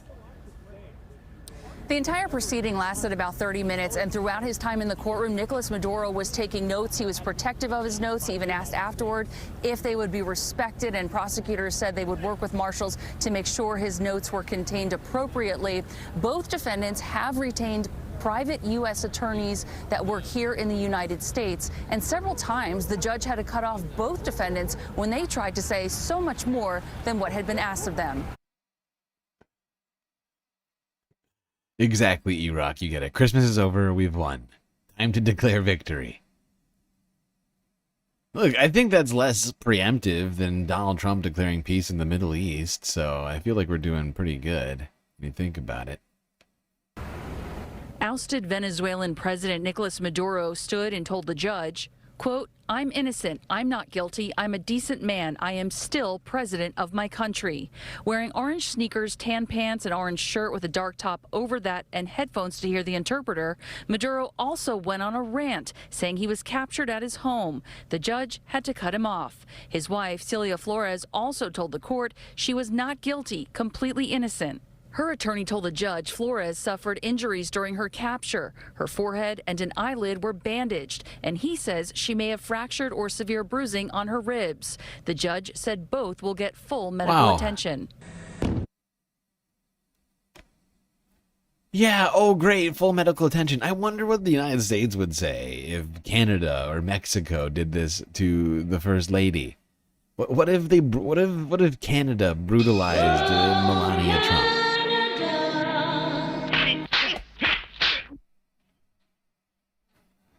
What would we be doing then, right? We would be declaring all-out war on Canada. We'd be nuking Toronto right now.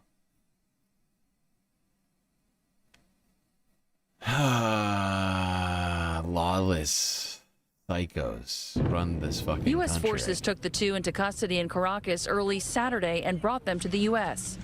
The 25-page indictment alleges Maduro, his wife, and 4 others, including his son, have for decades partnered with some of the most violent and prolific drug traffickers and narco-terrorists in the world to distribute tons of cocaine to the United States to make themselves rich. The charges include narco-terrorism conspiracy, cocaine importation conspiracy, and possession of machine guns. There are legal questions whether the U.S. has the legal authority to pursue charges against a sovereign head of state. We don't recognize Maduro as the president of Venezuela. Doesn't matter. Doesn't matter, though. Really doesn't matter if we recognize him as the legitimate leader or not. He is the leader of Venezuela. International law says so, and we don't get to just snag every leader we don't like. You know, people can declare that Donald Trump isn't the legitimate leader of the country and do the same thing. Is that what we're gonna? Is that the world that we want to live in right now? This is disturbing. But the claim that somehow possession of machine guns, like the guy was the head of the military of Venezuela. Of course he had access to. Of course machine. What? What are you talking about? It's so stupid. It's such a stupid claim. It's like, yeah, not only did he have access to machine guns, I'm fairly certain that Venezuela also has like tanks and other sorts of even more powerful weaponry than machine guns. It's such a weird claim. It's because they're trying to make it. It's because they're trying to make him out to be like a narco terrorist drug dealer. They're like, oh, he's like Scarface. The M49's under his bed or something. He's illegitimate, therefore he's not going to get sovereign immunity here. Flores' attorney says his client is in good spirits, releasing a statement that reads in part, quote, "The First Lady is aware that there is a long road ahead and is prepared." Ted Nugent has machine guns. That's a good point. It's a great point. Ted Nugent and some unknown number of Trump's own base and supporters also have machine guns. Are we going to start prosecuting that now too? I would love. Oh, and like Kid Rock. Didn't Kid Rock blast an entire case of Bud Light? A couple cases of Bud Light, if I'm not mistaken. With a fucking massive fucking machine gun years ago now. Am I to understand that that's a crime now? Having machine. Rid of the Second Amendment.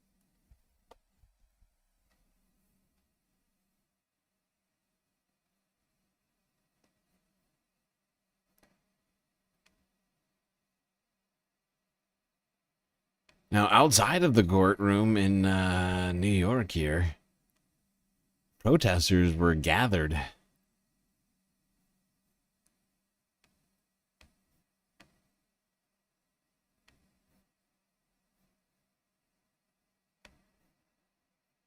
Oh no. What did I do? I muted it. How did that happen?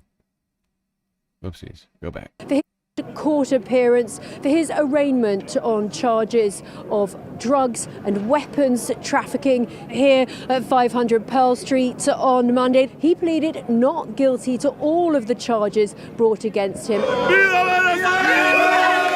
Outside the courthouse, there were heated scenes with both pro and anti-Maduro demonstrators.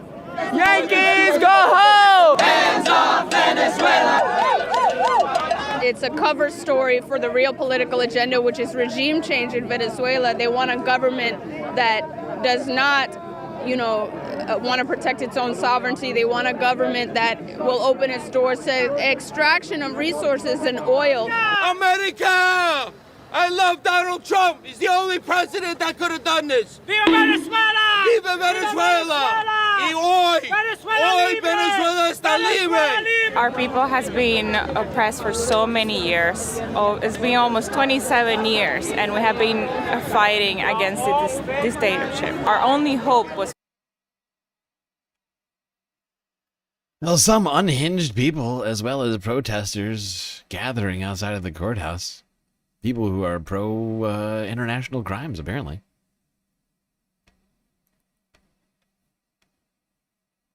I'm sure they weren't paid to be there. Trump administration, Republicans would never pay supporters to be there. These are real. This is non-carpetbagged. This is real. This is real and legitimate protesting. Okay.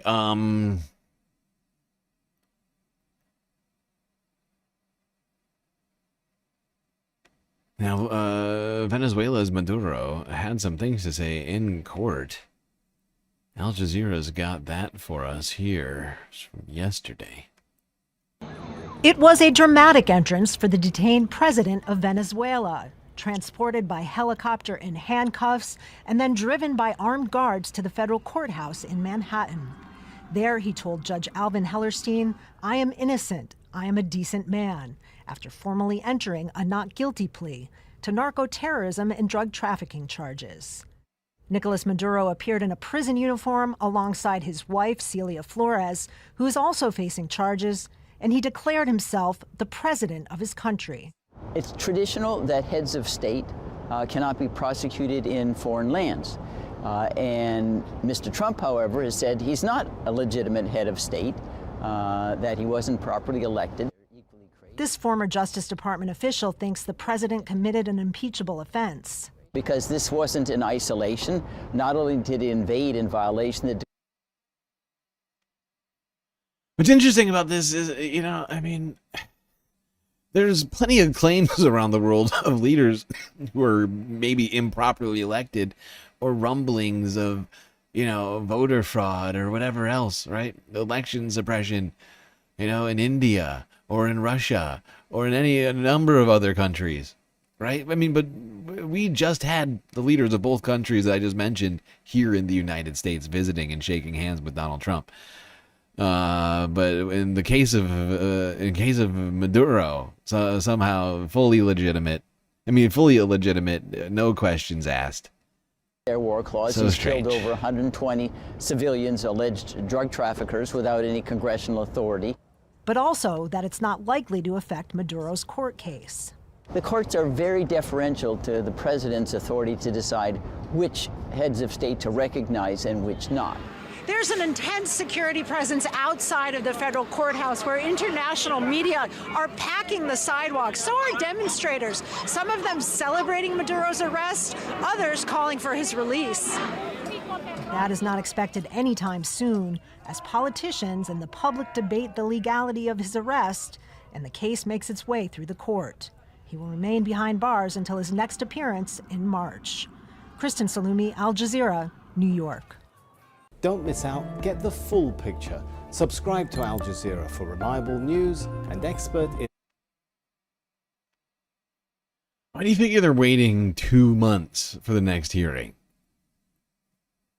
You'd think with something like this, they would want to speed this up. Maybe they're just hoping to drag this out and make a bigger spectacle of this. It's not clear, but it's just strange. They're going to do all of this and they're going to wait until March for the first hearing. Seems strange.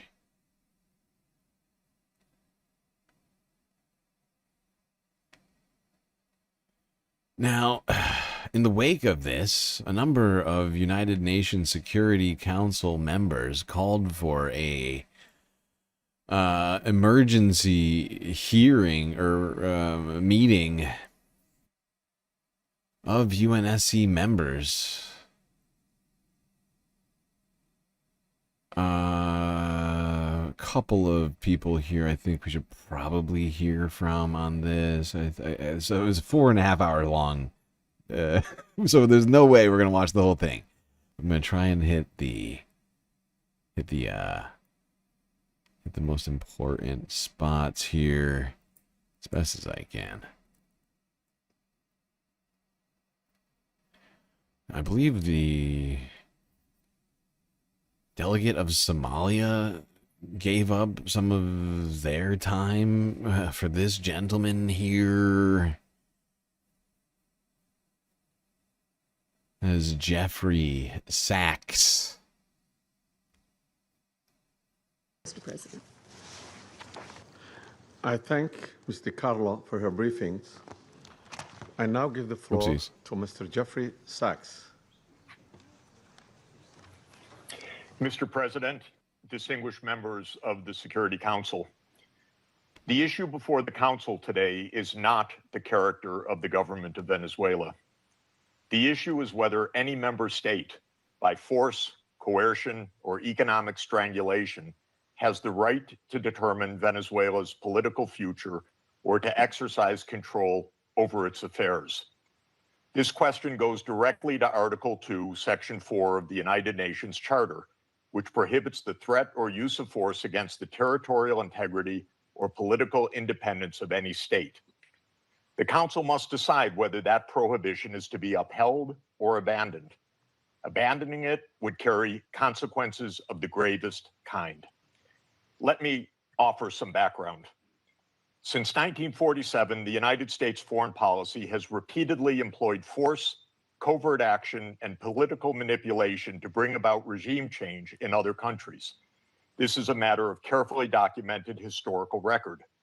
In her book, Covert Regime Change, political scientist Lindsay O'Rourke documents 70 attempted U.S. regime change operations between 1947 and 1989 alone. These practices did not end with the Cold War.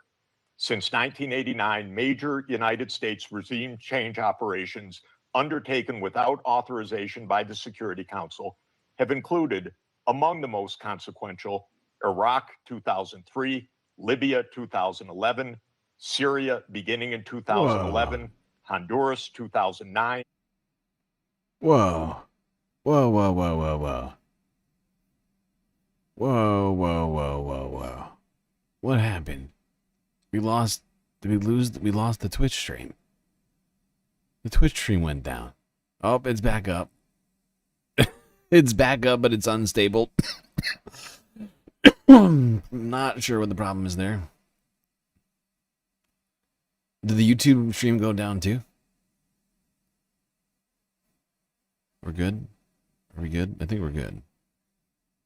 We lost all of our viewers on Twitch.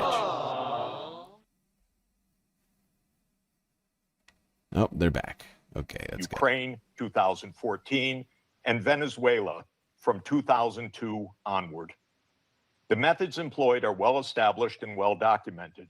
They include open warfare, covert intelligence operations, instigation of unrest, support for armed groups, manipulation of mass and social media, bribery of military and civilian officials, targeted assassinations, false flag operations, and economic warfare.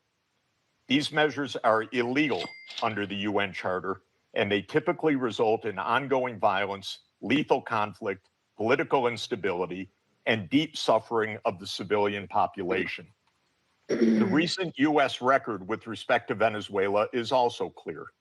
In April 2002, the U.S. knew of and approved an attempted coup against the government. In the 2010s, the United States funded civil society groups actively engaged in anti-government protests. When the government cracked down on the protests, the U.S. followed with a series of sanctions. In 2015, President Barack Obama declared Venezuela to be, and I quote, an unusual and extraordinary threat to the national security and foreign policy of the United States. In 2017, at a dinner with Latin American leaders on the margin of the UN General Assembly, President Trump opened.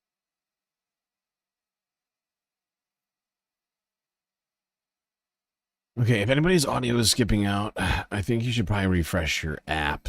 I'm going to take a pause so that everybody can do that.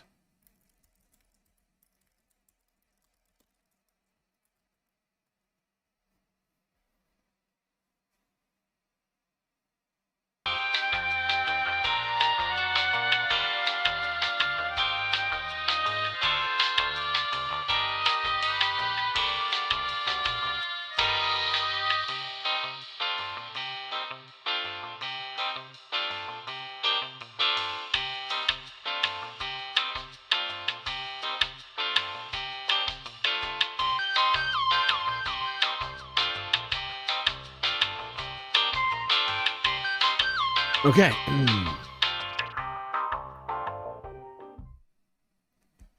Hopefully that was enough time for everybody to refresh their apps and have their audio now working.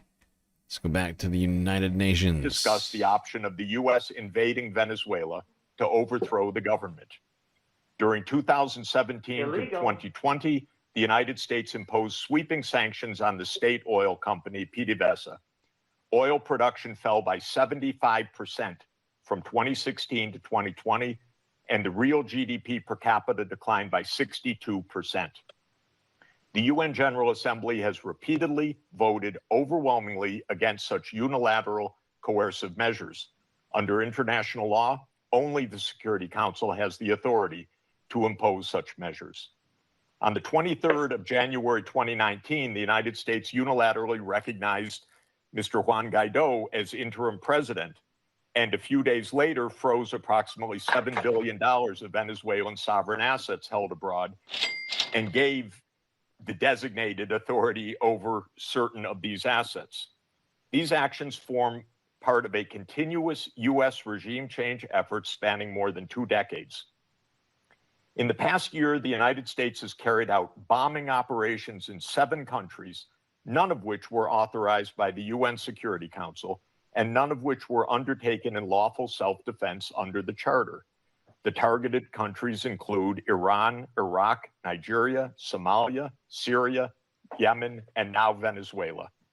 In the past month, President Trump has issued direct threats against 6 UN member states, including Colombia, Denmark, Iran, Mexico, Nigeria, and of course, Venezuela. Members of the Council are not called upon to judge Nicolas Maduro. They are not called upon to assess whether the recent U.S. attack and ongoing naval quarantine results in freedom or in subjugation. Members of the Council are called upon to defend international law, and specifically the UN Charter. The realist school of international relations, articulated most brilliantly by John Mearsheimer, accurately describes the condition of international anarchy as the tragedy of great power politics. Realism is therefore a description, not a solution for peace. Its own conclusion is that anarchy leads to tragedy. In the aftermath of World War I, the League of Nations was created to end the tragedy through the application of international law. Yet the world's leading nations failed to defend international law in the 1930s, leading to renewed global war.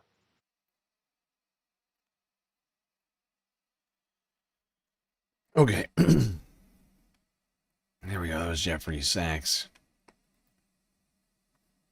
Speaking about the United States' flagrant and repeated violations of international law. I'm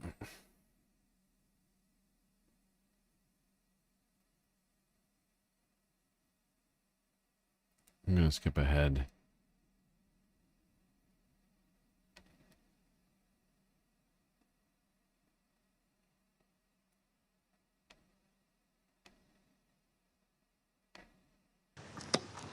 My apology. I now give the floor to Ms. Mercedes de Freitas.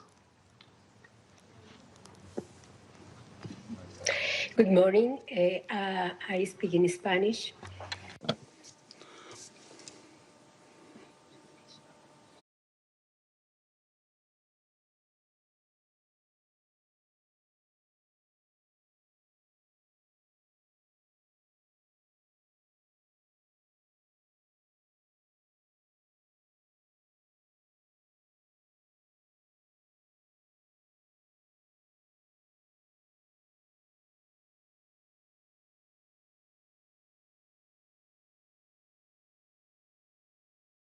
an institutional clarification. We note with concern that an attempt being made. We will continue to support efforts aimed at achieving a peaceful, negotiated transition that ensures the will of all Venezuelans is fully respected. Greece stands ready to support all regional and international efforts aimed at the peaceful resolution of the crisis in line with the Charter of the United Nations and international law. I thank you. I thank the representative of Greece for this statement and now give the floor to the representative of Bolivarian Republic of Venezuela. Muchas gracias. Thank you very much, Mr. President. Before coming to the substance of our statement today, I think we need to make an institutional clarification. We note with concern that an attempt is being made to present to the Security Council a supposed representative of civil society, a person whose public career trajectory bears the hallmarks of sustained funding from foreign governments and transnational corporations. This has been the case for years, as well as participation in processes of political destabilization and the promotion of institutional breakdown in her own country. The instrumental use of this person to legitimize narratives of confrontation, justify the use of force, or minimize violations of international law does not contribute in any way to the purposes of this Council or to the strengthening of multilateralism. On the contrary, it erodes the credibility of the debates and distorts the Security Council's mandate entrusted with the maintenance of international peace and security. Mr. President, on January 3rd, 2026 is a date of profound historical significance, not only for Venezuela, but for the international system as a whole. On that day, the Bolivarian Republic of Venezuela was the target of an illegitimate armed attack lacking any legal justification by the government of the United States of America, which included bombing of our territory, the loss of civilian and military lives, the destruction of civilian infrastructure, essential infrastructure, and the kidnapping of the constitutional president of the Republic, Nicolas Maduro Moras, and the First Lady Cilia Flores. Venezuela comes before this Council today with a deep conviction that international peace can only be sustained if international law is respected without exception, without double standards, and without selective interpretations. The events of January 3rd constitute a flagrant violation of the UN Charter perpetrated by the US government, in particular, the violation of the principle of sovereign equality of states, of the absolute.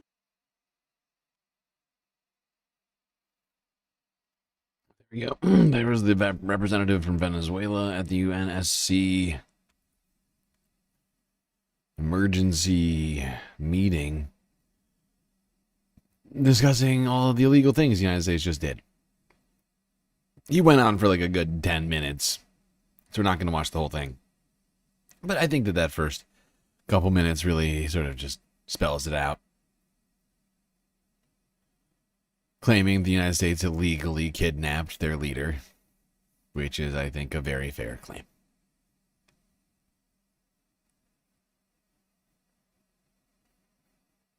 You're muted, I think. I think I must have been muted for a second. I mean, I'm snacking over here, so I don't want to snack directly into the microphone. On the break, I made myself toast. But it's very loud if I just eat right into the microphone.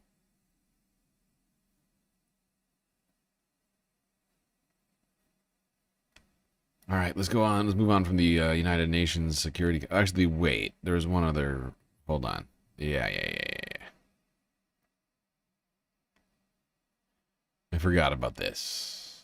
One other individual here. Colleagues, to speak. The Venezuelan people have suffered for years. This council now meets at a pivotal moment for Venezuela's future.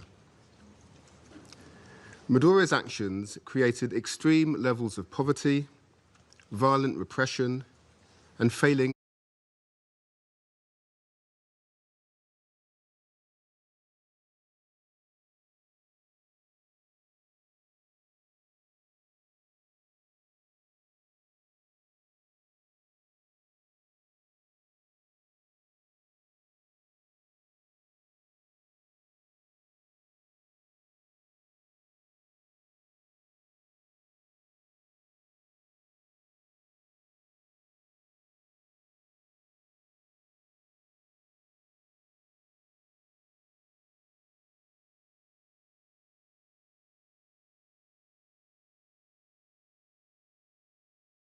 stands ready to support all efforts within this council and in partners to facilitate.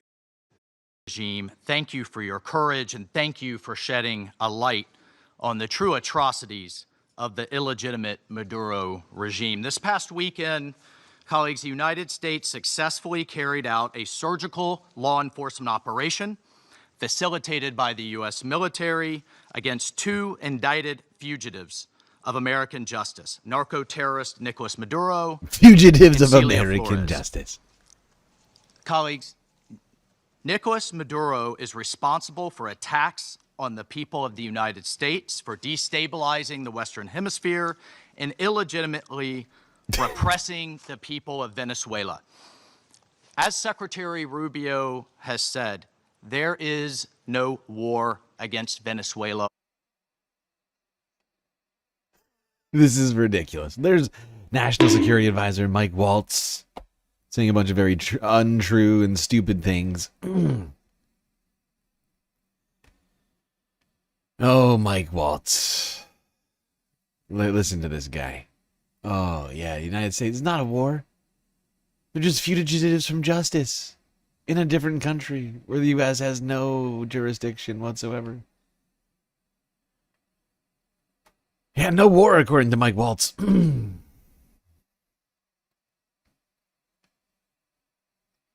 I know it's shocking. It's shocking to everybody. We are not occupying a country. This was a law enforcement operation. We're not occupying it, said Mike. Now, of course, this is completely contrary to everything that his bosses, technically, have said. I think technically Marco is, in a way, Mike Waltz's boss. He is the head diplomat of the United States. I'm not sure how that works. But, you know, both Marco Rubio and Donald Trump, but Donald Trump especially. Donald Trump said that literally the United States is going to run Venezuela. So if that's not an occupation, I don't know what else. I don't know what to call it. If the United States is running another country all of a sudden, there's no other word for it but an occupation. Illegal. An illegal one. In furtherance of lawful indictments that have existed for decades. The United States... Lawful. Lawful indictments. All right, I'm sorry. I can't listen to Mike. Basically, everything Mike said here was a lie. It's not a lawful action. It's an illegal action that has nothing to do with law enforcement because the United States has no jurisdiction in Venezuela the same way that the Venezuelan police forces don't have jurisdiction in the United States. The FBI can't arrest Maduro the same way that Venezuelan police are not allowed to arrest Donald Trump, or that Mark Carney can't come and take Donald Trump, you know? Canada can't invade the United States and steal Trump and take him back to Canada. Okay? It's all crime. International crime. Crimes, actually, multiple. But just generally speaking, you can't declare that your law is now the law of another place. You know, it's not how that works. If it was that, then there would be anarchy, you know, and there would be nowhere safe to hide. And literally, any government could do anything that they want on any ground, on any territory that they want. You know? If that were the case, then really, I mean, the actions of Venezuela are irrelevant. Because the law doesn't exist. And the crimes that they're alleging are meaningless because the United States is committing crimes. Sasha G. gifting 5 sweet galactic memberships on YouTube. Who got him? In Silico membership gifted. Rich P. Enjoy the Memby. Schlengen Britzel. Enjoy it. Myla Ressin. Enjoy the membership. And Rave Baby. Enjoy that sweet, sweet Galactic membership, courtesy of Sasha G. Much appreciated, Sasha. So incredibly generous. I'm floored. I'm taken aback by your incredible generosity. Spreading the galactic love to your fellow space fams on YouTube.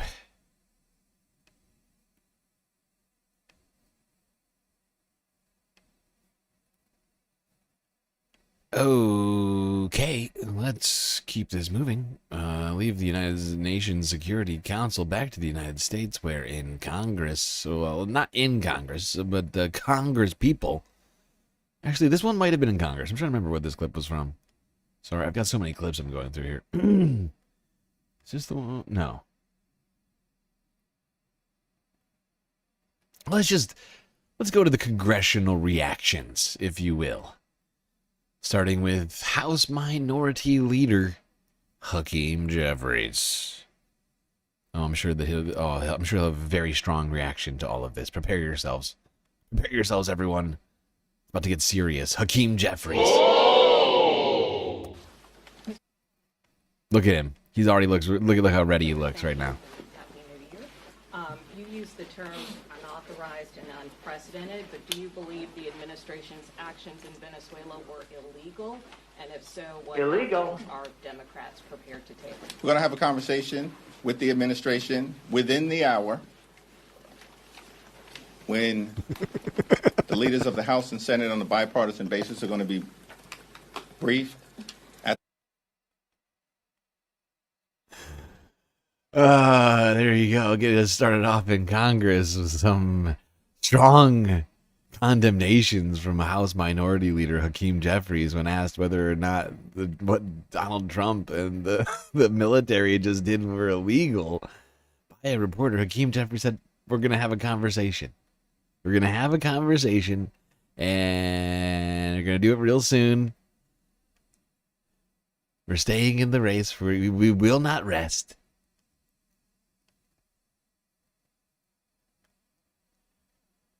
Such a strongly worded statement from Hakeem Jeffries here. See what else he had to say.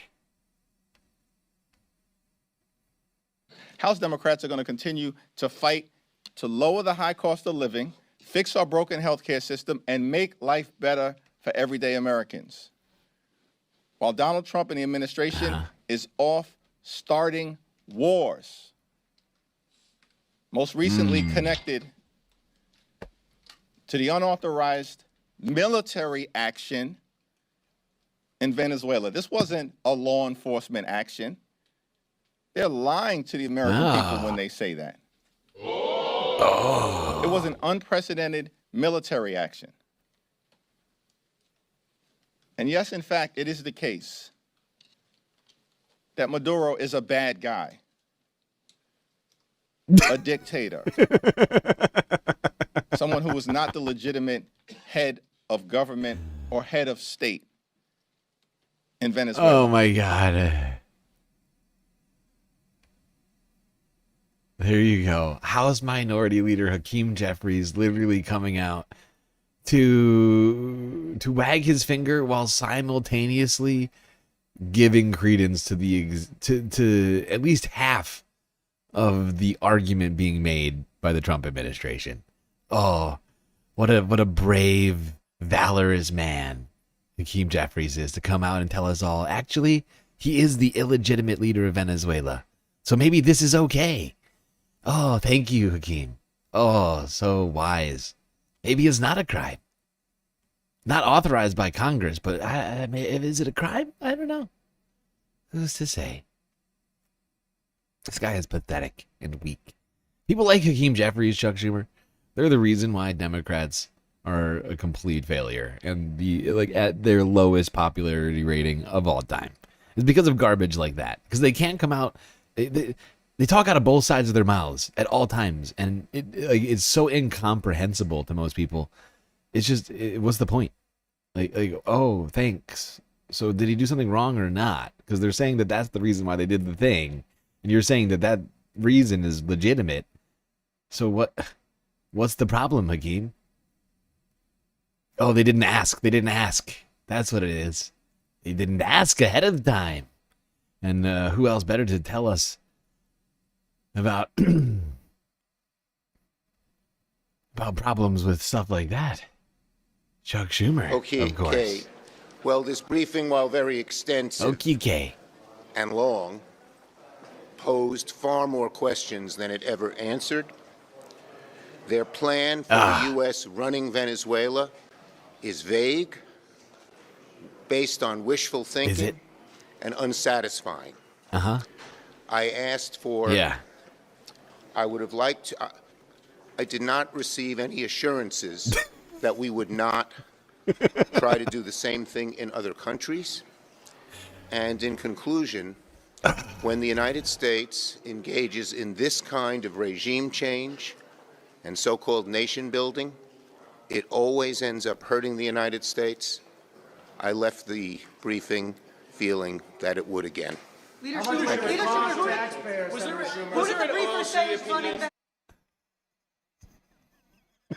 It almost sounds like Chuck didn't ask any questions about Venezuela. Probably because Chuck completely supports his action. But what Chuck doesn't support is not being clued in ahead of time, or having more questions than answers, as well as it's possible we might do this somewhere else, and Chuck would not like that without forenotice. Chuck couldn't even get answers on whether or not we'll do this in Greenland or Colombia or Panama. Oh, Chuck, he's working so hard, he refuses to rest. This guy is pathetic.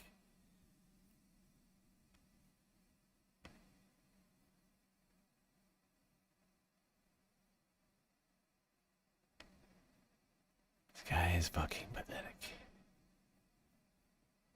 Gotta get Chuck Schumer out of there. ASAP.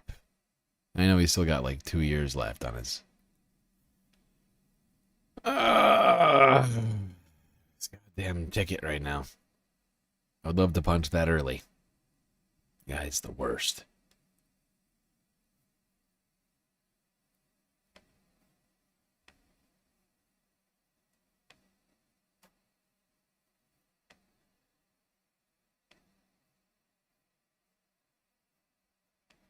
Well, we're not done talking about Chuck. He's had a lot of different reactions to the situation. But maybe that's not his fault.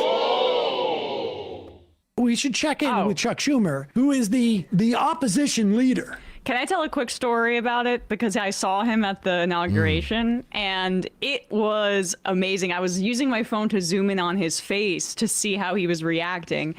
And when just seeing him in the background of AOC's speech, I'm like, look into your future, dude. Like, he wasn't clapping. The whole front row was Bernie and Jane Sanders smiling, AOC smiling, even Kathy Hochul's on board. And Chuck's just sitting there, like, completely looking like, you know, his career is passing him by, and that should be the case, you know?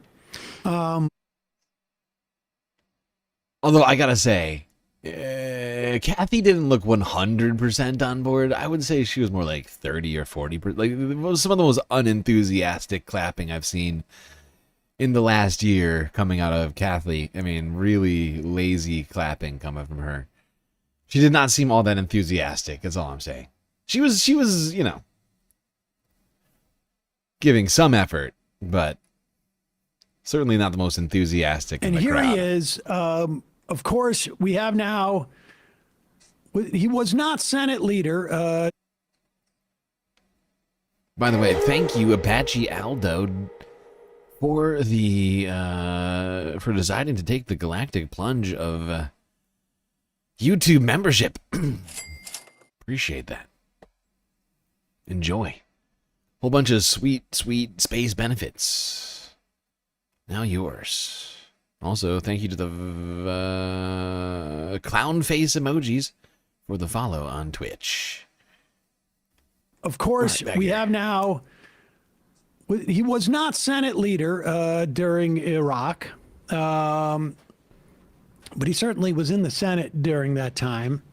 And here he is watching the President of the United States engage in an illegal invasion, I guess, not necessarily occupation, but certainly an illegal invasion of a country to kidnap the leader of that country, regardless of whether you think, whether Chuck Schumer thinks that he is legitimate or not. There's still national sovereignty, and it's unclear again, like what the theory, like what's supposed to happen now, and Chuck Schumer was just so angry. You're not going to believe this blistering barrage. So everybody, put on your safety goggles for this one. And we have the War Powers Act, which you mentioned. Right. I have the right to put that on the floor. Tim Kaine is the sponsor, along with myself and Rand Paul, so it's bipartisan to a degree. And the Republicans must, if there is ever a time, they must step up to the plate. Still doing U.S. stories this late, Mitty? Let's not forget that America is the world. Fuck yeah! Right? We're technically past the U.S. I mean, we're past the U.S. half. I intended this to be the Earth half. But, we're United States, okay? We've invaded the Earth half. Illegal. Literally. Is the time. And they're going to, if they don't, they're going to feel the heat from their constituents. You're talking about the American. Whoa! It's great how he's never has to be active in any of these plans about how he's going to succeed. Remember the disastrous Chris Hayes interview after they in the spring, remember? Yes. He said that if he violates the Constitution, the American people are going to rise up. Like, what are you doing? But not only the American, but the point is, no, he said more than that. He said He's telling the American people about how the people are going to rise up in the future. He's like Nostradamus, okay? That's what Chuck Schumer is doing. I look into my crystal ball, and I can see in the future Republican constituents, very angry. The Baileys bought me a class. A clairvoyance class has been very helpful lately. Doing people are going to rise up, and you're going to see these Republican lawmakers defy Donald Trump. Woo! Now, this guy, in every instance, except for in the Iran stuff, where he thought there was a secret deal. No side deals. A side deal to avoid bombing the country. No side deals. He has the exact same line. This is the time where Republicans, if you don't show up to bat this time, boy, oh boy, are you going to get it from anybody but me. Right. But the no side deal thing is the same. This is Chuck. your last chance. Chuck. You better be. He's still giving better do the right thing. How about go and win those voters that are now upset that they've just toppled a new regime? Okay, that's not the way it works. That's not the way it works. Chuck, I just have to ask you. So with the Iran deal thing, you were focused on no side deals. He's all over the lot. I am so steamed right now. Right? I can barely even hear you. Trump's all over the lot. He's not going through the proper procedure. That was the critique. Correct. Now I see Chuck Schumer's statement. He's got to go to Congress. No side deals. No side deals. Why do you insist on, in like acts of military aggression, Chuck, criticizing Trump on purely procedural grounds? Trump's all over the lot. Because he's like, what's he doing? Yeah. See, that's the thing. Exactly. They're going to sound tough in public and then have a side deal. How is Chuck Schumer to have a coherent strategy when Donald Trump is all over the place? You can't ask Chuck. You can't ask the Senate minority leader to have some sort of coherent strategy to fight back against something so chaotic. It's not fair. That is not fair. That's not fair to poor Chuck. He's trying. He's trying. He's very, very hard. He's trying. He's trying incredibly hard, but it's difficult because Donald Trump, first he's doing something over here, and then he's over here, he's doing something else. How are you supposed to, what are you even supposed to do with that exactly? It's very confusing. It's very confusing. It's not fair.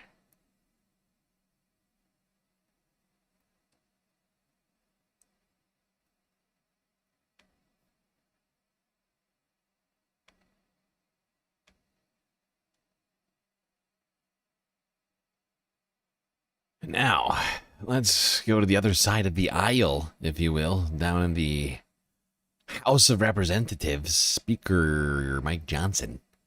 He had some stuff to say about Venezuela yesterday. Little Mike, what do you got? What do you got in your little hands there? Little folder? I want to be very precise. I don't typically read from notes, but I want to be very precise about what we've heard and what we're facing here. Thank God. I was worried that he was gonna, he was gonna improvise this. Phew. Mike's gonna go straight from the notes. This is gonna be good. I'm going to share with you some yourselves. thoughts on paper here. Let me say this with regard to the top line on all of this. The U.S. military operation in Venezuela was a decisive and justified action. Nicolas Maduro is responsible for the deaths of untold thousands of Americans after years of trafficking illegal drugs and violent cartel members into our country. This is undisputed, and everybody agrees with it. These are crimes for which he's been indicted in U.S. courts. That's a bad start. It's a bad start, Mike. Undisputed, and everybody agrees with it. Are you sure you're going from the notes? Also, who wrote these notes? And everybody The agrees bad with start. it. These are crimes for which he's been indicted in U.S. courts, and an arrest warrant was duly issued. And now he has learned what accountability looks like. Under President Trump, the United States will no longer allow criminal regimes to profit from wreaking havoc and destruction on our country. He's putting Americans first and succeeding where others have failed, and this is very clear. This operation demonstrated the unmatched precision and effectiveness, professionalism, and capability of the U.S. military. There's no other force on planet Earth that can do what we can do. And All the produced best an outcome adjectives. only You did America's them. armed forces could achieve. Our brave military personnel who executed this successful operation with speed and precision and power.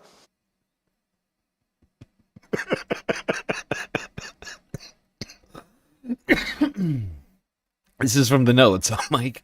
It's just all adjectives describing how great the strike was.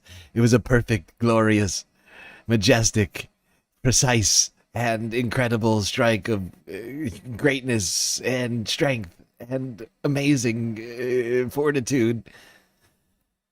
It's just we got more adjectives in here somewhere.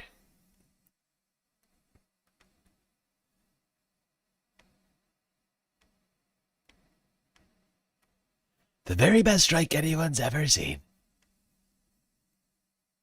There we go. Nobody disagrees with what Mike said. And if you do disagree with Mike, well, you are probably right. He was lying. He was lying, and he knows it. That's why I had to go from the notes. Got to get the lies straight. You know, you can't, if you're gonna come out there, you can't come out there just shooting from the hip when you're the majority leader in the House. Let's get the Release files the and figure it out. notes. Let's get the files and figure it out.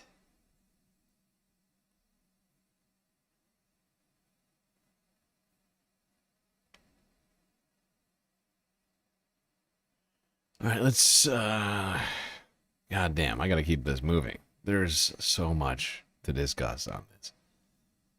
This is the main topic of discussion, I feel like, lately, and it's taken over our attentions in a significant way. All right, let's go here. Associated Press on the streets talking to Trump supporters. I'm a little confused. See how they feel about all this. Now, of course, I just want to go back really quickly before we get to this. Mike Johnson, he said that the strikes were incredibly precise. Now, I don't know if it was their intention to kill civilians, but there are reports that civilians were hit by these strikes. It's not clear how many or if any died for sure. I've been trying to figure this out, but there were at least civilian targets hit, residential areas, apartment buildings. I know people were definitely injured by the strikes. I just don't know if or how many people died from the strikes at this time. It doesn't sound super precise though, because your scores, you know, it's a crime to hit civilian targets. Illegal. I'm a little concerned about it. I'm telling you my true opinion. I believe there was more behind it. The motivations were not necessarily what was presented. I was just kind of taken back by it, surprised more than anything else, because I didn't have, I didn't have the facts. I didn't know what was going on, how Venezuelans felt. He warned Maduro. He said he talked to Maduro. Maduro's been an outlaw. President Trump does not speak idly. If he says he's going to do something, he does something. I was a little bit shocked that he did it without any leaks or nothing. He's an enemy of the United States, so I support Trump 100%. I think I'd love to see more of these actions, especially if they were as successful as this last one, where we didn't lose any troops, we didn't lose any planes or ships. It seems like every No, sort of unclear. Well, not unclear, but sort of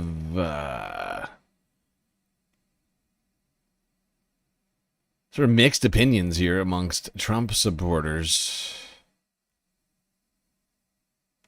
around this strike. Some people incredibly critically about it. All right, this is from News Nation. At least 56 killed during Venezuela strikes. 32 were supposedly Cuban military and police officers. This is from today, 6:11 p.m.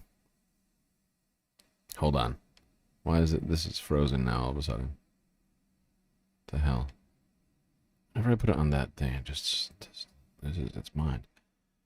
So yeah, it says 32 Cuban military and police officers were killed. 24 Venezuelan security officers were killed.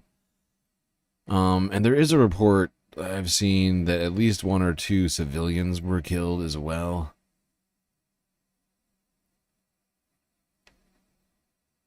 But is not entirely clear to me yet what that numbers is, or whether or not it's going to continue to grow.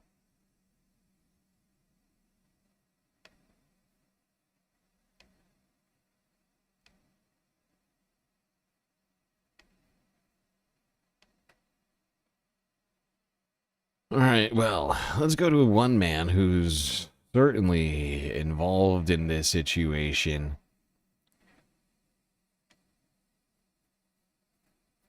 White House Chief Advisor Nosferatu. I'm sorry. No, Voldemort. Nope. What's this guy's name again? Right, Stephen Miller. Stephen Smelly Pants Miller. He went on to CNN to talk to Jake Tapper yesterday. Let's watch some of this fascinating interview. So a source briefed on the Venezuelan operation told me that a handful of American troops sustained bullet and shrapnel wounds, but none are life-threatening. Can you share with us how serious any injuries to American service members might be, and also any information you can tell us about any Venezuelan civilian casualties? Yes, well, let me take the second part first, which is that the overwhelming share of casualties and fatalities that were inflicted were against the Cuban guard that had exerted control over the people of Venezuela. So what many don't realize is that for years, Maduro stayed in power through an illicit deal with Cuban communists to provide his security because he didn't trust his own people to keep him safe. That is how much he was hated inside of Venezuela. So what our special forces encountered when they did that daring midnight assault. Now, of course, we literally just got done reading the report where dozens of Venezuelan security forces were killed. So clearly what what Stephen Miller said was a lie, because, I mean, in order for Venezuelan security forces to have been around, you know what I'm saying here? Venezuelan security forces were killed in the operation because they were protecting Nicolas Maduro, which means that Nicolas Maduro trusted Venezuelan security forces enough to have them there. He just allowed Cuban security forces to help bolster his security. Seems reasonable considering the threats that were being made against him. Into Caracas were armed Cuban guards, and they sustained massive numbers of casualties. I can't give you an exact number. The numbers that you've seen in terms of the Cuban guards publicly reported are probably lower than the actual number that were killed. To your first question, no, none of the, at least as I've been briefed, none of the injuries are life-threatening. Everybody is stable, and it just underscores the remarkable skill, precision, courage, and capability of our special forces. And I wanted to set the table one more time for your audience. I'm sure you've talked about it at length already, but the United States of America launched an assault force into Venezuelan territory, which has sophisticated air defense systems, which has sophisticated surveillance systems, which has weaponry that they've received that can take out planes and helicopters from our foreign adversaries that they've been stockpiling for years in anticipation of the possibility of such an action. Right. What is the point? Why? I don't know why Stephen Miller felt it necessary to go on and on about the capabilities of Venezuela's military. I feel like it's really just to be like, look at how great our military is because they have a military and we did this thing. But it's just sort of a weird vibe. Now, unfortunately for, I guess, the world, since, you know, Jake is the one who has the opportunity here, he could have pushed him on, I don't know, the international crimes of it all, but he did not do that really at all. I think he asked like a question about like U.S. like congressional authorization once, and then did not push back on the really shitty answer he got from old Nosferatu here. And so I used to say, Jake Tapper, once again, more focused on selling books than actual journalism, even when he's got people like Stephen Miller right in front of him. People who we, you know, might like some answers from, like some genuine answers on things like international law. But, you know, Jake, he's been too busy writing books. Or whatever it is that he's doing over there.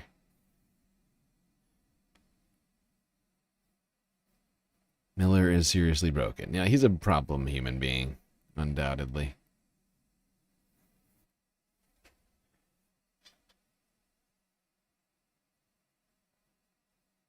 He's a lazy propagandist. Yes, he is. It's too hard. It is a lot of effort, though, asking questions. I mean, what next? What are you going to ask of people like Jake next? Huh?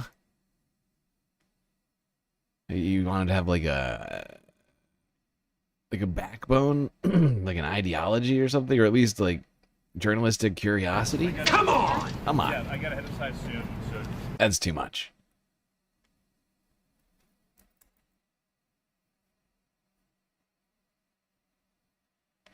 Jake's ideology is where the money at.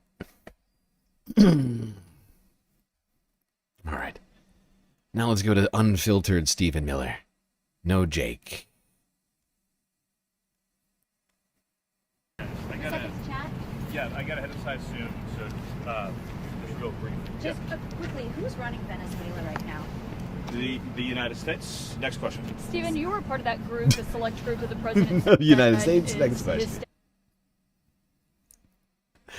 I fucking hate this guy. He really is the worst. He is such a smug, smarmy piece of shit. Oh, God. How he ever got access to as much power as he has now, I will never understand it. Is running Venezuela. What exactly are your day-to-day responsibilities?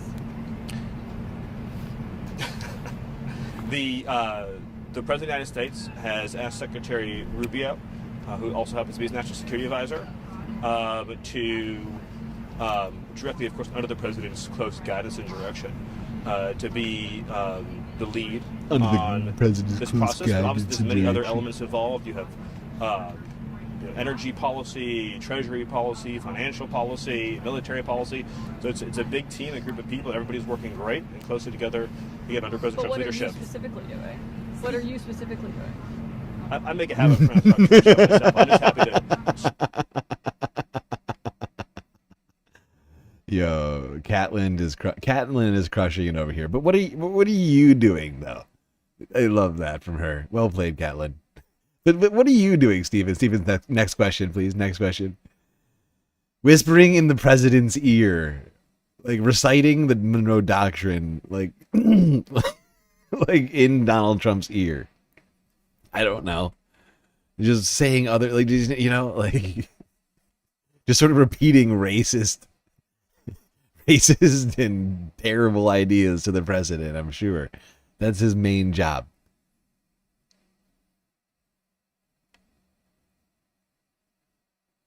All right, that's enough from Steven. I can't do it. This guy's fucked. God. Can't even answer to Catlin what he's doing exactly, like what his job is, for whatever reason. I feel like that would be an easy question. Sort of a low ball. Not a low ball, like a softball question, right? Like, I mean, he's working in government. He's getting paid a government salary. Should be able to tell us what his job is, shouldn't he? Seems like the sort of thing that he'd be able to say without a lot of effort. Like, hey, I'm Stephen Miller, and my job is whispering racist nothings into the ear of the president before he goes to bed, and while he eats breakfast, and while he's pooping on his golden toilet. I just continue saying troubling things, like reading excerpts from Curtis Yarvin's blog and Mein Kampf. Earlier in the show, we had on White House advisor Stephen Miller, and he characterized the U.S. involvement in Venezuela as a, quote, ongoing military operation. And then when I asked, well, who's running Venezuela, who's in charge, he said this. Take a listen. By definition, we are in charge because we have the United States military stationed outside the country. We set the terms and conditions. We have a complete embargo on all of our oil and the... Ugh. God, Shorts chat is filled with just despicable, deplorable people. Christoph863. That guy is a badass. I assume that's in reference to Stephen Miller. Stephen Miller, a badass. That is one of the funniest things I've ever heard. Stephen Miller is a badass. We bypassed and destroyed both Russia and Chinese air defense systems. China was embarrassed internationally by this fact, says Christoph863 on the Shorts chat. China! We embarrassed China somehow. Well, who's running Venezuela? Who's in charge? He said this. Take a listen. By definition, we... By the way, if you think that Stephen Miller is a badass, you're a sick and twisted person with a very weird definition of badass. I'm fairly certain this badass you're talking about would get crumpled in just about any actual fight He said scenario. this. Take a listen. By definition, we are in charge because we have the United States military stationed outside the country. We set the terms and conditions. We have a complete embargo on all of their oil and their ability to do commerce. So for them to do commerce, they need our permission. For them to be able to run an economy, they need our permission. So the United States is in charge. The United States is running the country during this transition period. What's your response, sir? Well, that's the definition. Mr. Miller gave a very good definition of imperialism. And that's not new. I mean, England did it, France did it, countries all over the world historically have done it, the United States has done it. We are powerful, we have the strongest military on earth, we can run any country we want. Is that really the kind of America that our people want? I don't think so. I think they would rather us pay attention to improving our broken healthcare system, making sure that workers have decent wages, dealing with the housing crisis, which is so significant in virtually every state in this country. But Mr. Miller did a very good job in describing what imperialism is all about. Today, Senate Majority Leader John Thune, Republican of South Dakota, said he does. There we go. Bernie Sanders laying it out. The actions of the United States were that of blatant imperialism.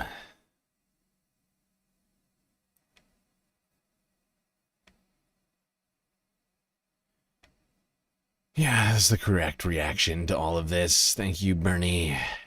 Now, we still got a hell of a lot more to talk about with all of this. But we are 6 hours into the stream, which means we got to take another quick galactic intermission. Do not worry, though. We will be back after these brief messages.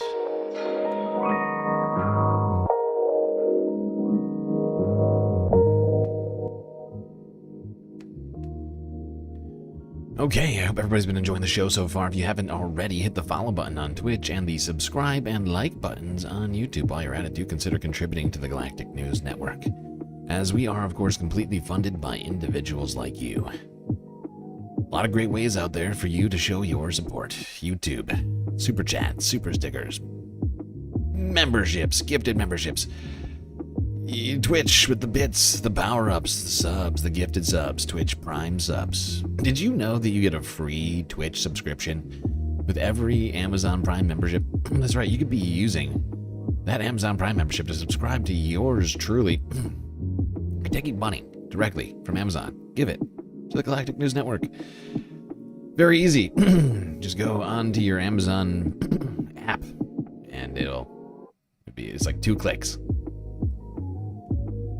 That's not all, though.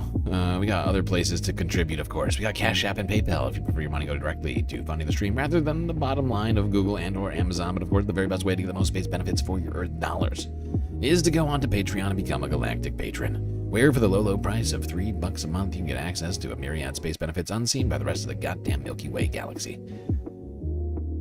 All right, everybody, enjoy the break. Grab yourselves a drink, maybe a snack, and I will be right back.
All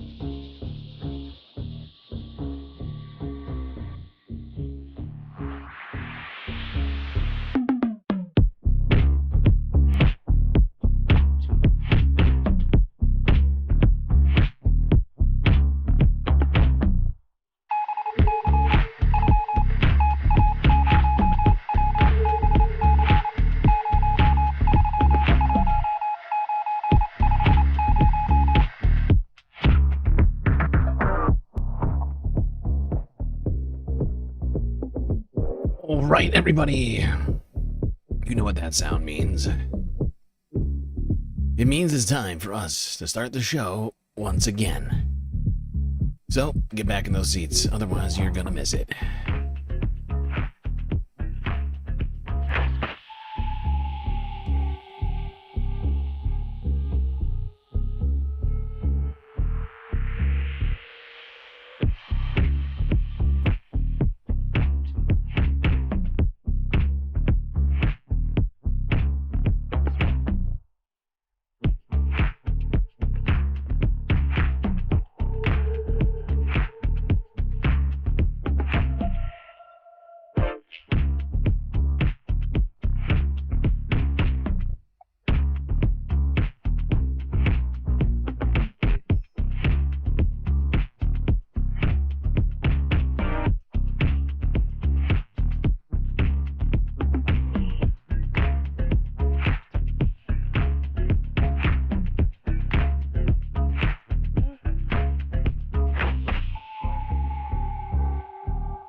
Folks, let's get back to it.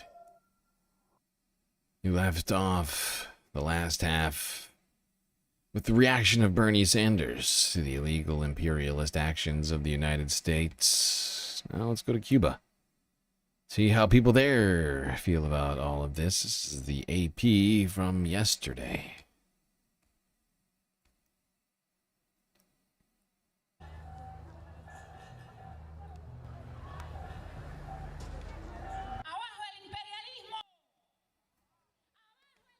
Down with imperialism. Down with imperialism. There are 32 Cubans dead. That has hurt me deeply.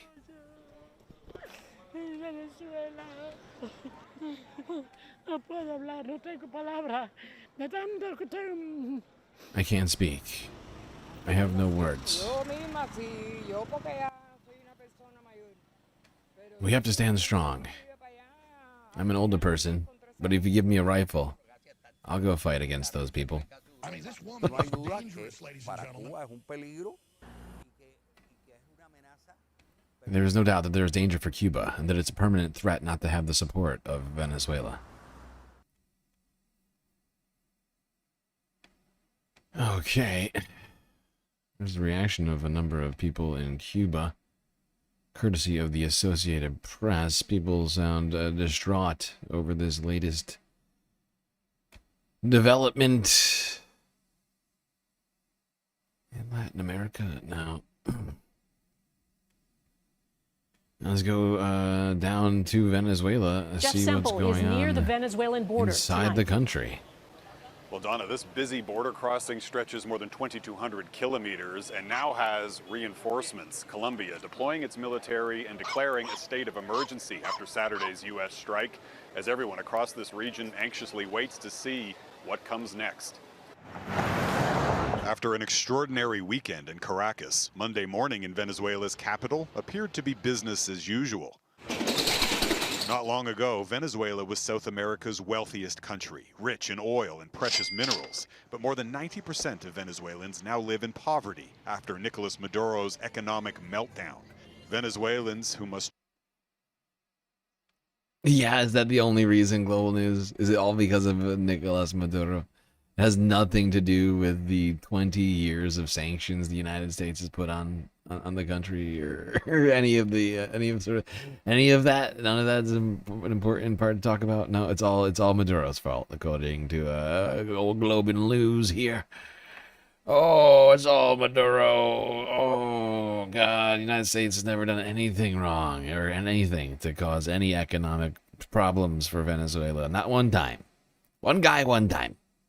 Or like 5 guys, 5 times. Or their words a bunch of carefully, times, actually. say they hope this U.S. intervention marks a turning point. We lived through suffering, we lived through fights, we've lived through everything. We're looking for peace in Venezuela, this retiree says. Let it be a peaceful and dignified democracy. While Venezuelans hope for democracy, the White House appears to have... Yeah, honestly, that's a very fair point as well. There, Earthbag homies. The United States is also living in poverty. It's a very fine point. A fine point you've made there, sir. Other priorities. And the oil companies are ready to go. After announcing Maduro's arrest, U.S. President Trump delivered another surprise. Instead of calling for new... Hiroshima, that was also Maduro's fault. Oh, God, that nasty Maduro. How dare he? Always doing the things the United States is doing and making the United States look bad. Elections, partnering with Venezuela's pro-democracy opposition leader, Nobel Prize winner Maria Corina Machado, whose party is widely believed to have won the last election by a landslide. Trump announced instead that his administration plans to work Jesus also. Crucifixion of Jesus, also Maduro. He did it all. He's done all the bad things. You know, the weapons of mass destruction, Maduro. That was him. Maduro's vice president. Delcy Rodriguez, a longtime regime member and Maduro supporter, was sworn in Monday as Venezuela. Remember 9/11? That was Maduro. Don't forget that. Never forget. Venezuela's new Never president. forget. The country is in good hands, Dad, Maduro's son and Venezuelan lawmaker said in a message to his father. We are here fulfilling your duties until you return. A new Venezuelan president and government, but for all intents and purposes, the same old Maduro regime. For me, it's as if nothing happened, this Venezuelan says. We have to keep fighting day by day. But Trump insists the U.S. is running Venezuela, and if its new president defies his demands, she too can expect to pay a big price. We're in charge. As if on cue, after initially condemning Maduro's kidnapping and vowing to resist U.S. pressure, President Rodriguez posted this statement, striking a much more conciliatory tone. We prioritize moving towards balanced and respectful international relations between the United States and Venezuela, she wrote. We invite the U.S. government to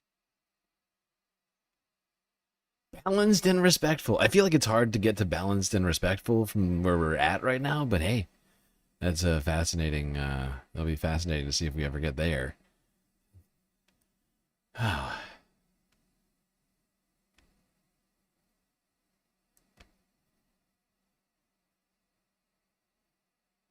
COVID, also Maduro. True. Maduro did COVID.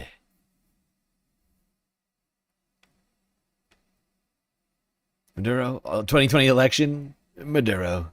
He stole it with the Democrats.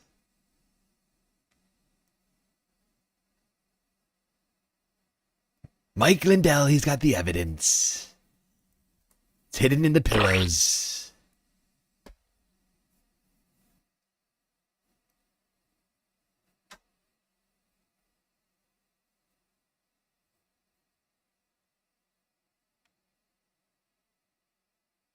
All right, let's go here to the Associated Press. From yesterday to a Venezuelan funeral. One of the victims of the bombing. Or at least of this, whatever operation we're calling it. Operation, what was it again? Operation Midnight Marauder? Así que Roselena recibió esa bendición. Y a pesar de esta tragedia, ¿verdad? Nosotros estamos confiados que lo que ella creyó, eso se cumplirá un momento dado.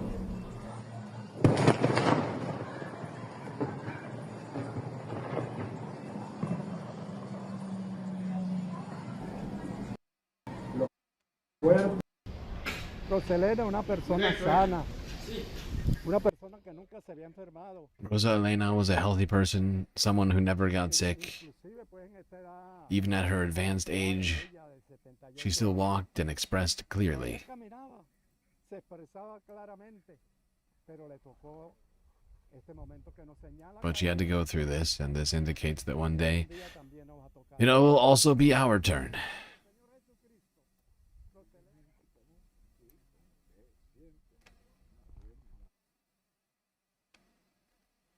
Operation Team America World Police. Yeah, pretty much. Operation Team America World Police. Murdering innocent civilians. Really, it's not World Police anymore. Because we're not even doing this in the name of the law. Really. I mean, we're pretending we're doing it in the name of U.S. law. But that's not World Police. What we're really doing is we're doing world pirates now, full on, and we're not even pretending that we're doing democracy anymore. That's what we are at now. America, world plunderers. Fuck yeah. That's us. The pirates of the planet.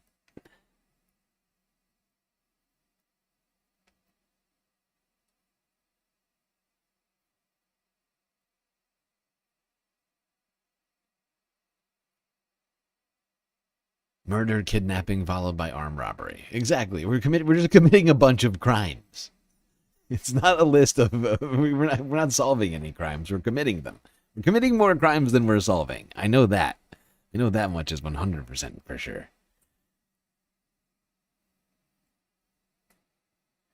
Now, people across the planet were upset by these actions from the United States.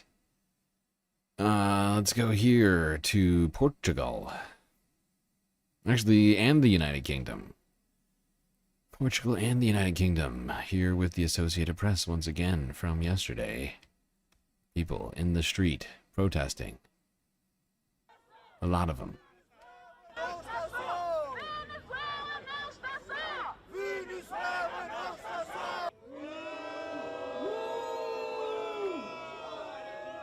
Os Estados Unidos fizeram ataque à Venezuela. The United States attacked Venezuela, and above all, I believe each country is entitled to their sovereignty, no matter what many think of their government there. What I believe is that the government has its sovereignty, and the United States shouldn't have done what they did, which is something that they have done.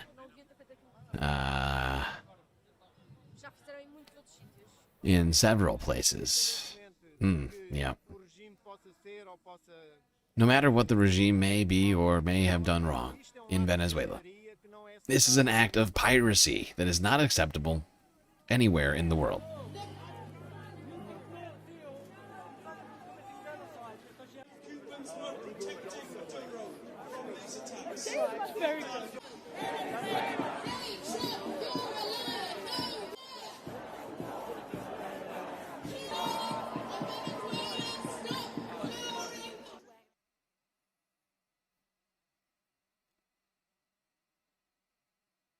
Now let's go to the Philippines. All the way in the Philippines, people were protesting as well. Out now! Out now!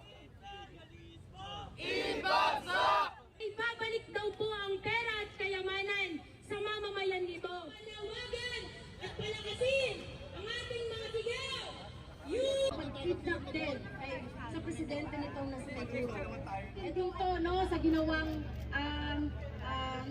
ng US, ni Trump sa saan po ng US, pinipilit ng US na umasa tayo sa kanilang ekonomiya. Ito ang Venezuela. Para naman po sa susunod na magsasalita, pakinggan po natin. Ang likas na yaman, tulad din ng intensyon ng imperialismo ng Estados Unidos, gamit ang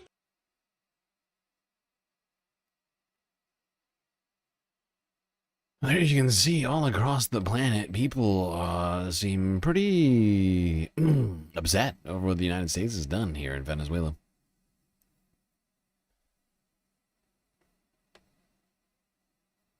It's honestly not shocking, because the United States for a very long time has been the supposed guarantor of international security.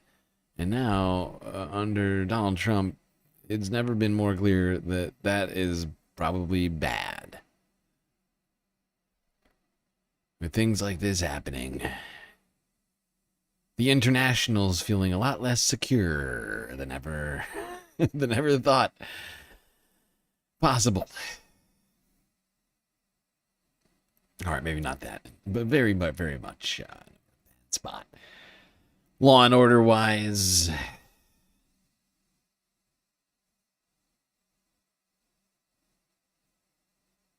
all right.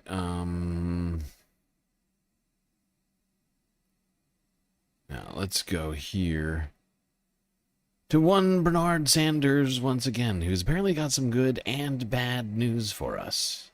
I was honestly not sure where to put this video. I could have put it in a number of spots, but this is where it fell. Thanks very much for joining me. Let me give you the good news and the bad news. The good news is that last Thursday afternoon, at a beautiful and moving event, I had the privilege of swearing in Zohran Mamdani as the next mayor of New York City. At a time in our country's history when we are seeing too much hatred, divisiveness, and injustice, Zohran's victory inspired the nation to believe that we can have a government that represents all of us and not just the wealthy and the powerful. Further, at a time when people in the United States and around the world are losing faith in democracy, over 90,000 New Yorkers volunteered for Zohran's campaign and knocked on millions of doors. Together, they took on the Democratic establishment, the Republican establishment, the President of the United States, and some enormously wealthy oligarchs, and defeated them in the biggest political upset in modern American history. Yeah! They showed the world the most important lesson that can be learned today. When working people stand together, there is nothing that can stop us. This is a lesson that will and must be replicated in cities and states all across our country. Zohran's opponents have called the agenda that he campaigned on radical, communistic, and unachievable. Really? That's not what I believe. That is not what you believe, and that is certainly not what the American people believe. In the richest country in the history of the world, making sure that people can live in affordable housing is not radical. It is the right and decent thing to do. And in the midst of a massive housing crisis all across this country, it is exactly what the people of the city and what Americans want and need. Providing free and high-quality childcare is not radical. Countries around the world have done it for years. It is what our kids require if they are to be well prepared for school and what working parents desperately need. Oh, never occurred. It is, in fact, what every city Just in crazy America enough to work, should be yeah. doing. Free bus transportation is not radical. It will save workers time and money, protect our environment, and make the city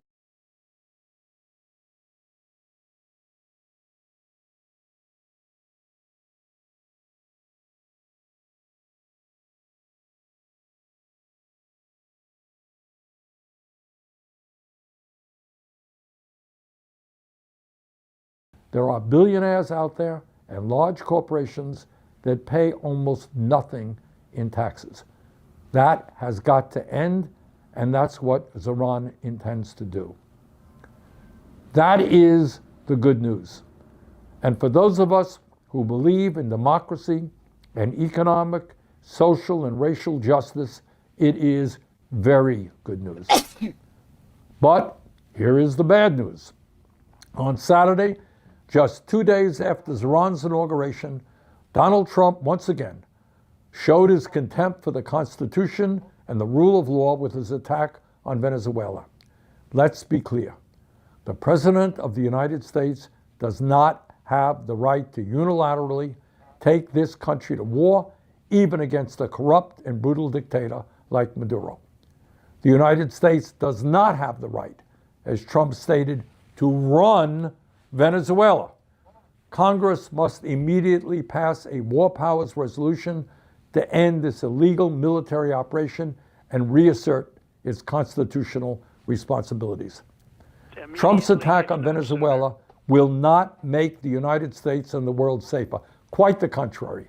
This brazen violation of international law gives a green light to any other nation on earth or any terrorist organization that may wish to attack another country. And they will use Trump's action in Venezuela as their rationale. Trump did it, why can't we do it? Trump and his administration have made it clear that they want to revive the Monroe Doctrine, the belief that the United States has the right to dominate the affairs of the hemisphere. They have spoken openly about controlling Venezuela's oil reserves, the largest in the world. Let us not hesitate to call this policy out for what it is. This is rank imperialism. It recalls the darkest chapters of U.S. intervention in Latin America, which have left a terrible and destructive legacy. As many will recall, Trump campaigned for president on an American First platform. He claimed to be the peace candidate. Well, at a time when 60% of Americans live paycheck to paycheck, when our healthcare system is collapsing, when people can't afford housing, and when artificial intelligence threatens to wipe out millions of jobs, it is time for the president to focus on the crises facing this country and to end military adventurism abroad. Trump is failing in his job to run the United States. He should not be trying to run Venezuela. So, that is what we have seen this week. On one hand, we celebrated a major victory for our progressive movement. On the other hand, we witnessed a reactionary, oligarchic government at its worst. Thank you, Bernie. Reactionary, oligarchic government at its worst. Yes, that's a apt description. It's absolutely what this was. It's blatant imperialism. It's a crime according to international law, and it was a completely hypocritical action considering everything the United States has been saying about the actions of Russia and Vladimir Putin for the last 10 years. Oh, so much rank hypocrisy. It's mind-boggling. I feel like I'm taking crazy pills!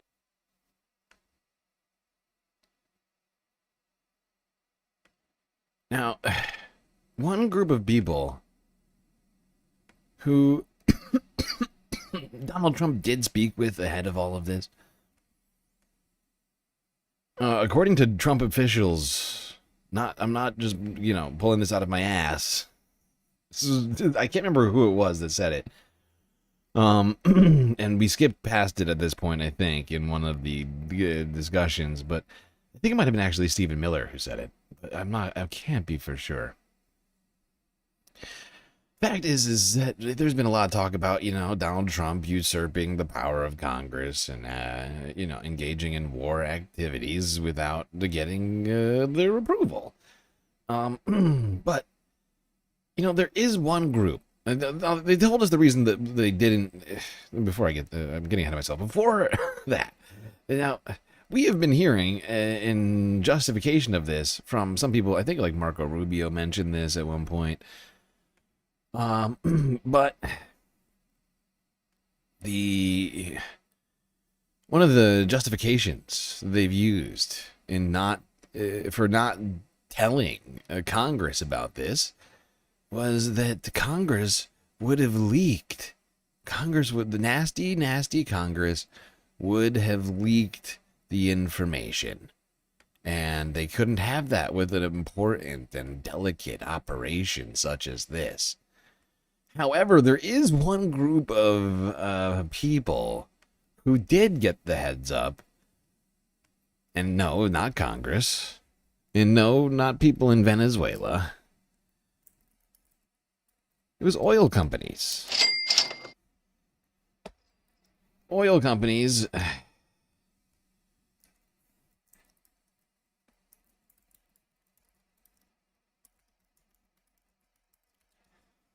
Rather than Congress, got the heads up on the Venezuelan invasion.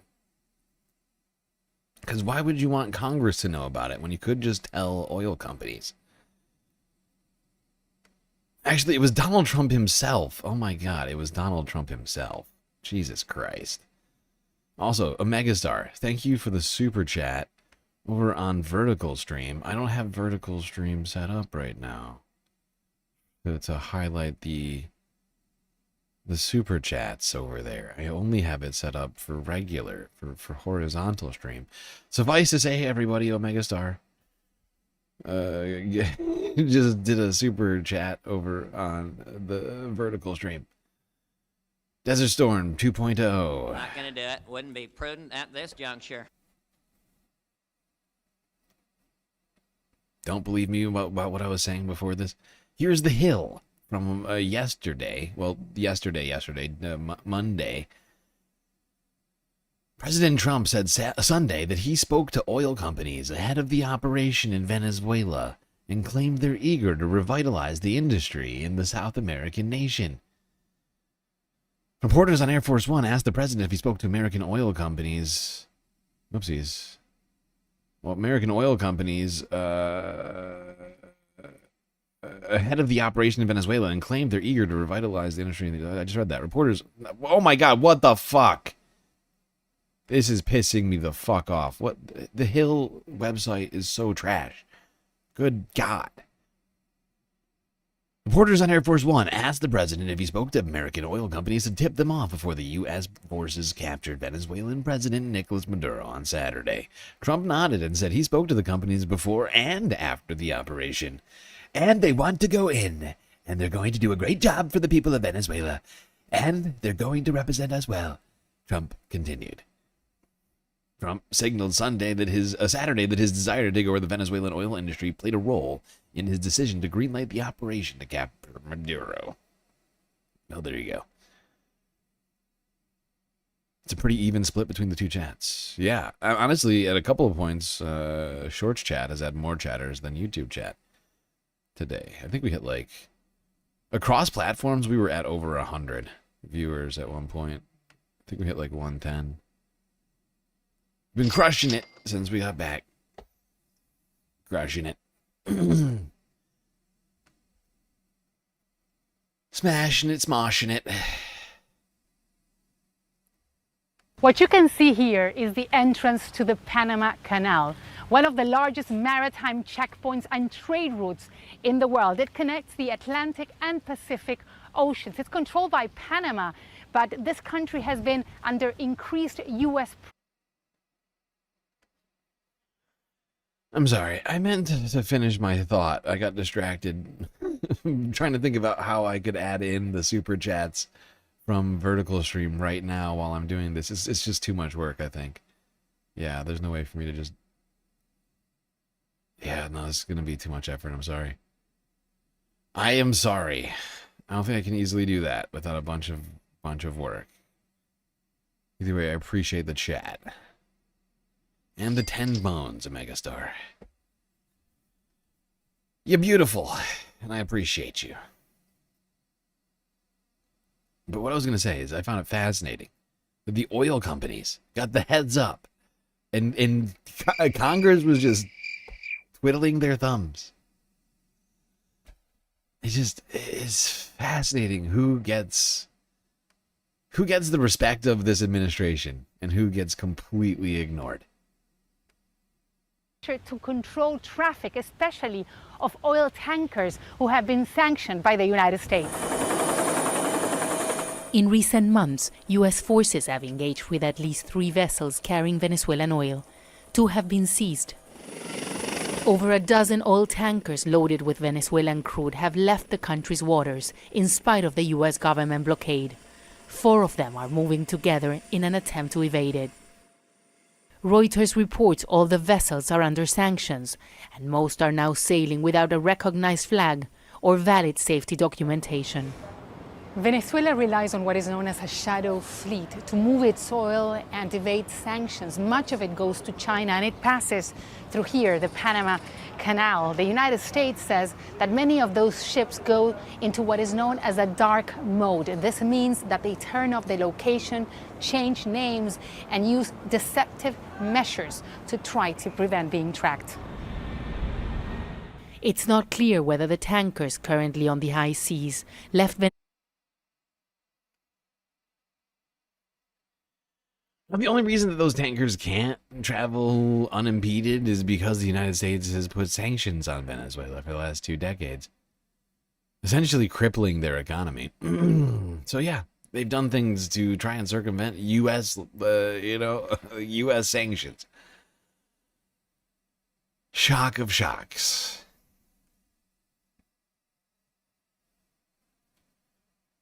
You know, their entire economy depends on exports. You know, it's not exactly a big tourist destination. And so, you know, they can't export, then they're sitting, you know, and it's just, it's ridiculous. It's ridiculous that this whole situation kind of, the onus of all this is like put on Venezuela time and time again, even though it's been the actions of the United States that have led to these sorts of things. Right? Whether it's these ships attempting to avoid U.S. sanctions, or the fact that the Venezuelan economy is doing badly because of U.S. sanctions. It's like everyone just tries to ignore those sanctions for some reason. And I don't understand it fully.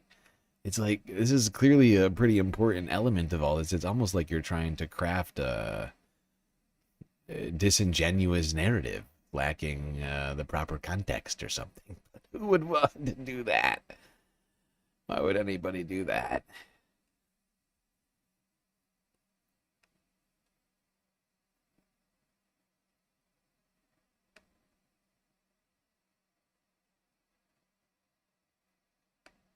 CBS News White House reporter Aaron Navarro joins us now. Good morning, Aaron. We know that CBS News has learned the executives of major oil companies will meet with the Trump administration this week. They will discuss what comes next in Venezuela. What questions are they likely to have? Yeah, good morning, Errol. Chevron, ConocoPhillips, and Exxon will meet with Energy Secretary Chris Wright and other administration officials this Thursday. And they may have a lot of questions for the administration on what exactly they want in terms of investment in Venezuela, as that is crucial to the administration's stated goal of improving economic conditions in the country to the benefit of the U.S. and potentially lower gas prices. But oil in Venezuela has been under state control since the 1970s. In an interview yesterday, President Trump said that he did give hints to oil companies that there would be action in Venezuela, though did not get into specifics. And he also claimed he believes the U.S. oil industry can get expanded operations in Venezuela running in less than 18 months. But members of Congress who you just heard from, some of whom were briefed yesterday by top administration officials, have thoughts on how the administration should deal with oil in the country. Take a listen to them here. If you want to make it better, you should be saying as soon as possible, this is your country. We're going to let you make decisions on the oil. We aren't coming to take your oil. We aren't coming to tell you what to do. Donald Trump is saying out loud that it's just about the oil. He just wants his rich oil industry friends, who he promised to help in exchange for $1 billion contribution to his campaign, to have access to Venezuelan oil. Yep. I mean, for the first time ever, the United States has just been completely out in the open about its imperialist economic objectives in well, not a proxy war, a literal, just a direct war with someone in this hemisphere. Of course, like over the years, we've done this over and over again. You know, Iraq, and all sorts of other examples. But never before has it been this blatant, right? They've always tried to come up with a different reason or do things in a clandestine and covert sort of way with the CIA or whatever else. But now you have them just out in the open, just declaring it, and it's just sort of mind melting. And it's, you know, it's very strange. It's a very strange time to live, I feel. All right, let's go to democracy now, where maybe we can make some sense of things. They had on Mehdi Hassan of Zeteo to talk about all of this. It's all about the oil, stupid. That's part of the headline of a new piece by our first guest, Mehdi Hassan, the founder of the online news site Zeteo. In the piece, Hassan details how President Trump's repeatedly admitted that gaining access to Venezuela's oil was a key reason why the U.S. attacked Venezuela Saturday and kidnapped President Nicolas Maduro and his wife, Celia Flores. On Monday, you cannot believe that Congress did fuck all on Monday. I'm honestly not just shocked by Congress. I feel like there's been not near enough condemnations from the international community, especially from leaders of foreign countries, of allies of ours, and things like that. And I know they're allies, but, you know, this is such a blatant, violent, like a flagrant violation of the law that I'm sort of just shocked. I'm shocked that there's so just crickets. So many crickets. Maduro and his wife pleaded not guilty to federal charges in a New York courtroom. Venezuela has the world's largest oil reserves. This is part of what President Trump said on Saturday from Mar-a-Lago. The oil companies are going to go in. They're going to spend money. We're going to take back the oil that, frankly, we should have taken back a long time ago. On Sunday, Trump told reporters aboard Air Force.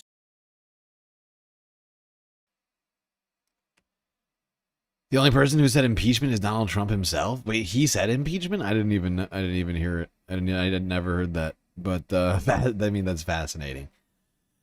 That really tells you about the time that we're living in right now. Completely ineffective Congress with no interest in governing or even really even just being mildly, I mean, you know, like combative with the president. They're just, you know, Chuck Schumer and Hakeem Jeffries are just writing strongly worded emails and shit. He briefed oil executives ahead of the attack on Venezuela, something he did not do for members of Congress.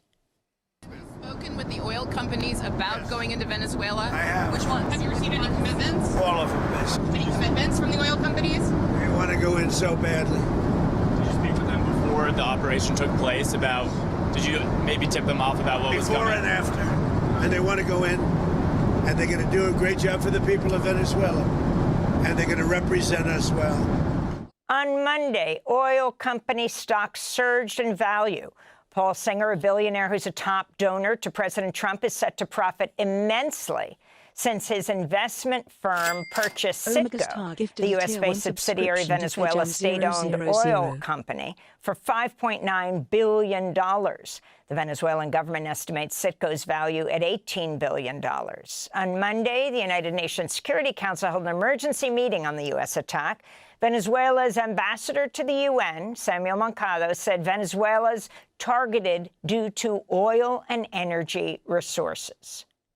Venezuela es víctima de estos ataques por razón de sus riquezas naturales. Venezuela is a victim of these attacks as a result of its natural wealth. Oil, energy, strategic resources, and the geopolitical position of our country have historically been factors of greed and external pressure. When the use of force is used to control resources, impose governments, or redesign states, we are faced with the logic that refers to the worst practices of colonialism and neocolonialism. Accepting this logic. All right, since we already watched the comments of the Venezuelan ambassador earlier at the United Nations Security Council meeting, I'm going to skip ahead of this part.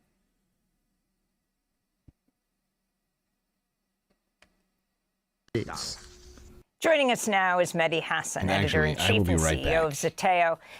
Thanks so much for joining us again, Mehdi. Why don't you start off with the title of your piece, It's all about the oil, stupid. Or to be exact, yep, it's all about the oil.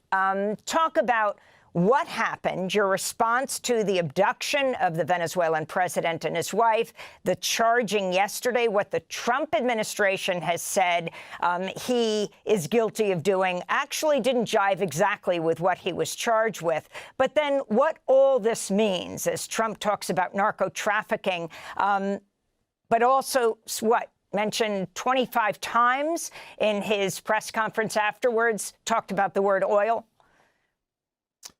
Yeah, good morning, Amy. Thanks for having me. I wrote that piece on Saturday in a hurry at 7 a.m. when I woke up and saw the news that the U.S. had attacked Venezuela. And I pulled together, it's a list of Trump comments, basically, from the past few months and years. I went back to 2019, and Andrew McCabe, who was FBI deputy director, he wrote in his memoir in 2019, The Threat. He quotes Donald Trump saying in government during his first term, the country we should be invading is Venezuela. They're right next door, and they have all that oil. Trump was thinking about Venezuela's oil long ago, even during his period in the wilderness between 2020 and 2024. He did rallies where he spoke about, if I was still in charge, we would have Venezuela's oil. And of course, he spent much of December, just before the New Year's, talking about we want our oil rights back. Our oil was stolen from us. All BS, nonsense, lies. Said Venezuela took our oil. We want it back. They need to return it, he said. They took an oil tanker. He said, we're going to keep the oil. So I put that all together in a quick piece on Saturday, thinking, people are going to attack me as they did in 2003, when people like you and me, Amy, were saying, it's about the oil. Iraq was about the oil. But in those days, the people in power pretended it wasn't, right? George Bush, Dick Cheney and others, they said it was WMDs. They said it was democracy. They said it was Al-Qaeda. They at least pretended that it wasn't about the oil. Trump, as you just pointed out, has spent the last 3 days non-stop telling us it's about the oil. So you have all these people on the right and in the center, I did everything right, saying the sophisticated analysis is it's not about the oil. That's a conspiracy theory. And then you have Donald Trump comes out, as usual, throws them all under the bus, says, no, it's about the oil. He just can't stop talking about the oil. It's about the oil. It's always been about the oil. Everybody knows. Everybody knows this. I just want the oil. Okay, Chevron, Citgo, they deserve it. All right? They deserve the oil. And it's not fair that they don't have it anymore. It's very nasty. President Nicolas Maduro, his wife. Whoopsies. Because we dollars and I'll help you all out. He's helping them out. He's enjoying himself. This is what he likes. He's not actually done a full regime change. He's kept the Maduro government in place, Delcy Rodriguez, the vice president, in place, as long as she plays ball on the oil. He's made that very clear. So this was about oil. It was never about narco-terrorism or drugs. This is the same president who pardoned the former president of Honduras just a few weeks ago, who was convicted in an American court and imprisoned for bringing 400 tons of cocaine into the country. It's not about democracy. This is a president who loves dictators. His pals with Middle East and Asian and African dictators, loves Kim Jong-un. And this wasn't about, running a cartel. The indictment that said that Nicolas Maduro was the head of a cartel, the cartel of the Suns, as you pointed out earlier, De La Solis. It's a completely made-up cartel, as experts have said for years. I said it in my piece on Saturday, and now they've dropped it. Classic Trump administration. Whether it's someone that... It is so clownish in its incompetence. Like, honestly, watching the Trump administration do foreign policy is like watching a literal clown show. I feel like I need more Looney Tunes type, sound shots on my soundboard, because, none of it's good enough. None of it's good enough. It is that farcical. These guys are wild. ...is taking, or some foreign leader that they've kidnapped. When they come in front of a judge, they always change. Remember earlier this year, or I guess last year, around this time last year now, oh my God, 2026, go fuck yourself. Remember this time last year when we were told that they were going to get rid of DI and that was going to usher in a new era of great competence and merit? Oh boy, what happened to that? I want to go to Stephen Miller. He's got a number of titles, but mainly the Deputy Chief of Staff. This is what he said on CNN. By definition, we are in charge because we have the United States military stationed outside the country. We set the terms and conditions. We have a complete embargo on all of their oil and their ability to do commerce. So for them to do commerce, they need our permission. For them to be able to run an economy, they need our permission. So the United States is in charge. The United States is running the country during this transition period. So that's Stephen Miller. We are in charge, he said. Mehdi Hassan, your response. And Donald Trump has said the same, right? On Air Force One on Sunday night, it was very interesting to see Trump's comments because, as usual, his people went out to do Operation Cleanup on the media. They tried to clean up his remarks from Saturday, where he said, we're going to run Venezuela. This is a famous anti-war, anti-regime change, anti-nation building, anti-neocon Republican president. And yet on Saturday, he says very quickly, we're going to run Venezuela. So on Sunday morning, all his people go out on the Sunday shows and say that's not what he meant. Marco Rubio does clean up in aisle 11. Don't worry about it, little Marco. Gentlemen. What he meant was we're going to keep the blockade in place. And then he goes out on Air Force One on Sunday night and says, no, if I tell you who's in charge, it'll be controversial. They say, who? He goes, we're in charge. We're running it. And then you have Stephen Miller, who's also... Yeah. This is why when people in the Trump administration start improvising, things go very awry. Because the president comes back out and he's got his own stuff that he's got thinking in his brain area. Whatever's going on in there. I assume there's thoughts. I assume he thinks actual thoughts. Blunt. Sometimes I mean, it's he not is the clear. voice of Trump's id, making clear that might is right. The same people who told us for years that America needs to mind its own business, America needs to nation build at home, America needs to stop all these foreign wars, they're now loving this moment. They're very hyped up. They think they've got a big win.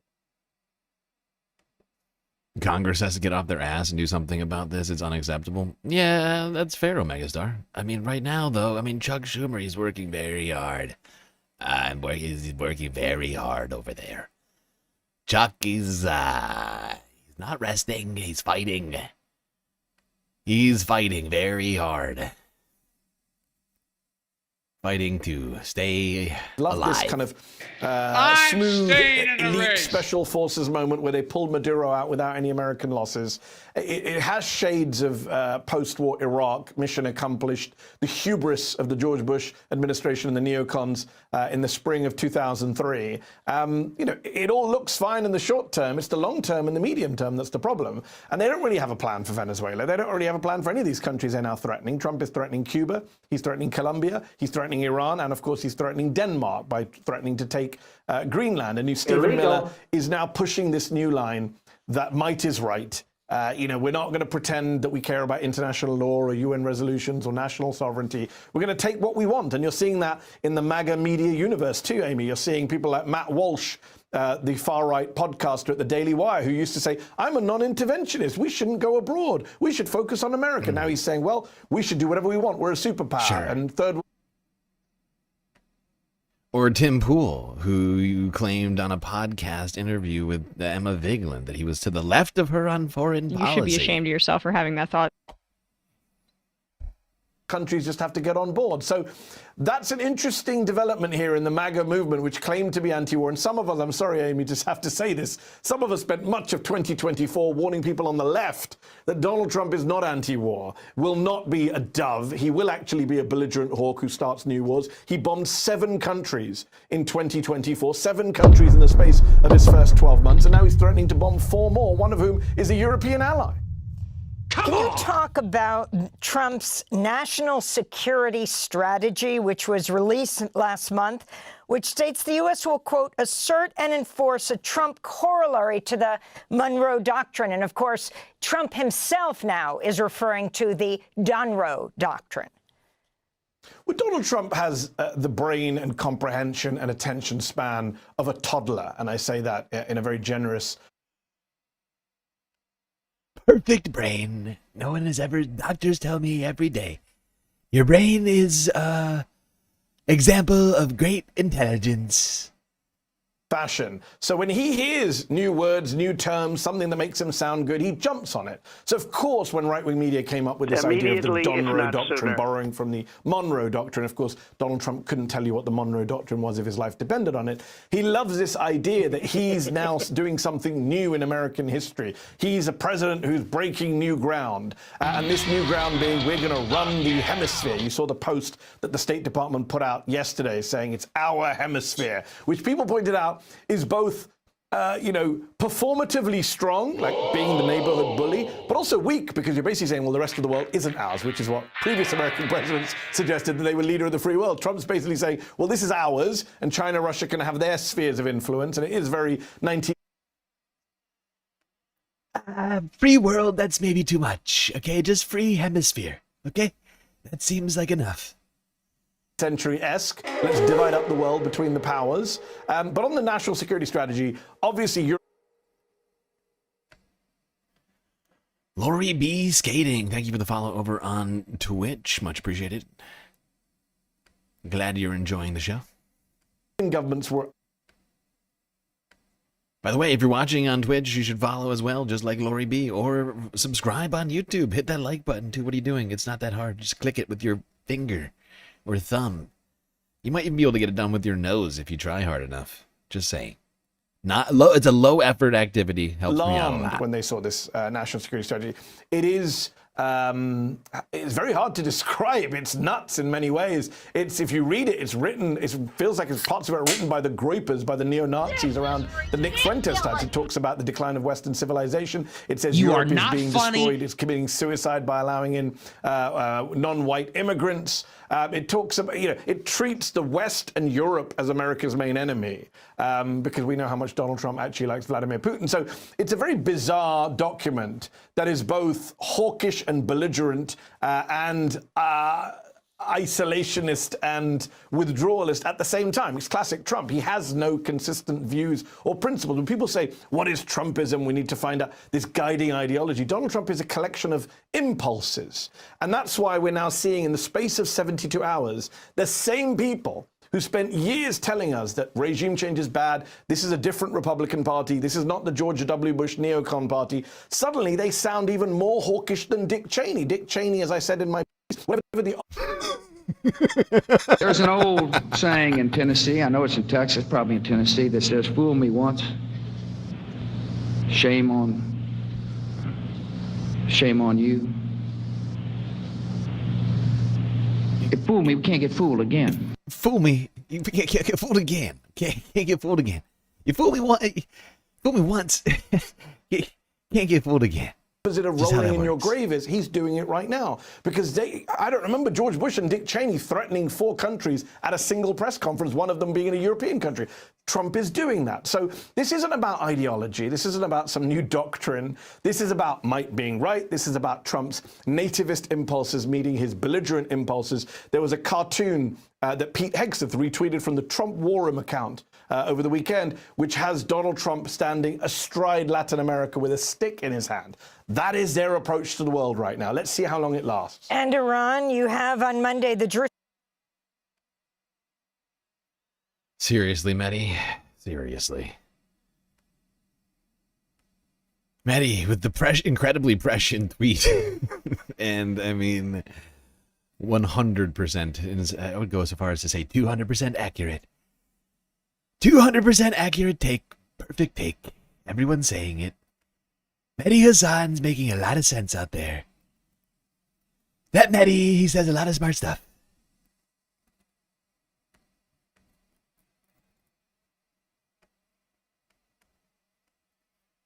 What was I doing? God damn it. I've lost my... I'm fooling around too much. You are not funny. All right, settle down over there, Nick. All right, now let's talk about this story. This was fascinating. Apparently, somebody, head of this operation in Venezuela, decided to go on to old Calshi. I think it was Calshi. It might have been Polymarket. I can't remember. I think it was... Actually, it might have been Polymarket. They're the same thing. Excuse me for not remembering which ridiculous betting site this happened on. like I said, I'm fairly certain it was Polymarket. Somebody ahead of the operation in Venezuela put down $30,000 betting that he would be captured. A super long shot if you didn't know that this operation was going to go down, and apparently profited to the tune of nearly $400,000. What? Who'd you drum up? Yep, and there's a lot of allegations that this person was probably an insider. Somebody who knew ahead of time and capitalized on it. Follow the rich way, man. A more than $400,000 mystery has been uncovered following the capture of former Venezuelan President Nicolas Maduro. Just hours before news actually broke of the military operation, an anonymous user on a prediction market placed a significant bet that Maduro would be out of power by the end of the month. It was The perfectly timed wager is raising questions about possible insider knowledge with national security implications. Senior business and technology correspondent Kelvin Kent has with more on this national story. security implications. Seriously, though. I mean, that's classified information that you're betting on a public application. To Lori_B_skating. Hey, Omega Star. Incredibly generous gifting a tier 1 sub to Lori B Skating. Much appreciated. Enjoy that sub, Lori B. So generous of you, Space Fams. This is ridiculous. This is wild. The night before. We live in such a stupid timeline right now. Like, the vibes of this dystopia are immaculate. Like, we're deep in, down the rabbit U.S. hole. military captured Venezuelan dictator Nicolas Maduro and his wife. Somebody, somewhere, placed an extremely well-timed bet. An anonymous user on the prediction market site Polymarket, where users can wager on nearly any topic, bet $32,000 that the Venezuelan president would be out of power by January 31st. The following morning at 4:21 a.m. Eastern, the president announced Maduro was in custody. And that user cashed out, making more than $400,000. These markets are the wildest of the Wild West. Lawyer Dennis Kelleher focuses on regulation of securities and financial. Well, there you go. Quite a fascinating situation over there on Polymarket. Someone placing tens of thousands of dollars on the... Well, apparently, I mean, if you knew ahead of time, the sure bet that Maduro was going to be ousted from power, making hundreds of thousands of dollars in profit.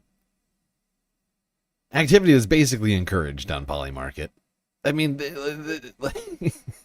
like insider gambling is like Polymarket's bread and butter.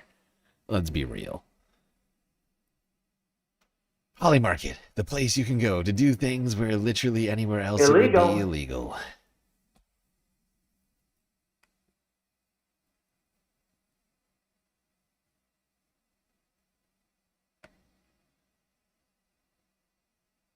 All right, let's go back to democracy now. They also had on not just Mehdi Hassan, but a number of guests to talk about this situation. This is their interview with one Alexander Avina. Avina, I think is how you pronounce it.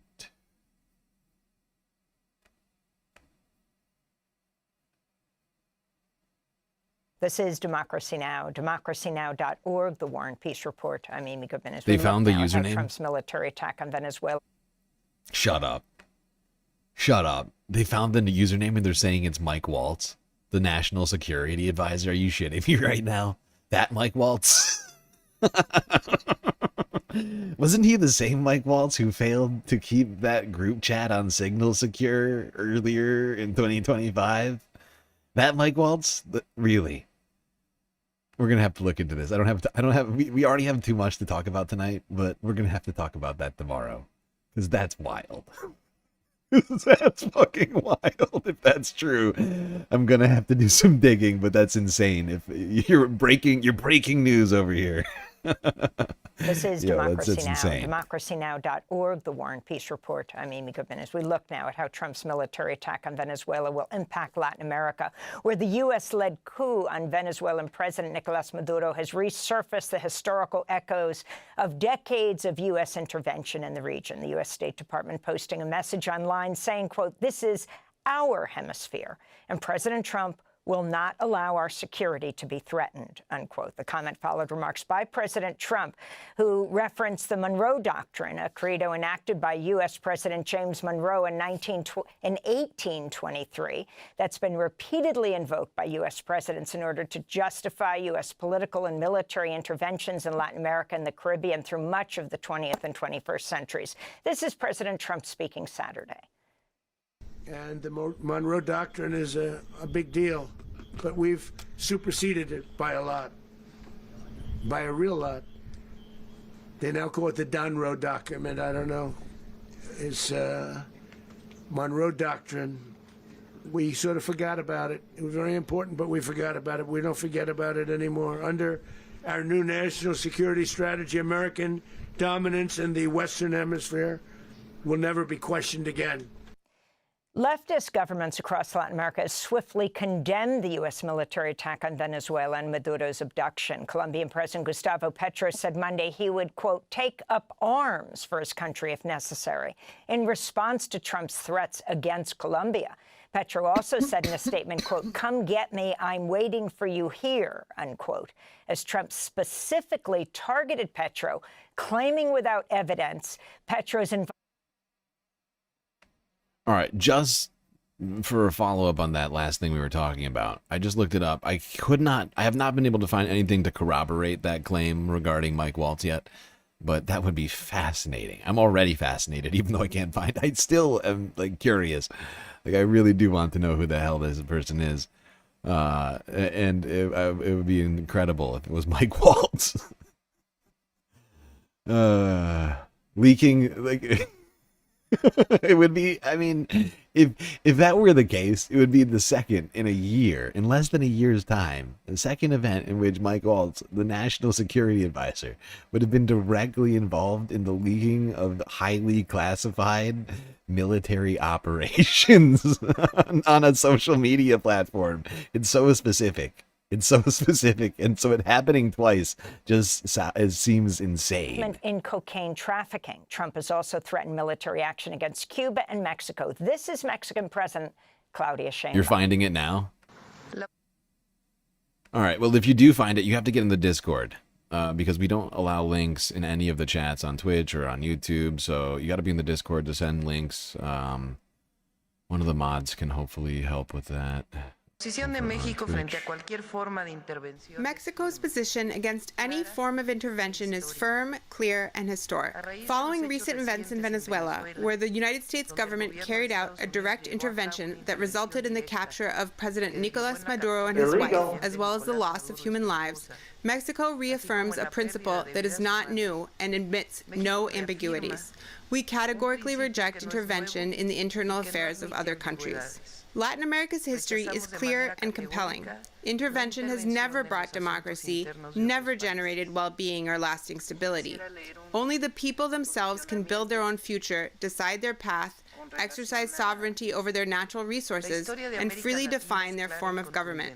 Our position is clearly enshrined in the Constitution of the United Mexican States. That was the Mexican president, Claudia Sheinbaum. For more, we go to Phoenix, Arizona, where we're joined by Alexander Avina, Associate Professor of Latin American History at Arizona State University, who's extensively researched and written about capitalism, the U.S.-backed war on drugs and state violence, author of the award-winning book Specters of Revolution, Peasant Guerrillas in the Cold War Mexican Countryside.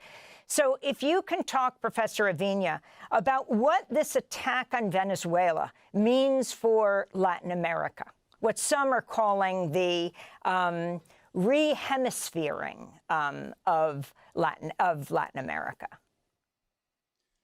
Good morning, Amy. Yeah, I think this is, you know, contrary to what Trump was saying, the Monroe Doctrine has never quite been forgotten by the United States. It's just the methods of enforcing it or implementing it in the region have varied across presidential administrations and across political parties. I think it bears to keep in mind that U.S. empire in Latin America is a bipartisan project that involved both Republican and Democratic parties. Just thinking about how President Obama is the one who labeled Venezuela a threat to U.S. national security back in 2015 is one pertinent example. So I think what we're witnessing now is just a quite visible and unabashed assertion of U.S. power. Yeah, absolutely. And I think that the fact that U.S. empire has been such a bipartisan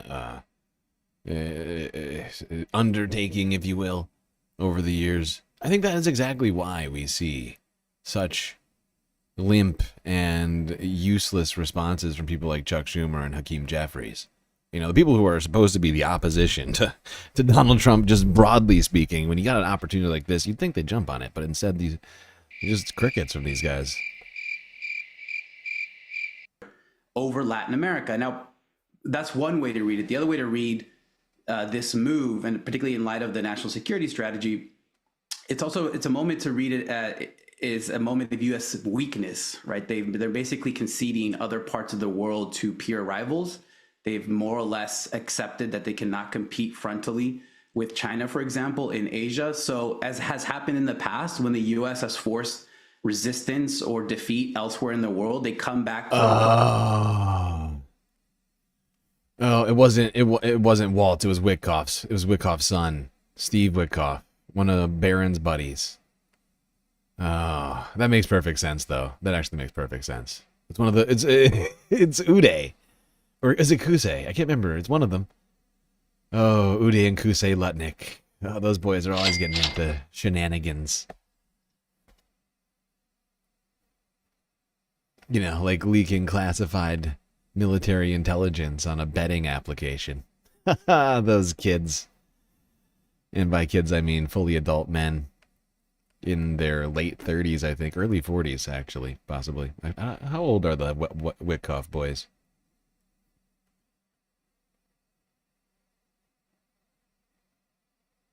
How old are Uday and Kusei?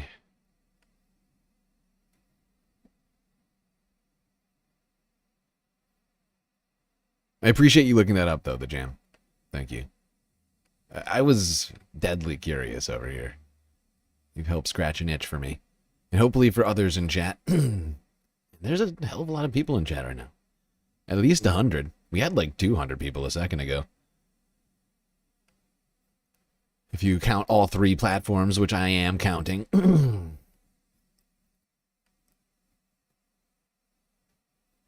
So that was helpful. I appreciate you. All right, let's stay talking about all this. Move on here. Yes, this point during this discussion. Now, we listened to the takes of a number of Trump supporters, supposed MAGA individuals on the street from the AP a little bit ago. But the numbers, well, the numbers are telling a particular story. And who else do we go to for numbers but the one, the great, the one and only, the great Harry Emden. The president's actions in Venezuela. CNN, the very best numbers. Everyone's saying it. Everybody's saying it. The very best numbers. Weak.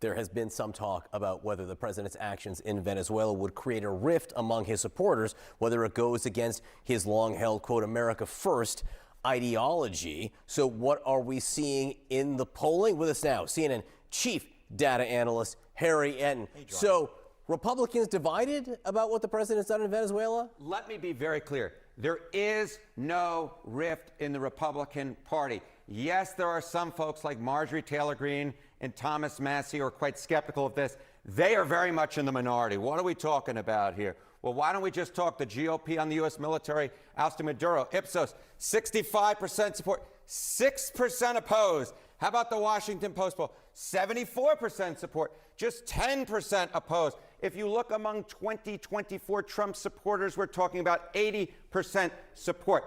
The vast, vast majority of Republicans are with Donald Trump on this issue. There you have it. Donald Trump's supporters seem to support him on this illegal action. It's not overwhelming. I would point this out. Earlier this year, when we were heading into Trump's term, right, and like the early weeks, really the early months of this year, Donald Trump was like 85% with all of it, practically every single issue with his voters, right?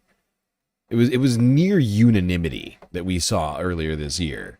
So this is, if you want to start from that place of almost near unanimity earlier this year of 85% plus on nearly every single issue, right? This is still a drop from that, technically. Because, I mean, the average is out at 70%, right? It's like, I'm just saying.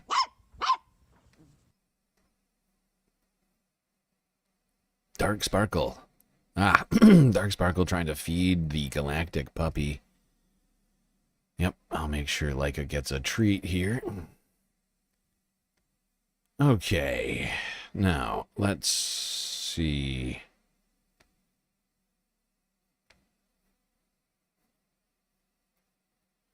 No, it's not that surprising. It's not that surprising. And by the way, sorry, Shorts chat.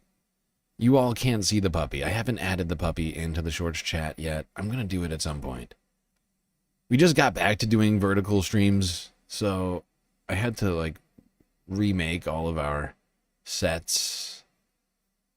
So certain things like the puppy cannot be viewed on vertical. You'd have to go onto Twitch or to watch the horizontal stream on YouTube. That's right, you got options. I would point that out. You got 3 beautiful options out there. Where were we? I've lost track. Yes. Let's go here to Democracy Now! Once again, from 14 hours ago, and talk about the feasibility of U.S. oil companies taking over the Venezuelan oil industry.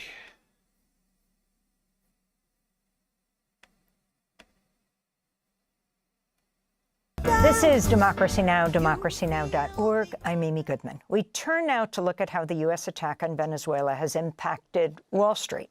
On Monday, the Dow Jones Industrial Average rose nearly 600 points to a new all-time high. Shares in the oil giant Chevron jumped 5%. We're joined now by Wall Street Journal reporter David Uberti. Thanks so much for being with us. Thanks. Why don't we start Gotta say, it's pretty perverse, the world. I guess it's pretty perverse, the world that we live in, you know? It's like instantaneously something bad happens in one place and somewhere else, like someone like makes millions or like billions of dollars over it. It's real disturbing when you think about it. Talk about the significance of Chevron in Venezuela, and President Trump saying he didn't consult Congress, but he did talk to corporate executives before and after the U.S. attack on Venezuela. Yeah, we just got, if anybody who's just turning in right now, we just got done talking about that. It is insane still. Just hearing it again, my ears just make my brain feel weird. Rather than telling Congress, Trump told the CEO of Chevron about the strike. Really sort of flies in the face of security concerns, which is something that I think Marco Rubio claimed earlier this week as one of the reasons why they didn't tell Congress. Or maybe it was Stephen Miller. I can't remember. Either way, it's weird because I feel like CEO of Chevron hasn't sworn an oath to the Constitution. Could be wrong. The induction of the president. Right. Well, U.S. oil companies have had a long history in Venezuela over the course of decades. ExxonMobil, ConocoPhillips, Chevron. A number of them left Venezuela in the mid-2000s after the government nationalized many assets in that sector. But Chevron has been the sole player to continue navigating this sort of political and economic environment in Venezuela since then. More recently, operating on a license agreement with the U.S. government to basically get around U.S. sanctions. Now, investors on Wall Street believe because of that imprint within Venezuela right now, Chevron is potentially best positioned to capitalize on any new opportunities to come within Venezuela. That said, it is weird, isn't it? I agree. I agree, Azans. New chatter over there in the vertical. It's strange. It's weird. It's almost like Trump prioritized concerns about the oil companies over Congress's, the people. He's more interested in whether or not oil companies had top classified information rather than notifying Congress.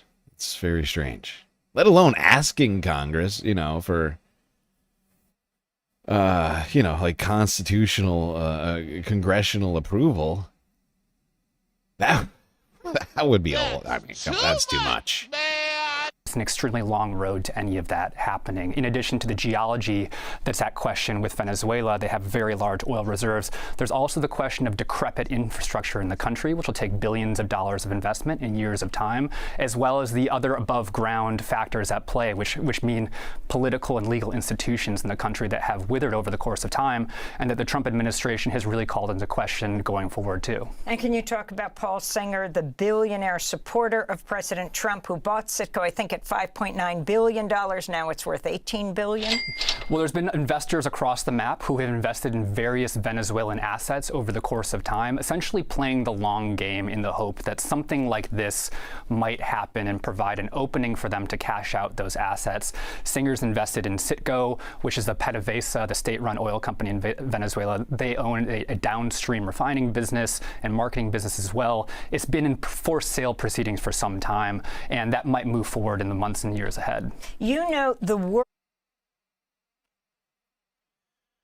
Okay, that's where I'm going to end that clip. Thank you, Democracy Now! Honestly, I don't know what we would do without their journalism. I rue the day that it ever comes. Democracy Now! Goes away. I think they are a vital source of news. And I'm sure there's days where we go entire streams without watching their videos, but I still feel like, especially in moments like this, like, oh, I don't know what we would do without them. Like they're just, they do the thing. They do the thing good. The journalisms. We need enemies to justify our petrodollars. Yes, we do. All right, we're not quite done talking Venezuela, and of course Venezuela is going to bleed into some of our other discussions here tonight. But we must unfortunately take another quick galactic intermission. We're 7.5 hours into this stream. Yeah, we still got a hell of a lot for us to talk about. Not just Venezuela, not just Greenland. You got a couple of other tidbits here for us to get into as well, so stick around. We'll be right back after these brief messages.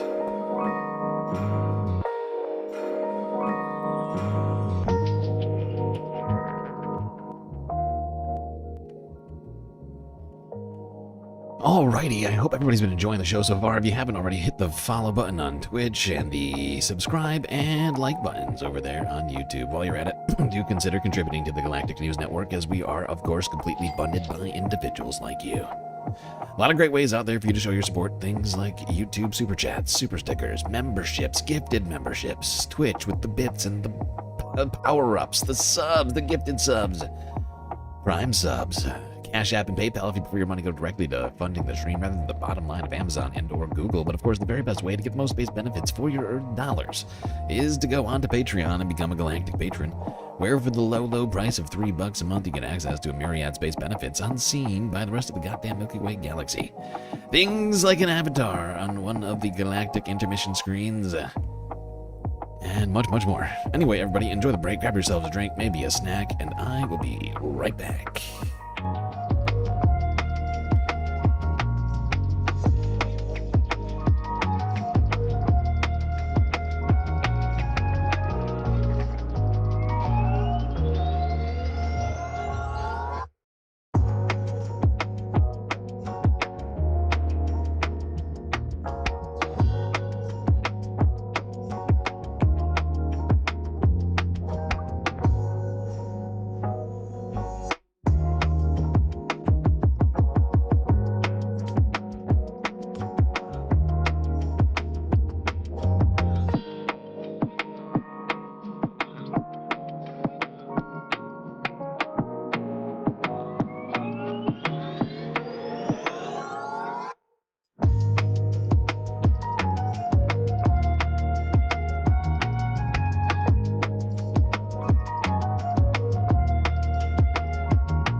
everybody. It is time once again for us to get back to the stream. That's right, the fourth break is over, the fifth half's about to begin. Wait, fifth break is over, sixth half's about to begin. My God. That's right. Stream, it's about to start again, so you'd better get your butts back in your seats, otherwise you are gonna miss it.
There is no plan for Venezuela, or I should say that Donald Trump does not actually have a plan for Venezuela.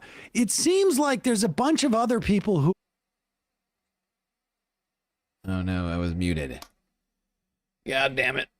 I said a lot of words, a bunch of words that were apparently superfluous since nobody heard. I made a huge, tiny mistake. Bah, suffice to say, here we are, still talking about Venezuela. With the majority report. Now you know. Now you know the thing that you already knew. You're welcome. Come on! Plans for Venezuela, and they seem to be not necessarily all on the same page.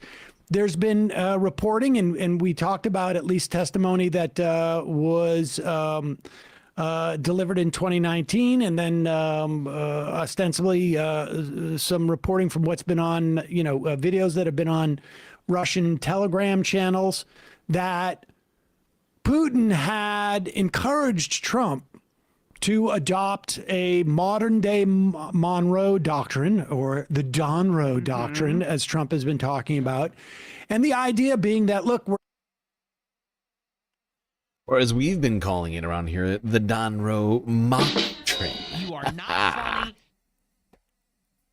I think it's funny. A multipolar world, and you don't have to mess around with China. You don't have to mess around with Russia. You just essentially create Fortress America. You control and dominate the Western Hemisphere, and you'll have all the resources you need. You'll have shorter supply lines. All of that sounds all well and good. And let me do what I would like with Ukraine. It is my territory. You know, why don't we just kind of put all of this aside? We're all in this together, right? We'll carve up the world. It's like a mafia. It's basically like a mafia territory. You know, I've been watching, rewatching a little bit of The Wire. I mean, it's that type of thing. Now, the biggest problem for the execution of that, however, is that this is not 1935. This is not 1965. What? This is not 1895. These countries no longer are so easily dominated by the U.S. in the way that it would have been 50 or 60 years ago, because there's so many weapons there. And so with 10,000 Marines off the coast of Venezuela, the United States is not in a position to invade and take over Venezuela. And it is unclear, it became clear, I think, to Trump, or at least Trump was, there was a lot of neocons who were like, oh, we're going to put in Maria Corina Machado and get rid of the yeah, and as I was saying earlier, that was honestly my assumption. Considering everything, it only made sense. It would only make sense. They tried to do the coup with Guaido, and now they got the perfect vessel, if you will, for this regime change operation of theirs. A woman who just won the Nobel Peace Prize and tried to give it to Trump. I was like, there's no way this woman's not walking into Venezuela on top of, U.S. tanks and, like, seizing power. And then Trump came out and said, actually, she's got no support, no respect. Very nasty woman, that Machado. Not as cool as she thinks she is. Chavistas, the Hugo Marxists. Chavez, Marxist folks. And then, she's going to open up. I mean, she literally said 6 months ago, I'm going to give the oil back to the Americans, essentially. And so I think there were people in the administration, Lindsey Graham reported. Not just that, I mean, she literally tried to give Donald Trump the Nobel Peace Prize. Like, literally tried to give it to him. I don't think he accepted, but, like, she apparently offered it to him. I think she, actually, I think she gets into it. Very encouraging on this coup and kidnapping of Maduro, but I think he thought that Maria Corina Machado would get the nod from Trump, and his neocon fantasies would be carried out. But Trump seems to have basically just stopped, in part because some people suggest that Trump mentioned this today, apparently, or yesterday, that he was going after Maduro because Maduro was mocking him by doing his dance. And if you can believe that, then you can believe that he would be so spiteful towards Maria Corina Machado that he wouldn't impose her as the leader of Venezuela. Absolutely. No, absolutely. And that's what I was saying before. I was like, that's what it is, isn't it? It's because of the Nobel Peace Prize. Even though she tried to give it to him, that wasn't enough for Trump. He's still incredibly petty, maniacal, egomaniac. And he still is holding some sort of resentment over the fact that she got it instead of him. As if she controls who the Nobel Prize Committee gives out their awards to. Very nasty woman. She stole the prize. Because, like, the practical realities don't stop these people. I mean, they're behaving in a very unhinged manner altogether. We read in the packet today that the CIA briefed the administration and said that she wouldn't have the infrastructure to take over the government, and that's true. Like, she has been since the early 2000s in the sphere of right-wing neocons, NGOs here in the West getting these awards, right? I mean, there's a cultural memory in Venezuela where people understand that these are the Yankees trying to steal our resources and imposing their preferred candidate, like they did with Guaido and like they've done across Latin America. And so, like, this hadn't stopped them before. She'd been enormously explicit, but the point is like, the arrogance of the neocons is paramount here. So why didn't they try? Well, I mean, I think they tried. Now we know the answer. It could just be Trump's pettiness. Well, and we should also say too, and later in the program, we will dig into sort of the theory that perhaps this was just one of the biggest winners was this billionaire hedge fund guy, Paul Singer, who essentially bought the U.S. Portion of Chevron, which was the Venezuelan oil company, and bought it for 50 cents, 30 cents on the dollar. And this is a way to make him, Citco, right? Citco, excuse me. Yeah. Very, yes, very wealthy. I was going to say. And but before we get there, here we have Sean Hannity, and Sean Hannity has always been essentially a Republican operative. He had a very good relationship with Donald Trump because he kisses people's asses, and he was basically a main advisor to Trump in his first term, probably still the case. But everybody's afraid of Trump.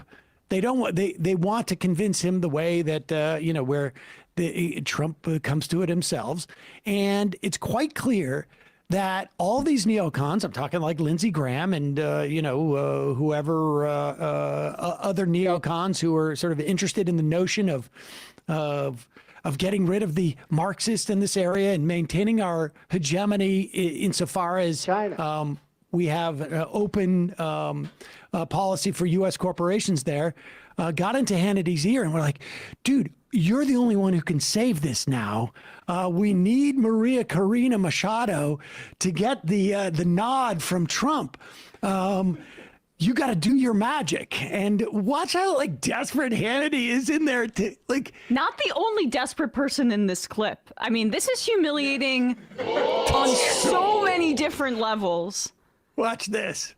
And it's not very usual that people will dedicate the Nobel Peace Prize to the leader of a different country and say publicly, he deserves this more than I do.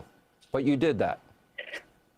Let me be very clear. As soon as I learned that we had been awarded the Nobel Peace Prize, I dedicated to President Trump because I believed at that point that he deserved it. And a lot of people, most people said it was impossible to achieve what he has just done on Saturday, January 3rd. So if I believed he deserved it on October, imagine now. I think he has proven to the world what he means. I mean, January 3rd will go down in history as the day justice defeated a tyranny. It's a milestone, and it's not only huge for the Venezuelan people and our future, I think it's a huge step for humanity, for freedom and human dignity. Have you spoken with President Trump since then? I spoke with President Trump on October 10th, the same day the prize was announced. Not since then, but I do want to say today. That's. So not since then. Have I spoken to him? Yes. I mean, 2 or 3 months ago. But have I spoken to him? Yeah. I mean, ever? You should be ashamed of yourself for having that thought. It's true. She should be ashamed of herself for having that thought. Oh my God. Yeah, I mean, a few months ago. I mean, clearly she's not looped in on this whole situation. I don't think she's going to be the future president of Venezuela, but I guess crazier things have happened. Certainly not with the U.S. backing right now. Didn't even get the phone call. CEO of the owner of Citgo got the call before she. I mean, not even before. The CEOs of U.S. oil companies got the calls, but she did not. I think that should tell you everything about the situation.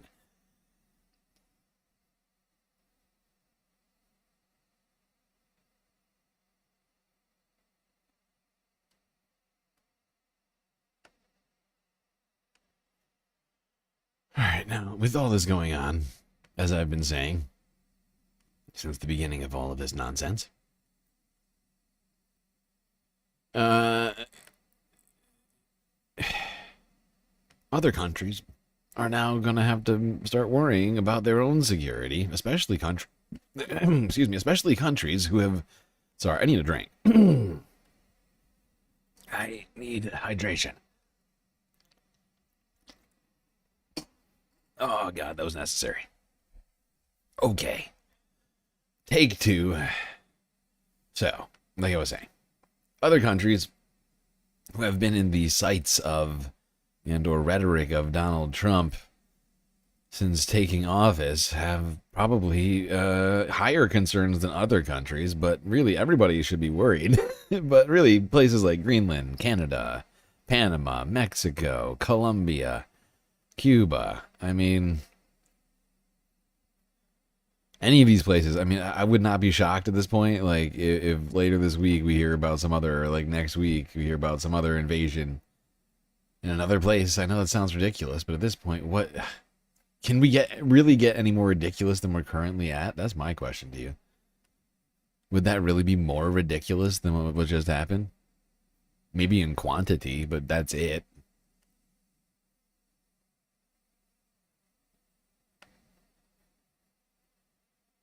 Places like Greenland, though, certainly have been on Trump's radar. He's mentioned Greenland like 200 times since taking office. We have to have European it. leaders were all rather mealy-mouthed about Trump's blatantly illegal coup in Venezuela. They were also monitoring the situation. They couldn't possibly say whoever what was clearly illegal was illegal.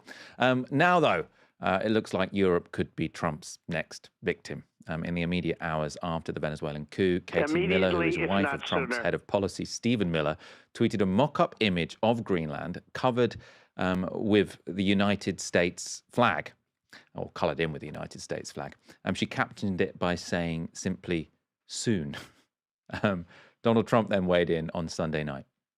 Do you expect to take an action against Greenland? Well, I don't want to talk about Greenland. Let's talk about Venezuela, Russia, Ukraine. We'll worry about Greenland in about 2 months. Let's talk about Greenland in 20 days. On Venezuela, we talked so much about energy. By the way, I will say this about Greenland. We need Greenland from a national security situation. It's so strategic. Right now, Greenland is covered with Russian and Chinese ships all over the place. We need Greenland from the standpoint of national security. And Denmark is not going to be able to do it, I can tell you. Greenland is a self-governing territory in the Kingdom of Denmark. Trump's explanation for wanting to take it for the United States has changed over the years. So in 2019, he suggested the US could buy it from Denmark in the manner of a real estate deal. So Greenland has vast stores of critical minerals and fossil fuels set to become more accessible because of climate change. So that's why he was saying he wanted it then. We'll buy it, then we'll get the minerals. Trump now, as you saw in that clip, is framing the motivation as one about protecting America's national security. The logic there, if there is a logic, is that Greenland lies along the shortest route from Europe to North America. So it's potentially vital for the US ballistic missile warning system, though the US does already have an airbase and radar station there. It's not exactly as if Greenland is currently controlled by some hostile power who won't let the Americans use it for their own defense. The Danish Prime Minister has hit back at Seriously. Trump. Yeah, we have a military base on Greenland. It's not like they're not letting us use it. We're using it right now. We're already there. Why Donald Trump would feel it necessary to have it, as he says, is fucking insane. It's just imperialist fever dream nonsense. Latest comments. So this is what she said. It makes absolutely no sense to talk about the US needing to take over Greenland. The US has no right to annex any of the free countries in the Danish kingdom. I would therefore strongly urge the US to stop the threats against a historically close ally and against another country and another people who have very clearly said that they are not for sale. The Prime Minister of Greenland, which has a population of about 56,000 people, seems to concur. So he said this. When the President of the United States says that we need Greenland and links us to Venezuela and military intervention, it's not just wrong, it's disrespectful. Denmark, of course, is a NATO member and a member of the European Union. EU leaders have today pushed back against Trump's claim that Greenland will be next. The Brits took a while to work out their line, though. Migration Minister Mike Tapp was on Sky this morning. Allies matter. Allies influence, they pressure. I mean, let's look at Greenland, for example, right? We've had the Danish Prime Minister calling on the United States to stop the threats against a historically close ally and against another country and another people who have very clearly said they are not for sale. If Donald Trump's moves against Greenland or against, Denmark, is that a different matter? Will the UK government condemn that? First, it'll be really clear that allies do matter, which is why these careful diplomatic conversations behind the scenes are ongoing with the United States and with our European allies and Five Eyes partners.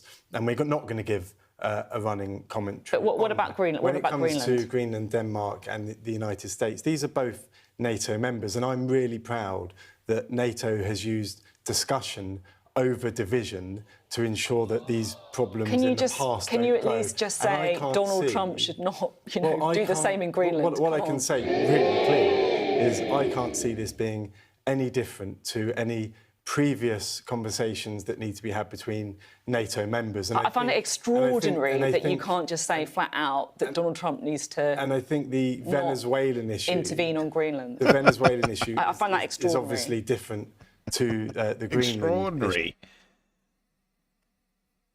It is extraordinary. This is ridiculous. But that's for them to have those discussions. It's for NATO to have that solid anchor to ensure that there is no division here. So you don't have an opinion on whether or that. not Donald Trump should go into Greenland. Well, look, this isn't for me to sit here and talk about hypotheticals. We could go on forever. This like is that. the Danish Where Prime should Minister and is shouldn't. talking about this. She's asked the US to And- step the threats. This is not a hypothetical. And that's why it's really important that allies. Yeah, exactly. It's really not. It's really not a hypothetical. This is happening right now. This is like current news, sir. This is. I love how he's like, this is some sort of amorphous future problem you're talking about. I don't know how to respond. And firm But it and doesn't ensure sound like that you are standing discussions, firm. and that's because we're not giving a running commentary on that. There'll be more in the House today in general, but of course... But you can't say Donald Trump shouldn't invade Greenland. Diplomacy is delicate, which means we're not here to give a running commentary in the news, unfortunately, as much as that would be fantastic for viewers It's and delicate. on Twitter, but it's the end results that matter, and working together with our allies and sticking to international laws is what we stand for as a country. I love that line of, we're not here to give It's a running delicate. commentary. You are a politician, and if you're asked, should this country annex a part... You know, he's a politician on national TV answering questions, but he's not here to give a running commentary. It's a little little contradictory, you might call it.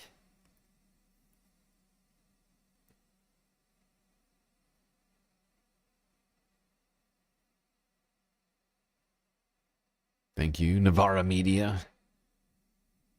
Let's go now to France 24. Talk more about Europe's reaction to Donald Trump's repeat threats of Greenland annexation.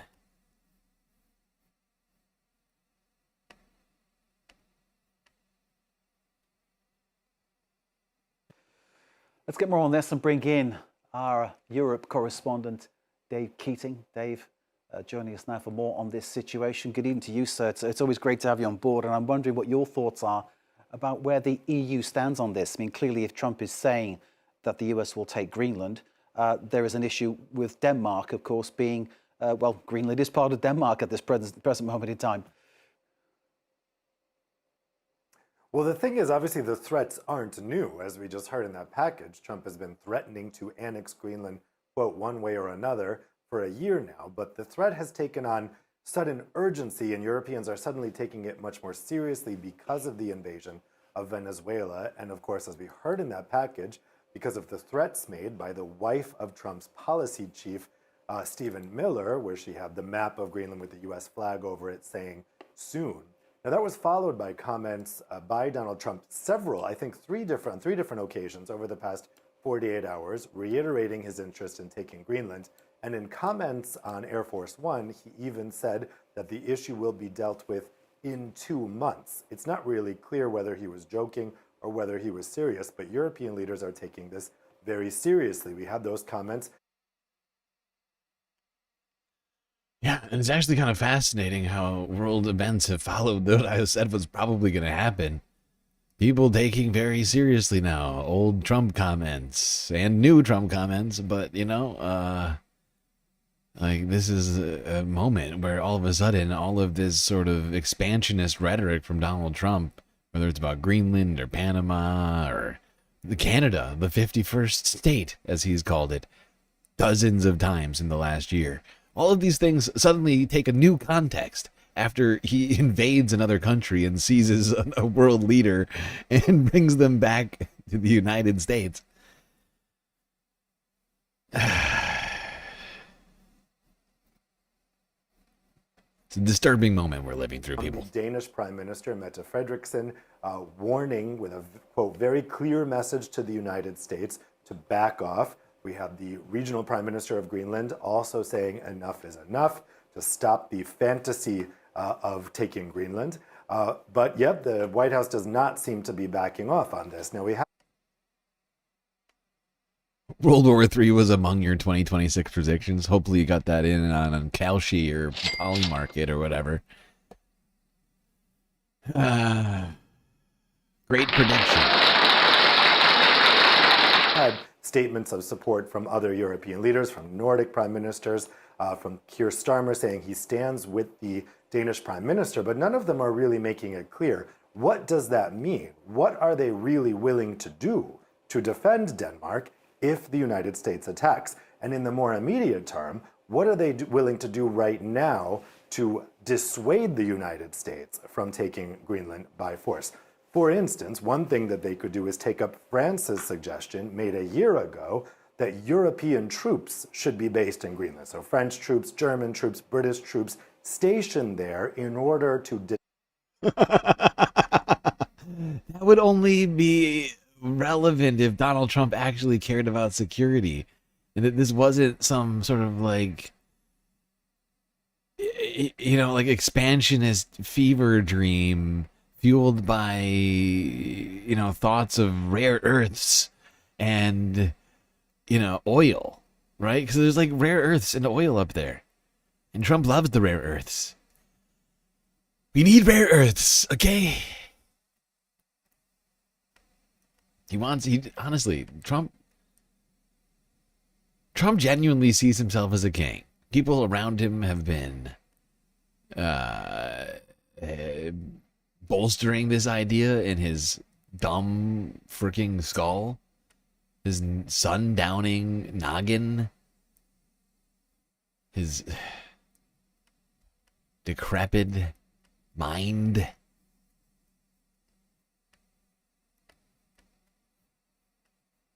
And I genuinely think that he does not believe that anyone will stop him. Because I think people around him are telling him who's going to stop you. People like Stephen Miller, Russ Vought. I feel like we don't see Russ Vought very much, but you know he's like hiding in every corner of the White House saying, "You have the power to do it, sir."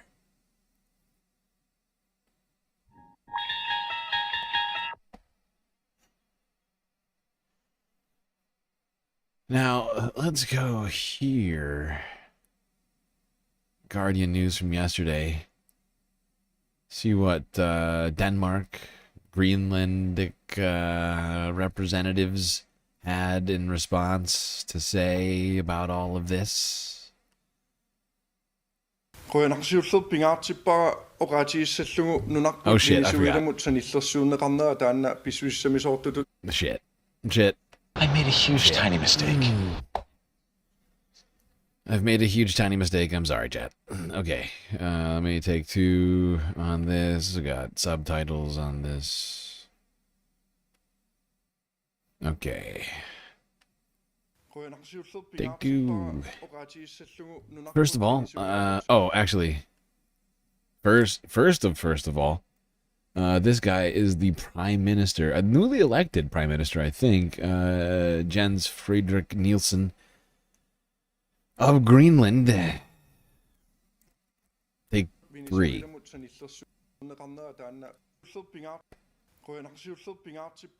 First of all, I would like to say that our country is not really the right one to compare with Venezuela. We are a country that is democratic and has been democratic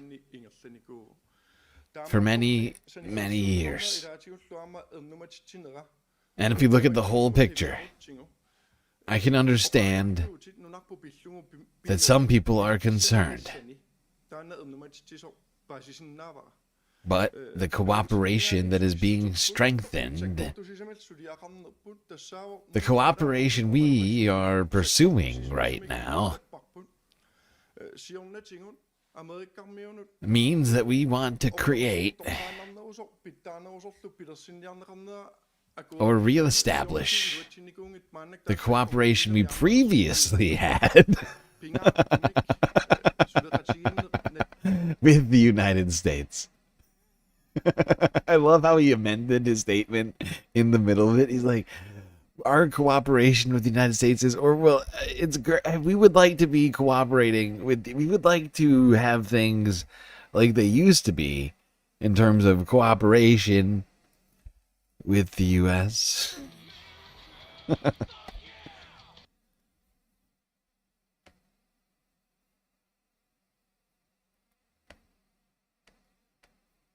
All right, that was Greenland's prime minister. Now let's go to, I think I have another clip in here. Yes, of the Danish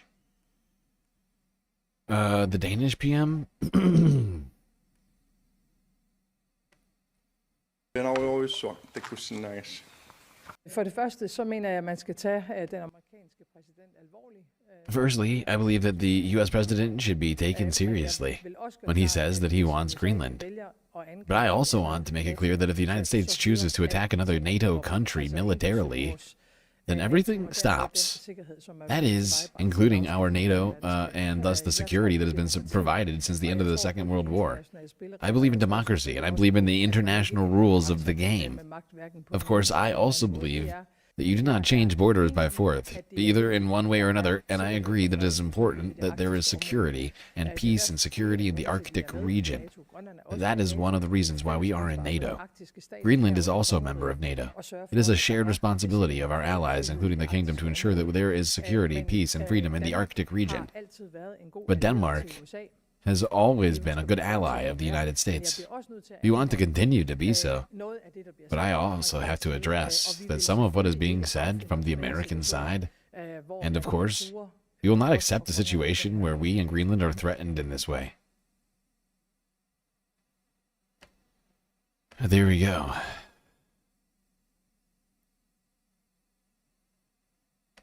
A lot of half statements said in there, but I think the message is pretty clear. Denmark, Greenland. Not a fan of things being said by Donald Trump.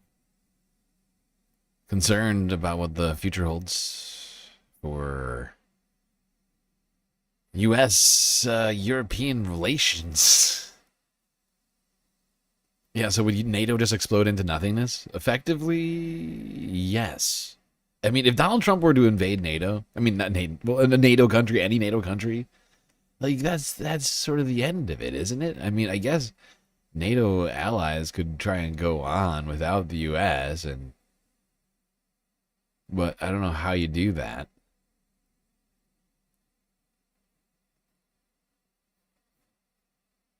I feel like you have to create a whole other, a new apparatus.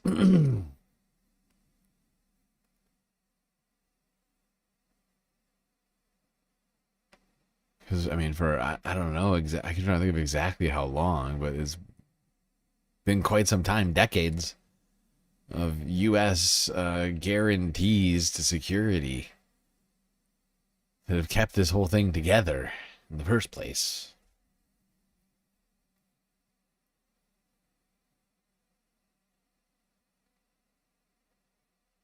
All right, let's go here to another Danish official. Went on to speak with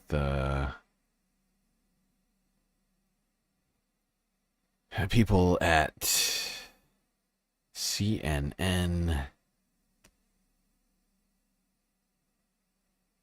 Greenland and the Kingdom of Denmark must decide the future of Greenland, and only Greenland and the Kingdom of Denmark.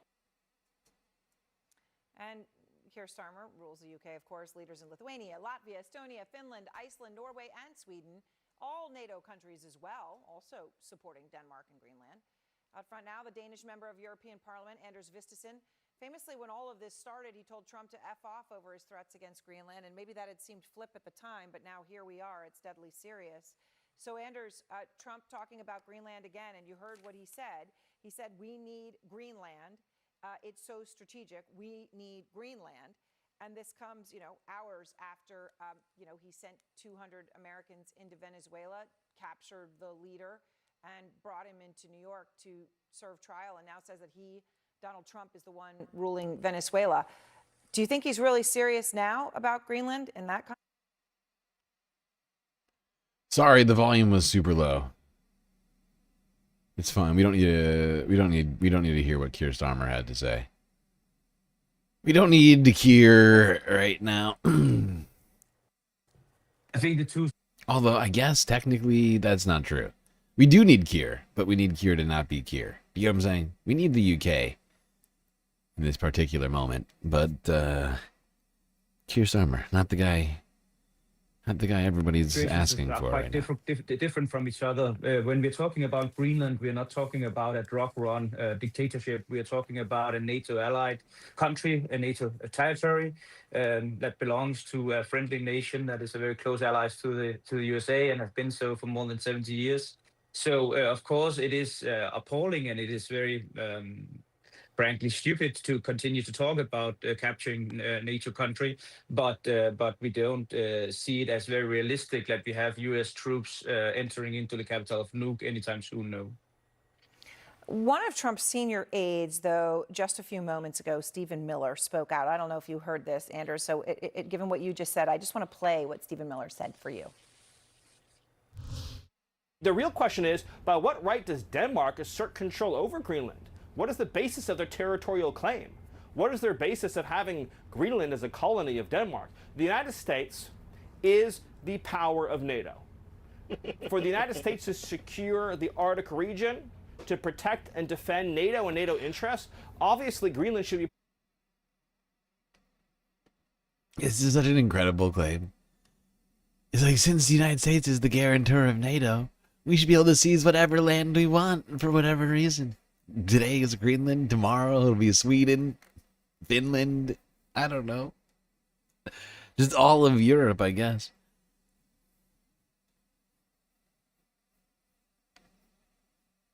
Part of the United States. Nobody's going to fight the United States militarily over the future of Greenland.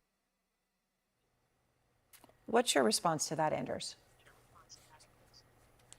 My response is that Denmark landed on Greenland before anyone ever thought about making this the United States of America. So by that logic, the United States of America should go back to be a colony of the United Kingdom. But I don't see that as a very realistic outcome. And I think again and again we are seeing this administration talking about Greenland. There you go. Anders Vistisen, Danish member of the European Parliament, saying the United States could go back to being a colony of the United Kingdom. Help! I'm being repressed! Wow, wow, wow.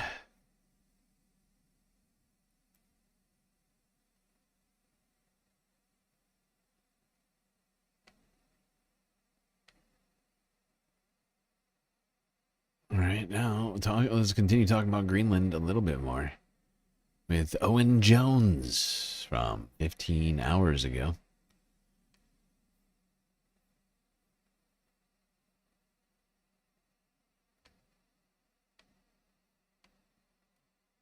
The Western world is in meltdown because Donald Trump is going to invade and annex Greenland, which is, of course, the sovereign territory of Denmark. Both the United States and Denmark are members of NATO, the Western Military Alliance. And as the Danish Prime Minister, Mette Frederiksen, correctly says, that will be the end of NATO, by definition. Article 5 of the North Atlantic Treaty, which founded NATO, states that an armed attack against one member in Europe or North America is considered an attack against all. So what happens when one NATO member attacks another NATO member? Now, this all comes, of course, after the US illegal act, the illegal attack against Venezuela, bombing Venezuela, kidnapping its leader, with attacks looming against Colombia, against Cuba, against Nicaragua, and against Mexico. No offense to Greenland, because it is important what happens to Greenland, but that is all more important than that they are much bigger nations. Greenland has a population of around 56,000. But the reason I'm starting here today is because of the fact that this attack on Greenland, this annexation of Greenland, which is going to happen, will mean the end of the Western military alliance, which will be a big moment in human history. Now, let's just start with this interview with the truly chilling Stephen Miller, who is Donald Trump's deputy chief of staff and a far-right ideologue. Important topic. The premier of Greenland and the premier of Denmark and other Danish officials are responding to a Twitter post from your wife, Katie Miller, herself a former Trump White House official, showing Greenland covered with an American flag, saying soon. After that was posted, President Trump repeated the claim that the U.S. needs Greenland for national security reasons. The Danish prime minister responded to this in an interview earlier today, as reported by Bloomberg, quote, "I believe one should take the American president seriously when he says it wants Greenland, but I will also make it clear that if the U.S. chooses to attack another NATO country militarily, then everything stops, including NATO, and thus the security that has been established since the end of the Second World War." Can you rule out that the U.S. is ever going to try to take Greenland by force? Well, let me go back a step. The president has been clear for months now. So I know you're treating this as breaking news.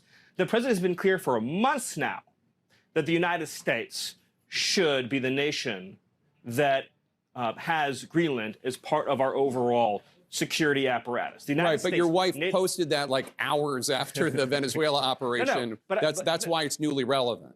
No, I'm not, and I'll talk with you about it for an hour. I think it's a really important conversation. I just wanted to reset, Jake, by making clear that it has been the formal position of the U.S. government since the beginning of this administration, frankly, going back into the previous Trump administration, that Greenland should be part of the United States. The president has been very clear about that. That is the formal position of the U.S. government. Right, but can you say that military action against Greenland is off the table? It wouldn't be military action against Greenland.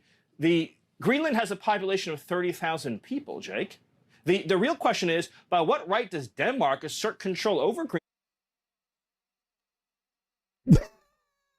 What does the population of Greenland have to do with the military? And I mean, it could be filled with penguins, and you could still do a military invasion. You know, considering the events of last year, I wouldn't be shocked if we did invade Penguin Island down in the Antarctic. But just claiming, oh, but there's only 46,000 people there. How can we invade it? There's not enough people for a real invasion. It'd be like a fake invasion, says Stephen Miller. What is the basis of their territorial claim? What is their basis of having Greenland as a colony of Denmark? The United States is the power of NATO. For the United States to secure the Arctic region, to protect and defend NATO and NATO interests, obviously Greenland should be part of the United States. And so that's a conversation that we're going to have as a country. That's a process we're going to have as a community of nations. So you can't take it off the table that the U.S. would use military force to seize Greenland. You can't take it off the table. Jake, I understand you're trying very hard to, which again, is your job. I respect it. It's great to get exactly the headline, right? That catchy headline. I'm just trying to get an answer to the question. That says Miller refuses to rule out. The United States should have Greenland as part of the United States. There's no need to even think or talk about this in the context that you're asking of a military operation. Nobody's going to fight the United States militarily over the future of Greenland. So One last question, doesn't Stephen. make any sense. One last question. Well, look at your Greenland. That's all I can say. Wow, the US really knows how to butter up a prospective victim, doesn't it? Really wooing them there. He's not saying Greenland. Nobody's going to fight the United States over Greenland. A NATO country. A NATO member country. Nobody's gonna fight the U.S. over that. Well, Article 5 sort of says that they are bound to, even though, I mean, it's complicated, because really, if you're in NATO, you're not supposed to invade other NATO countries. God. These people are sick. A valued part of our great nation, a cherished land we admire so much. He's saying Greenland will become part of our overall security apparatus. Is that what the people of Greenland want? The opportunity to become an appendage of the US military industrial complex. Now, the US is publicly saying that they want Greenland for strategic reasons as part of its great power rivalry with Russia and China. It also clearly wants the rare earth minerals, which are becoming increasingly accessible because of the climate emergency that the US has done more than any other single country to contribute to. Greenland is warming faster than almost anywhere else on the face of the earth. The population figure he gives to Greenland, by the way, is about half the actual level. Just keeps insulting Greenland. But in any case, nobody says here. He scoffs at the idea that the US annexation of Greenland will constitute military action because it has such a small population. So there'll be no resistance, obviously. It's a US military machine. You know, a population of around 56,000 is clearly not going to do very well against that. I mean, in practice, they won't put up any resistance, you'd imagine. Now, he clearly believes quite rashly that the Europeans are not going to fight back. When he asks what right Denmark has to Greenland, calling it a colony, to be accurate, it was a colony, it's now part of Denmark and running democratic lines, it is up to the people of Greenland to freely determine their own future without outside coercion. There are many in Greenland who want independence, and we should support unequivocally the right to national self-determination. Yep, Owen's right about it all. Thank you, Owen. It's true. Greenland should be allowed to determine their future democratically. They're not really a Danish colony anymore. Really, it's more like a protectorate. They have their own democracy and all of that stuff. And that agency is being actively taken away by people like Donald Trump in the United States, Stephen Miller. These people determined to just seize their land, whether or not they want them to. Which, no, they don't want them to. If it's not clear, people in Greenland don't want to have their land taken by the United States. I know it's shocking. I know it's shocking to everybody.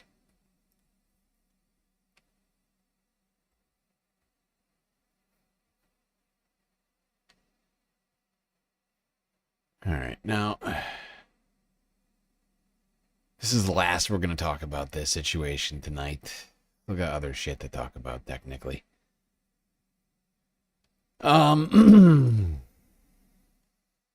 Let's go here to Channel 4 News 10 hours ago. Talk about all the countries Donald Trump has put in his sights after this Venezuelan operation. Now, the precision of America's military extraction of ex-President Maduro stands in stark contrast to events since then. The regime is still in place and in charge, cracking down on the opposition, while the American fleet is moored, locked and loaded off Venezuela's shores.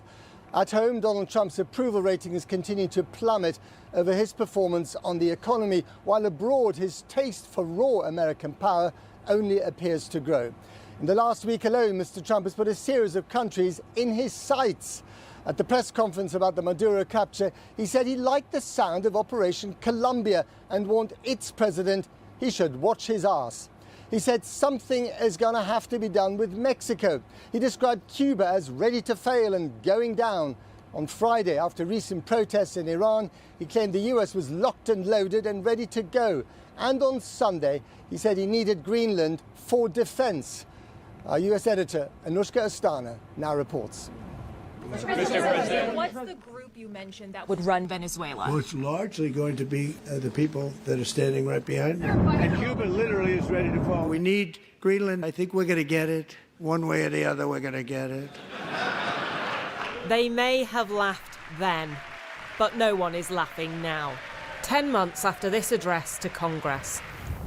The chilling lesson that America and the world is learning is to take Donald Trump seriously. A worrying thought for the tiny nation of Greenland. The US didn't just talk about Venezuela, it captured its president in the dead of night. So it's hard to dismiss as rhetoric. This from one of Trump's closest advisors. The United States should have Greenland as part of the United States. There's no need to even think or talk about this in the context that you're asking of a military operation. Nobody's going to fight the United States militarily over the future of Greenland. Stephen Miller's wife, Katie Miller, wrote the word soon over an image of Greenland swathed in an American flag, just hours after the Venezuela operation. Her husband made clear that the US would exert its influence across the region.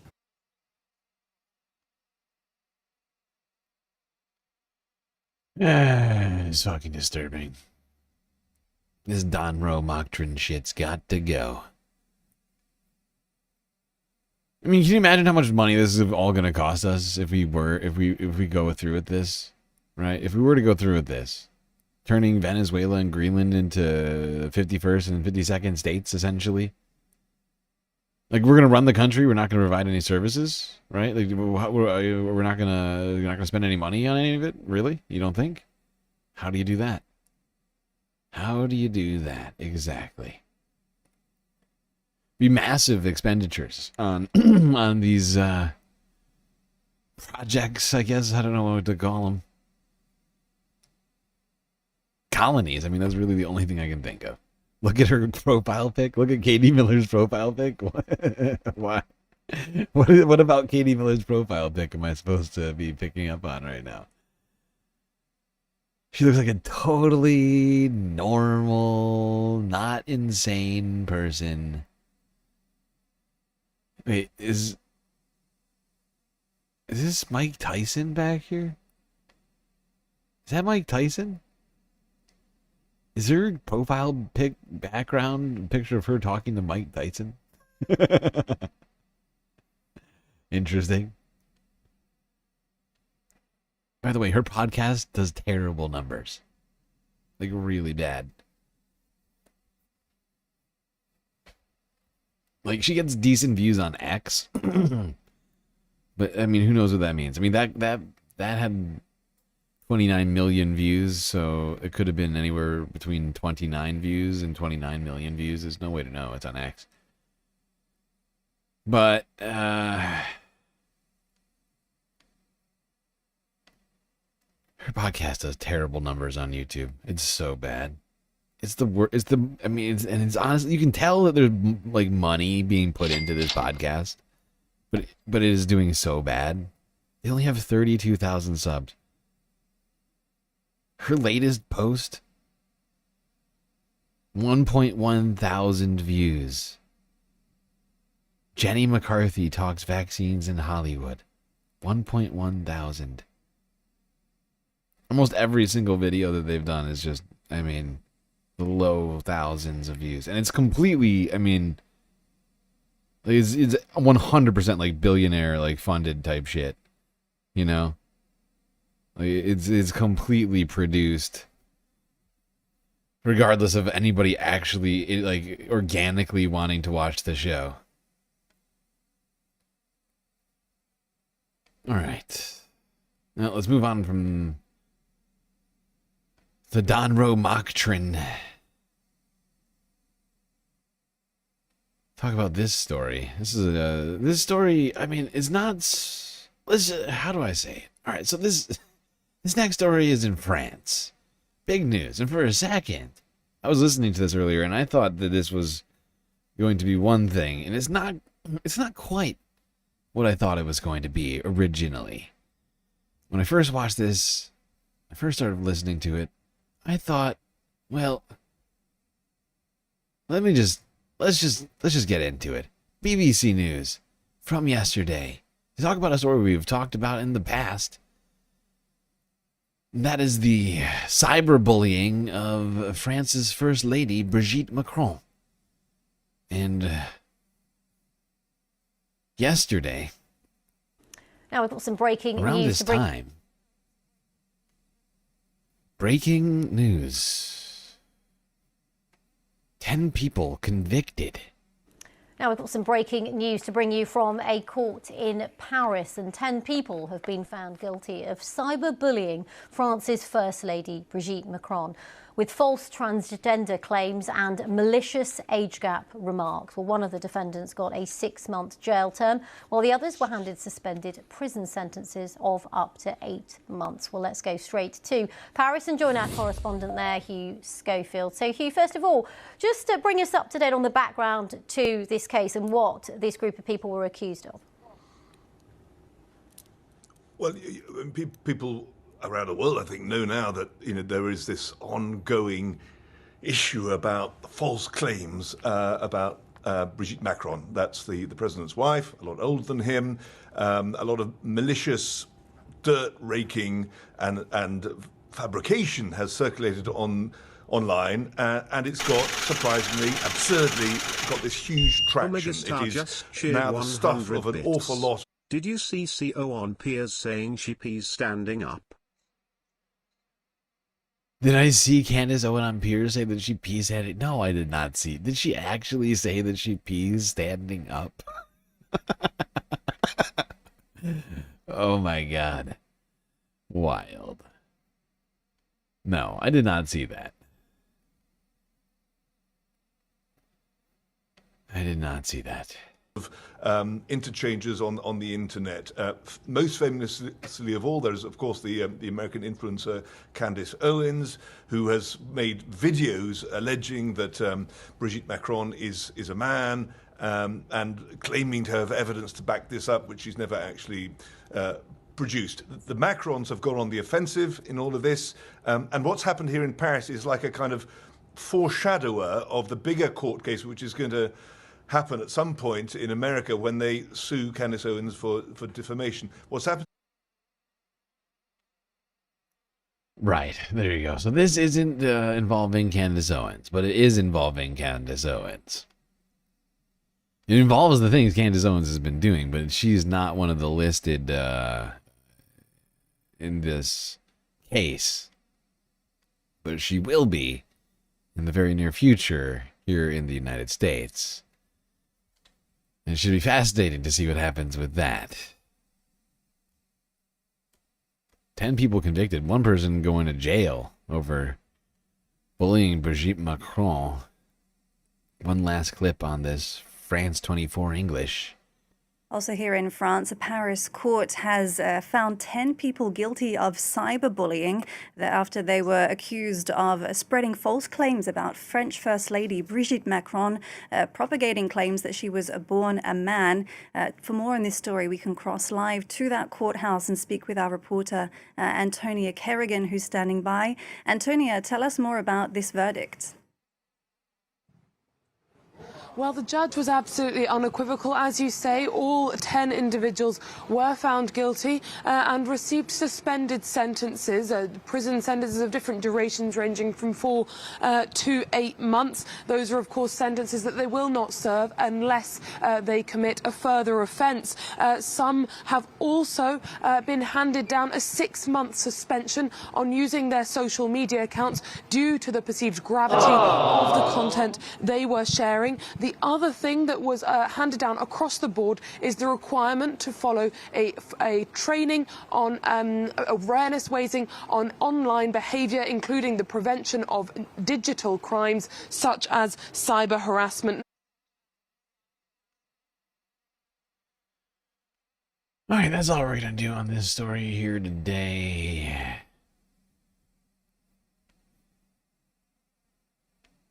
Honestly, though, when I first saw this earlier today, I was like, oh my God.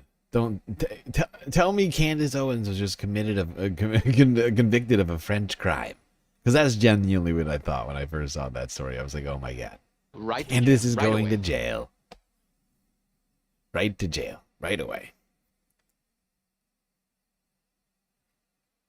But no. No such luck. That would have been too good. That would have been too good of news, especially with a week like this.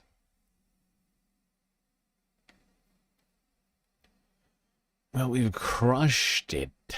We've crushed the stream tonight. It's not done yet, but we've really made huge progress here. I think we're gonna finish it in this might be the last half of the night. I think I can just knock this all out right now. All right, we're going to go from France to Israel. Sorry, not Israel. Gaza, where Israel broke the ceasefire again. For the 100th time since the latest ceasefire. They murdered more people. This is from 2 days ago.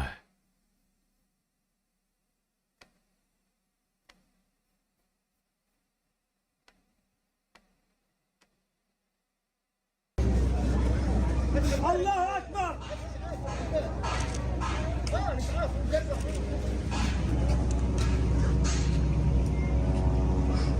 الله أكبر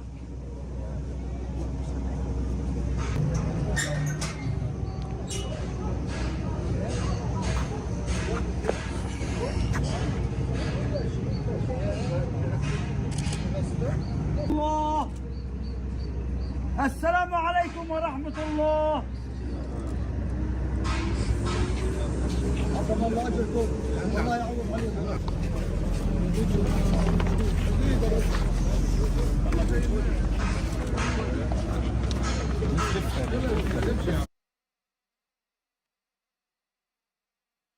Well, another funeral in Gaza, even with the ceasefire. Israel continuing to just murder people with complete and utter disregard for human life. And, of course, the rules of the ceasefire. Which everyone keeps claiming is still going on, but it doesn't feel like a ceasefire since there's been no real cessation of the firing of bullets and whatever else.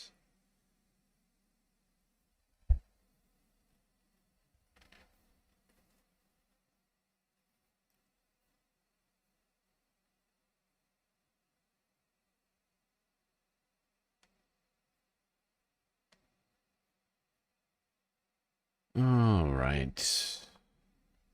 Now, they haven't just been murdering Palestinians. No, they've also been murdering people in Lebanon as well. In the last day, apparently, here's Reuters from yesterday. Israel strikes alleged Hezbollah and Hamas targets in Lebanon. What now?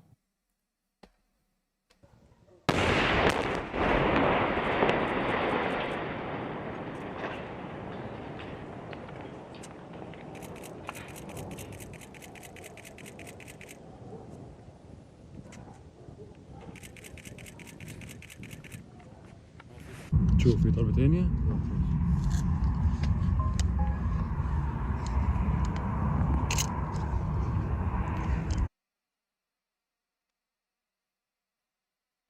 So now Hamas is in Lebanon, according to Israel. Fascinating, because before this, I've never heard of Hamas operating in Lebanon in any capacity. So that's a new development, if Israel can be trusted, which they can't. But at least the airstrike, that much is a development. Is it though? I mean, they've been striking their neighbors this whole time too, and nobody seems to talk about it. Now, over in the West Bank, Israel did another thing. That is raiding a West Bank, a Palestinian university, which was in the middle of classes, basically doing a school shooting. Illegal. Israeli forces have stormed Birzeit University in the occupied West Bank. The forces stopped a solidarity protest being held for prisoners and the screening of a film about the killing of Hind Rajab, a Palestinian child in Gaza. Soldiers fired live rounds towards the students who were seen running around the campus to find shelter. At least 11 people have been injured. This is ridiculous. All right, let's get more now from Nida Ibrahim. She's live for us in Ramallah in the occupied West Bank. Instead of right-wing Christian nationalists back is back home. It's Israeli troops here in Palestine doing the mass shootings at school. It's disturbing. These are clear, blatant crimes. What more are you learning about this raid? What's happening right now? Well, we are here in Birzeit University just shortly after the Israeli forces have withdrawn, and we have an update from the administration that 41 people have been injured. Only 11 were transferred to the hospital, where the rest of them have been treated in the scene. We're talking about a university that is one of the most prominent in Palestine, that has around 15,000 when it comes to students and staff. And today, those registered to come to classes were around 8,000. But we are talking about the first time for an Israeli raid to happen inside the campus while the students are taking their classes, and while the Israeli forces have raided the classes and started shooting live ammunition, not just tear gas. Live ammunition was shot at the students who were gathering, either waiting for their classes to start or in their classes. As we know, this is the second semester of the academic year where students are coming. And, here it's important to point out how important education is to Palestinians.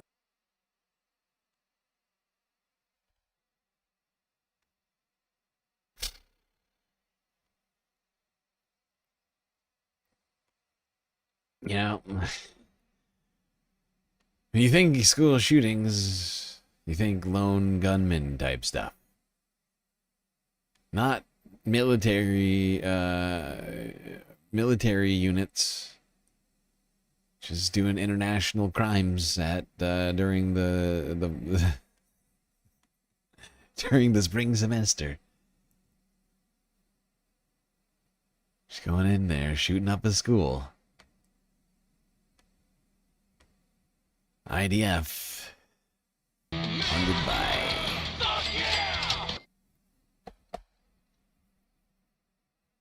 America.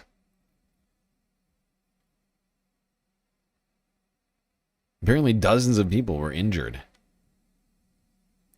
in this attack. In any other circumstance, if this happened in reverse, if Hamas had done this to Israel, it would be considered a terrorist attack. And I think that's the only way to describe the events that we just heard about from Al Jazeera there. A terrorist attack.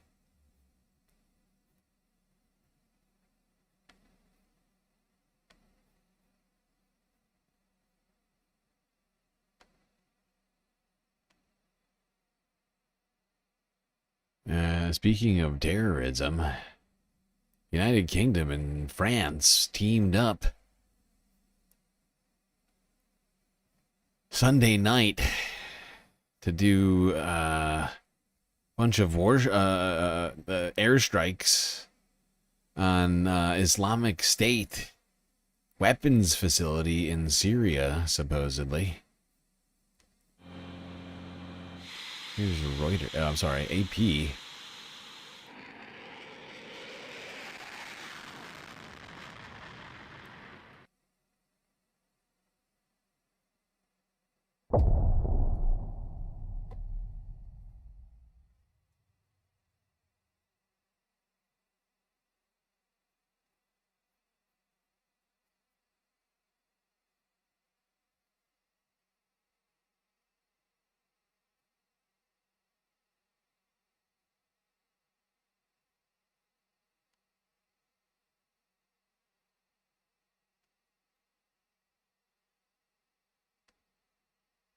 There you go, there's night vision footage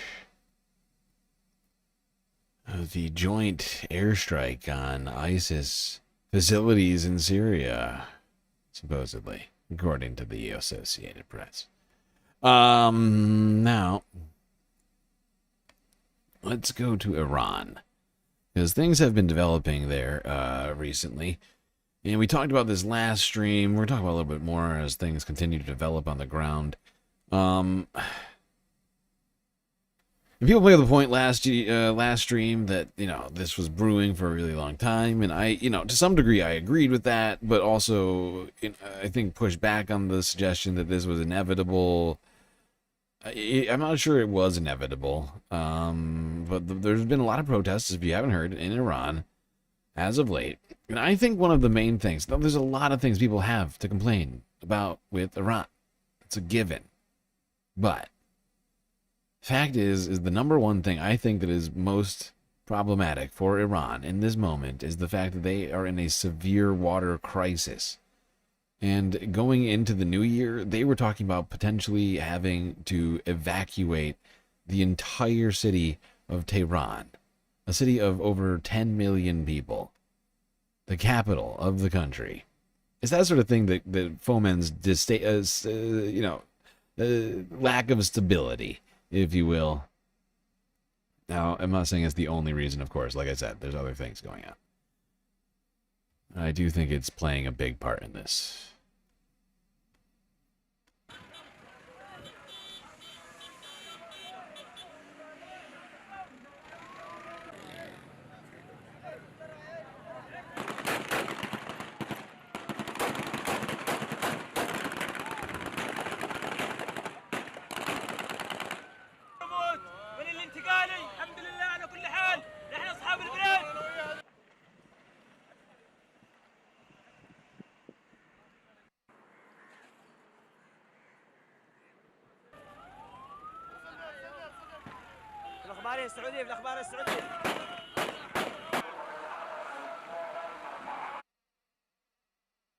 Wait, I just realized I went to the wrong video. God damn it. This is what happens when it gets really late in the stream. I made a huge tiny mistake. I made a huge tiny mistake. I'm so sorry. I'm sorry, chat. I meant to do the Iran story. Instead, I went to Saudi Arabia. This was actually footage. The footage that you just watched. The footage that you just watched of militants in these videos before you was not in Iran. This was in Yemen. Saudi Arabian forces in Yemen seized a region of Yemen earlier this week. This was from Monday. Somehow I got ahead by one video. I don't know how I did that. I looked right past this video. I was just getting tired. I'm just honestly getting tired. It's not, it's not a crazy thing, I don't think.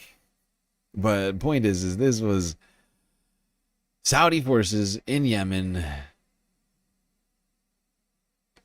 effectively with U.S. backing.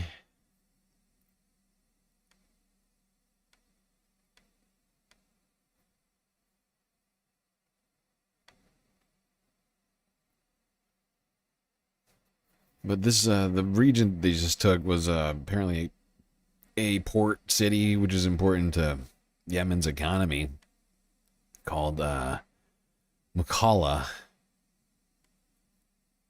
Now let's go to Iran. Jesus Christ. By the way, this is the second to last story of the night, everyone. Great job. You are not funny. Making it this far. That is the wrong sound check.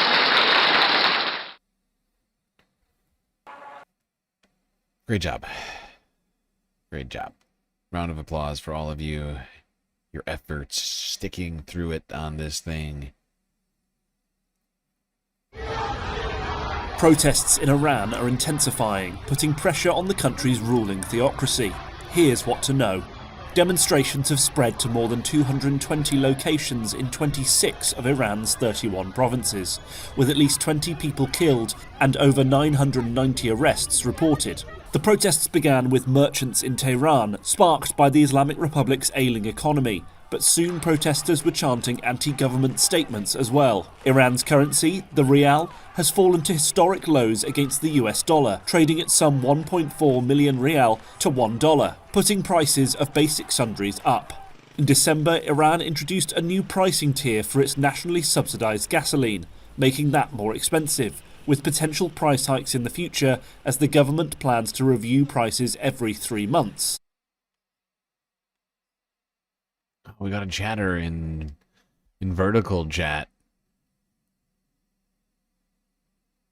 Upset about people seeing justice over Brigitte Macron.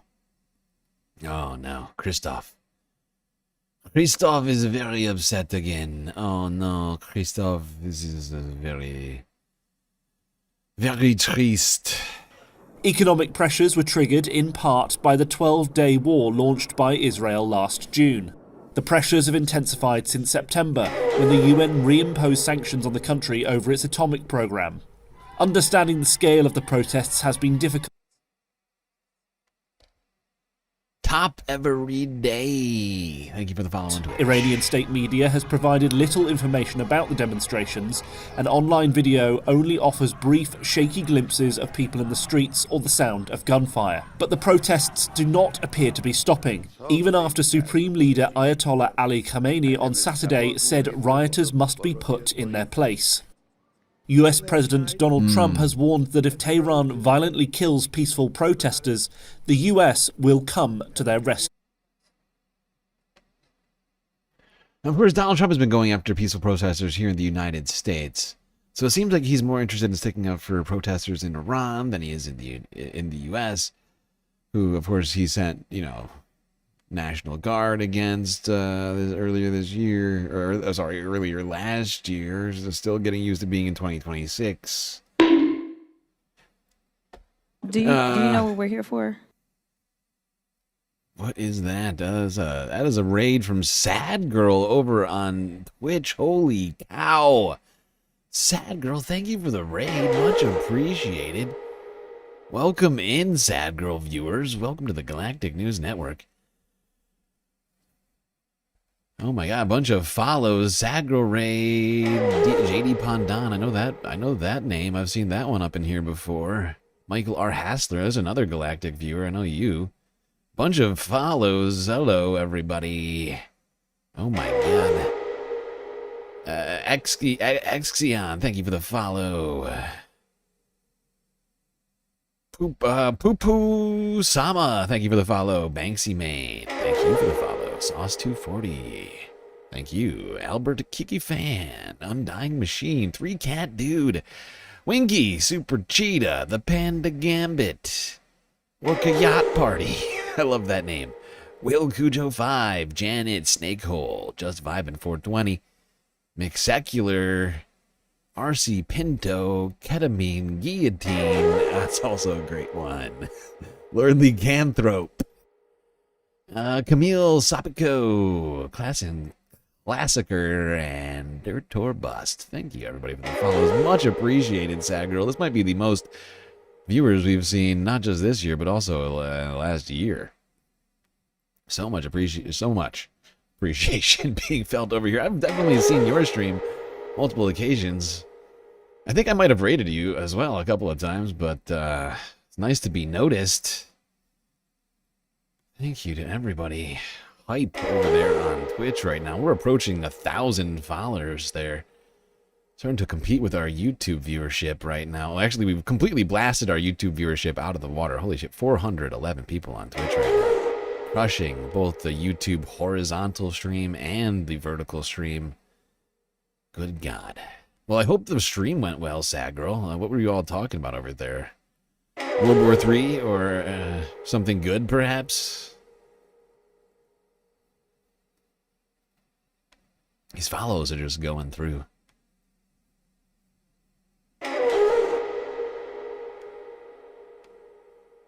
So slow. Look at Leica over there. She's jumping up and down. She's excited to see all of you folks. It's a little space corgi puppy hanging out in the helmet on my desk. Whoa, more follows. A megastar gifting a galactic subscription. Demahu, thank you for the follow. Freddy Grape Nose, thank you for the follow. Lobos Hayes, also thank you for following. That's what's up. That's what's up. I appreciate all of you so very much. Good to have you here. We just to give you some context, we are the Galactic News Network. I am GalacticStreamLord. We stream both to YouTube and to Twitch, do the news stuff, U.S. news, environmental, climate change news, as well as geopolitics every single night, 8 hours a night, 5 nights a week. Try and do it in that order as well around here. Try to be as consistent as I possibly can. Mostly Friday, Saturday, Sunday, the most definite of days that we usually stream. So either way, good to have all of you, have all you new followers up in here. Hope to see you all in the near future as well. We still got more to talk about this stream right now. We've been going for 9 hours. Even though it says 3 hours and 45 minutes right now on Twitch, because of course the stream ended in the middle of it. Like we had like some connectivity issues. We lost. Oh my God! Keep getting more follows over here. Who we got? Parliament. Thank you for the follow. Alt Dominic Cuba. Thank you for the follow. Lonnie Joy. Ella Pete. And knows best. Thank all of you so much. Slowly but surely. I know it's taking its goddamn time. It's because of all of the love, though. That's the reason. It's because of the incredible amount of love that we were receiving on Twitch, and it's taking so long. 9 hours. That's dedication. Like I said, Banksy May, I do an 8-hour stream or more, 5 days a week. 8-hour stream, 5 days a week. Sometimes longer. I mean, New Year's Eve we did like a 19-hour stream, I think. Subscription to Sad Girl. Thank you so much, Omega. You're beautiful. You're generous. I appreciate you.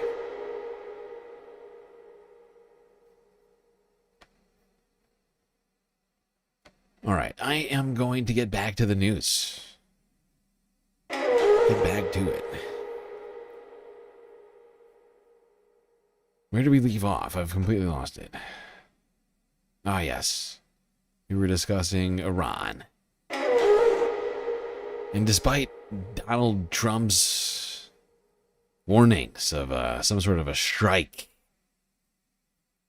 over crackdown on peaceful protesters, something which he apparently, I mean, it's honestly, I find this to be such a strange situation. Donald Trump rushing to the defense of peaceful protesters in Iran while he goes after peaceful protesters in the United States. It's an incredibly strange story, you know. It's incredibly strange, but here we are. You know, the same man who said he wanted to go after Black Lives Matter protesters and has gone after No Kings protesters and others with the National Guard this year wants to protect the peaceful protesters of Iran. Apparently Donald Trump is a great Iranian patriot. Who knew? But it is true, there are protesters in Iran dying. Here's CBS from 6 hours ago. The U.S. capture of Nicolas Maduro in Venezuela has sparked renewed interest in the future of another nation, Iran. Today, rights groups there said dozens have been killed and more than 1,000 others detained in protests over at least the past week. President Trump has warned the U.S. is, quote, locked and loaded, those are his words, in the event that Tehran violently kills peaceful demonstrators. Marcy Alinejad joins us now to discuss. She is an Iranian women's rights activist and journalist who was previously targeted by Tehran over your activism. Welcome to you. Good to have you with us. What is your reaction to these growing protests? And for viewers who may not have been following this closely, what does it represent? What does it mean? After 10 days, people took back to the streets right now that I'm talking to you.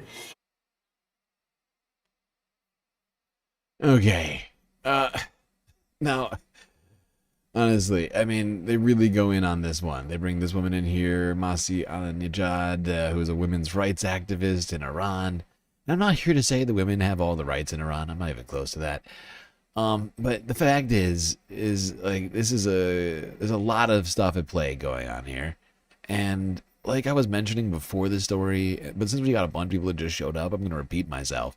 Leading up to this, we had been watching what was going on in Iran. Since we cover environmental issues every single stream, we've been covering the fact that Iran is in a water crisis. And when I say water crisis, I mean they are out of water. At the end of last year, the Iranian leadership were talking about the possible necessity of evacuating Iran. Not all of Iran, but the Tehran, right? The capital city of Iran, a city of over 10 million people. They were talking about having to evacuate due to lack of water, right? That's how bad it was. So you got people like literally like cooking in the water that they bathed in earlier that day. They've been doing it for weeks and weeks and weeks now, and things are not better on that front. And then you got all this, other stuff happening simultaneously. People already have issues with the Iranian government. You add that in there, and there's been accusations of mismanagement on top of everything. Although climate change is certainly partly to blame, but not entirely. And I think that to many, that is one of the main catalysts in this thing leading up to it, because people have been living on the brink in Iran for months now over this water crisis. On top of everything else, on top of the United States striking the country earlier this year and everything and everything else that is going on. And honestly, I mean, who knows exactly what else might be happening on the ground? Hard to say for sure. We don't get a ton of news out of Iran around here. We try, but it's tough. And well, I honestly wonder if there's any sort of like U.S. involvement in like on the ground. Right, you already have. I mean, we are meddling in every single country's affairs at this point. It feels like, and I just wonder to myself, considering our past history with Iranian meddling, if you will, does make me wonder. I know that much.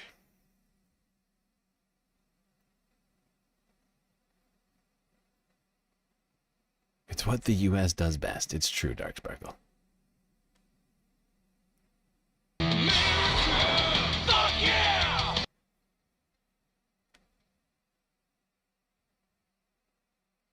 You think there's Mossad involvement? It's entirely possible. I'm still trying to get a grasp on it. It's only been, honestly, the protests have not been going on for that long. It's been like a week. All right, we got one more story left on this. I'm not going to put us through listening to 5 minutes of CBS. That's what I'm here for, people. I'm here to take the bullet, listen to it for you. Because, yeah, I listen to all these ahead of time before I do the streams. That one, no. And the fact is I hate even giving CBS airtime. Even 10 seconds, it gives me like anxiety. Like I'm just like it bothers me, considering the journalistic tone over there at CBS and some of the latest developments with like Barry Weiss taking over and whatever else. I mean, I hate those guys. Not gonna lie.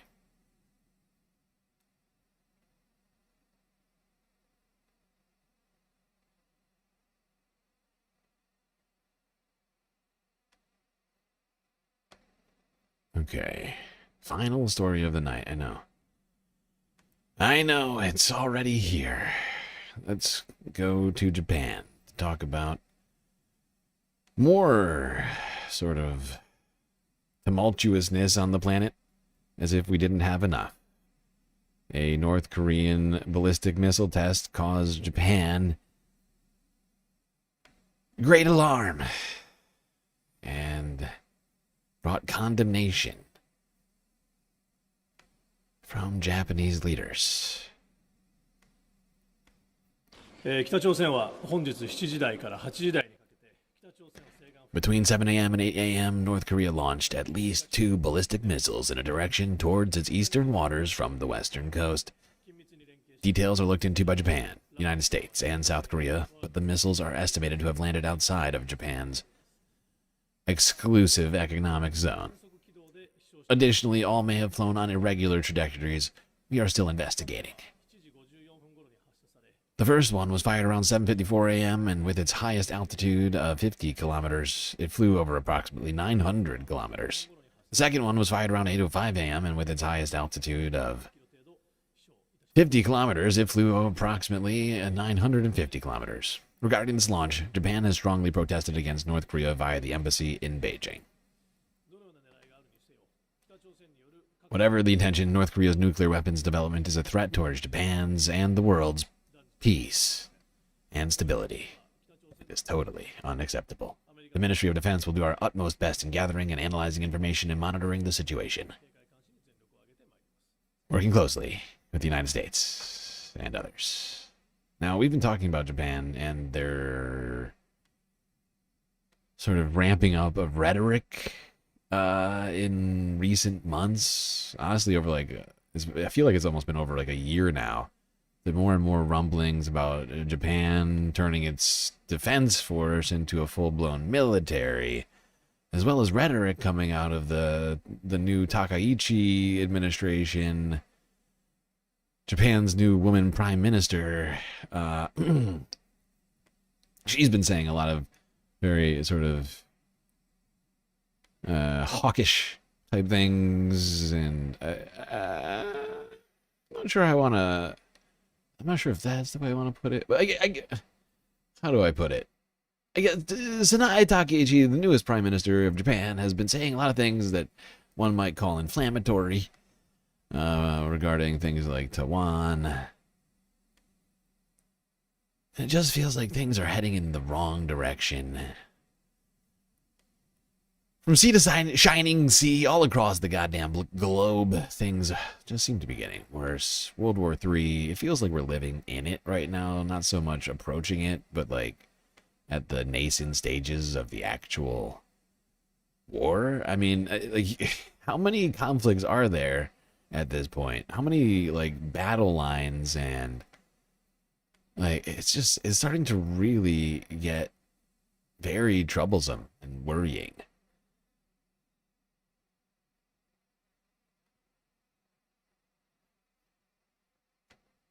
All right, everybody. Well, I hate to do this right after such a beautiful and generous raid from Sad Girl. Miss Yikes Forever, thank you for the follow over on Twitch. Like I was saying, I really appreciate all the love over on Twitch and the raid from Sad Girl. It was incredible, and I hope to see you all at another stream. We'll be doing, at least like another 3-4 streams this week. So I hope to see all of you at one of those streams. Don't forget to follow so you can make it to one of them. We tend to stream between the hours of approximately 7 p.m. Eastern Standard Time and about now. Sometimes later. Unfortunately, that is it for us tonight. However, we will be doing the very necessary, super secret late night after hours galactic chill stream momentarily.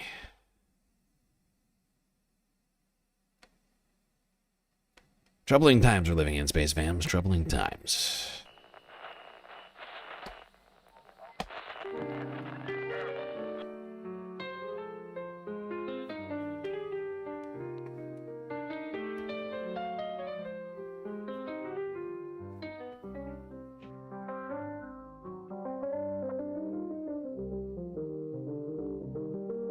Well, we got through another stream. It was quite long and also difficult, but thankfully we got through it. We had each other to get through it. That's gonna be it for me tonight. Till I see you next, you stay classy, Galactic Stream Nation.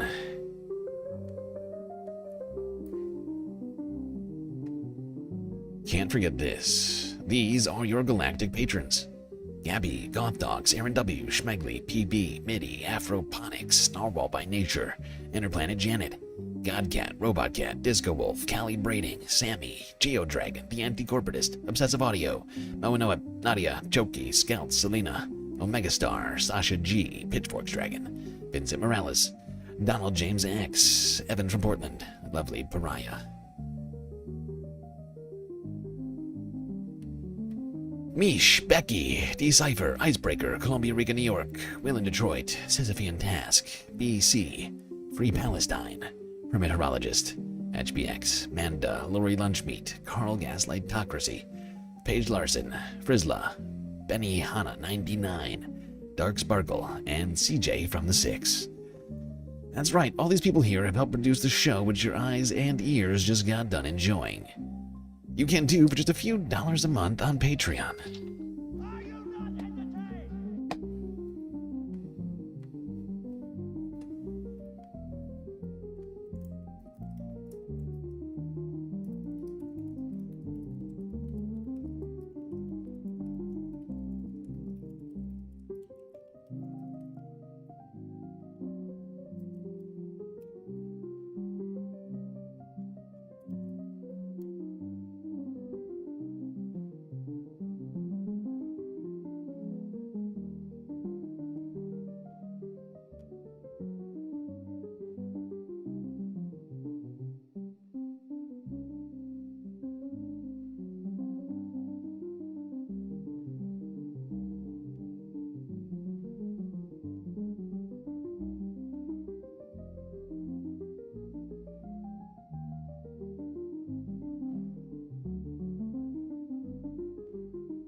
What's happened?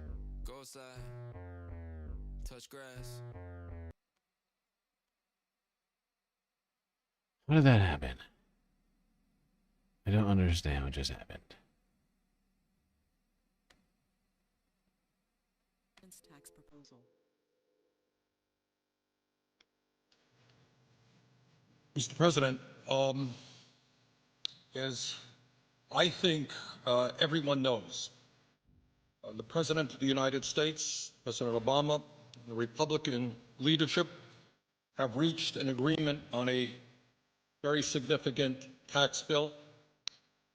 In my view, the agreement that they reached is a bad deal for the American people. I think we can do better.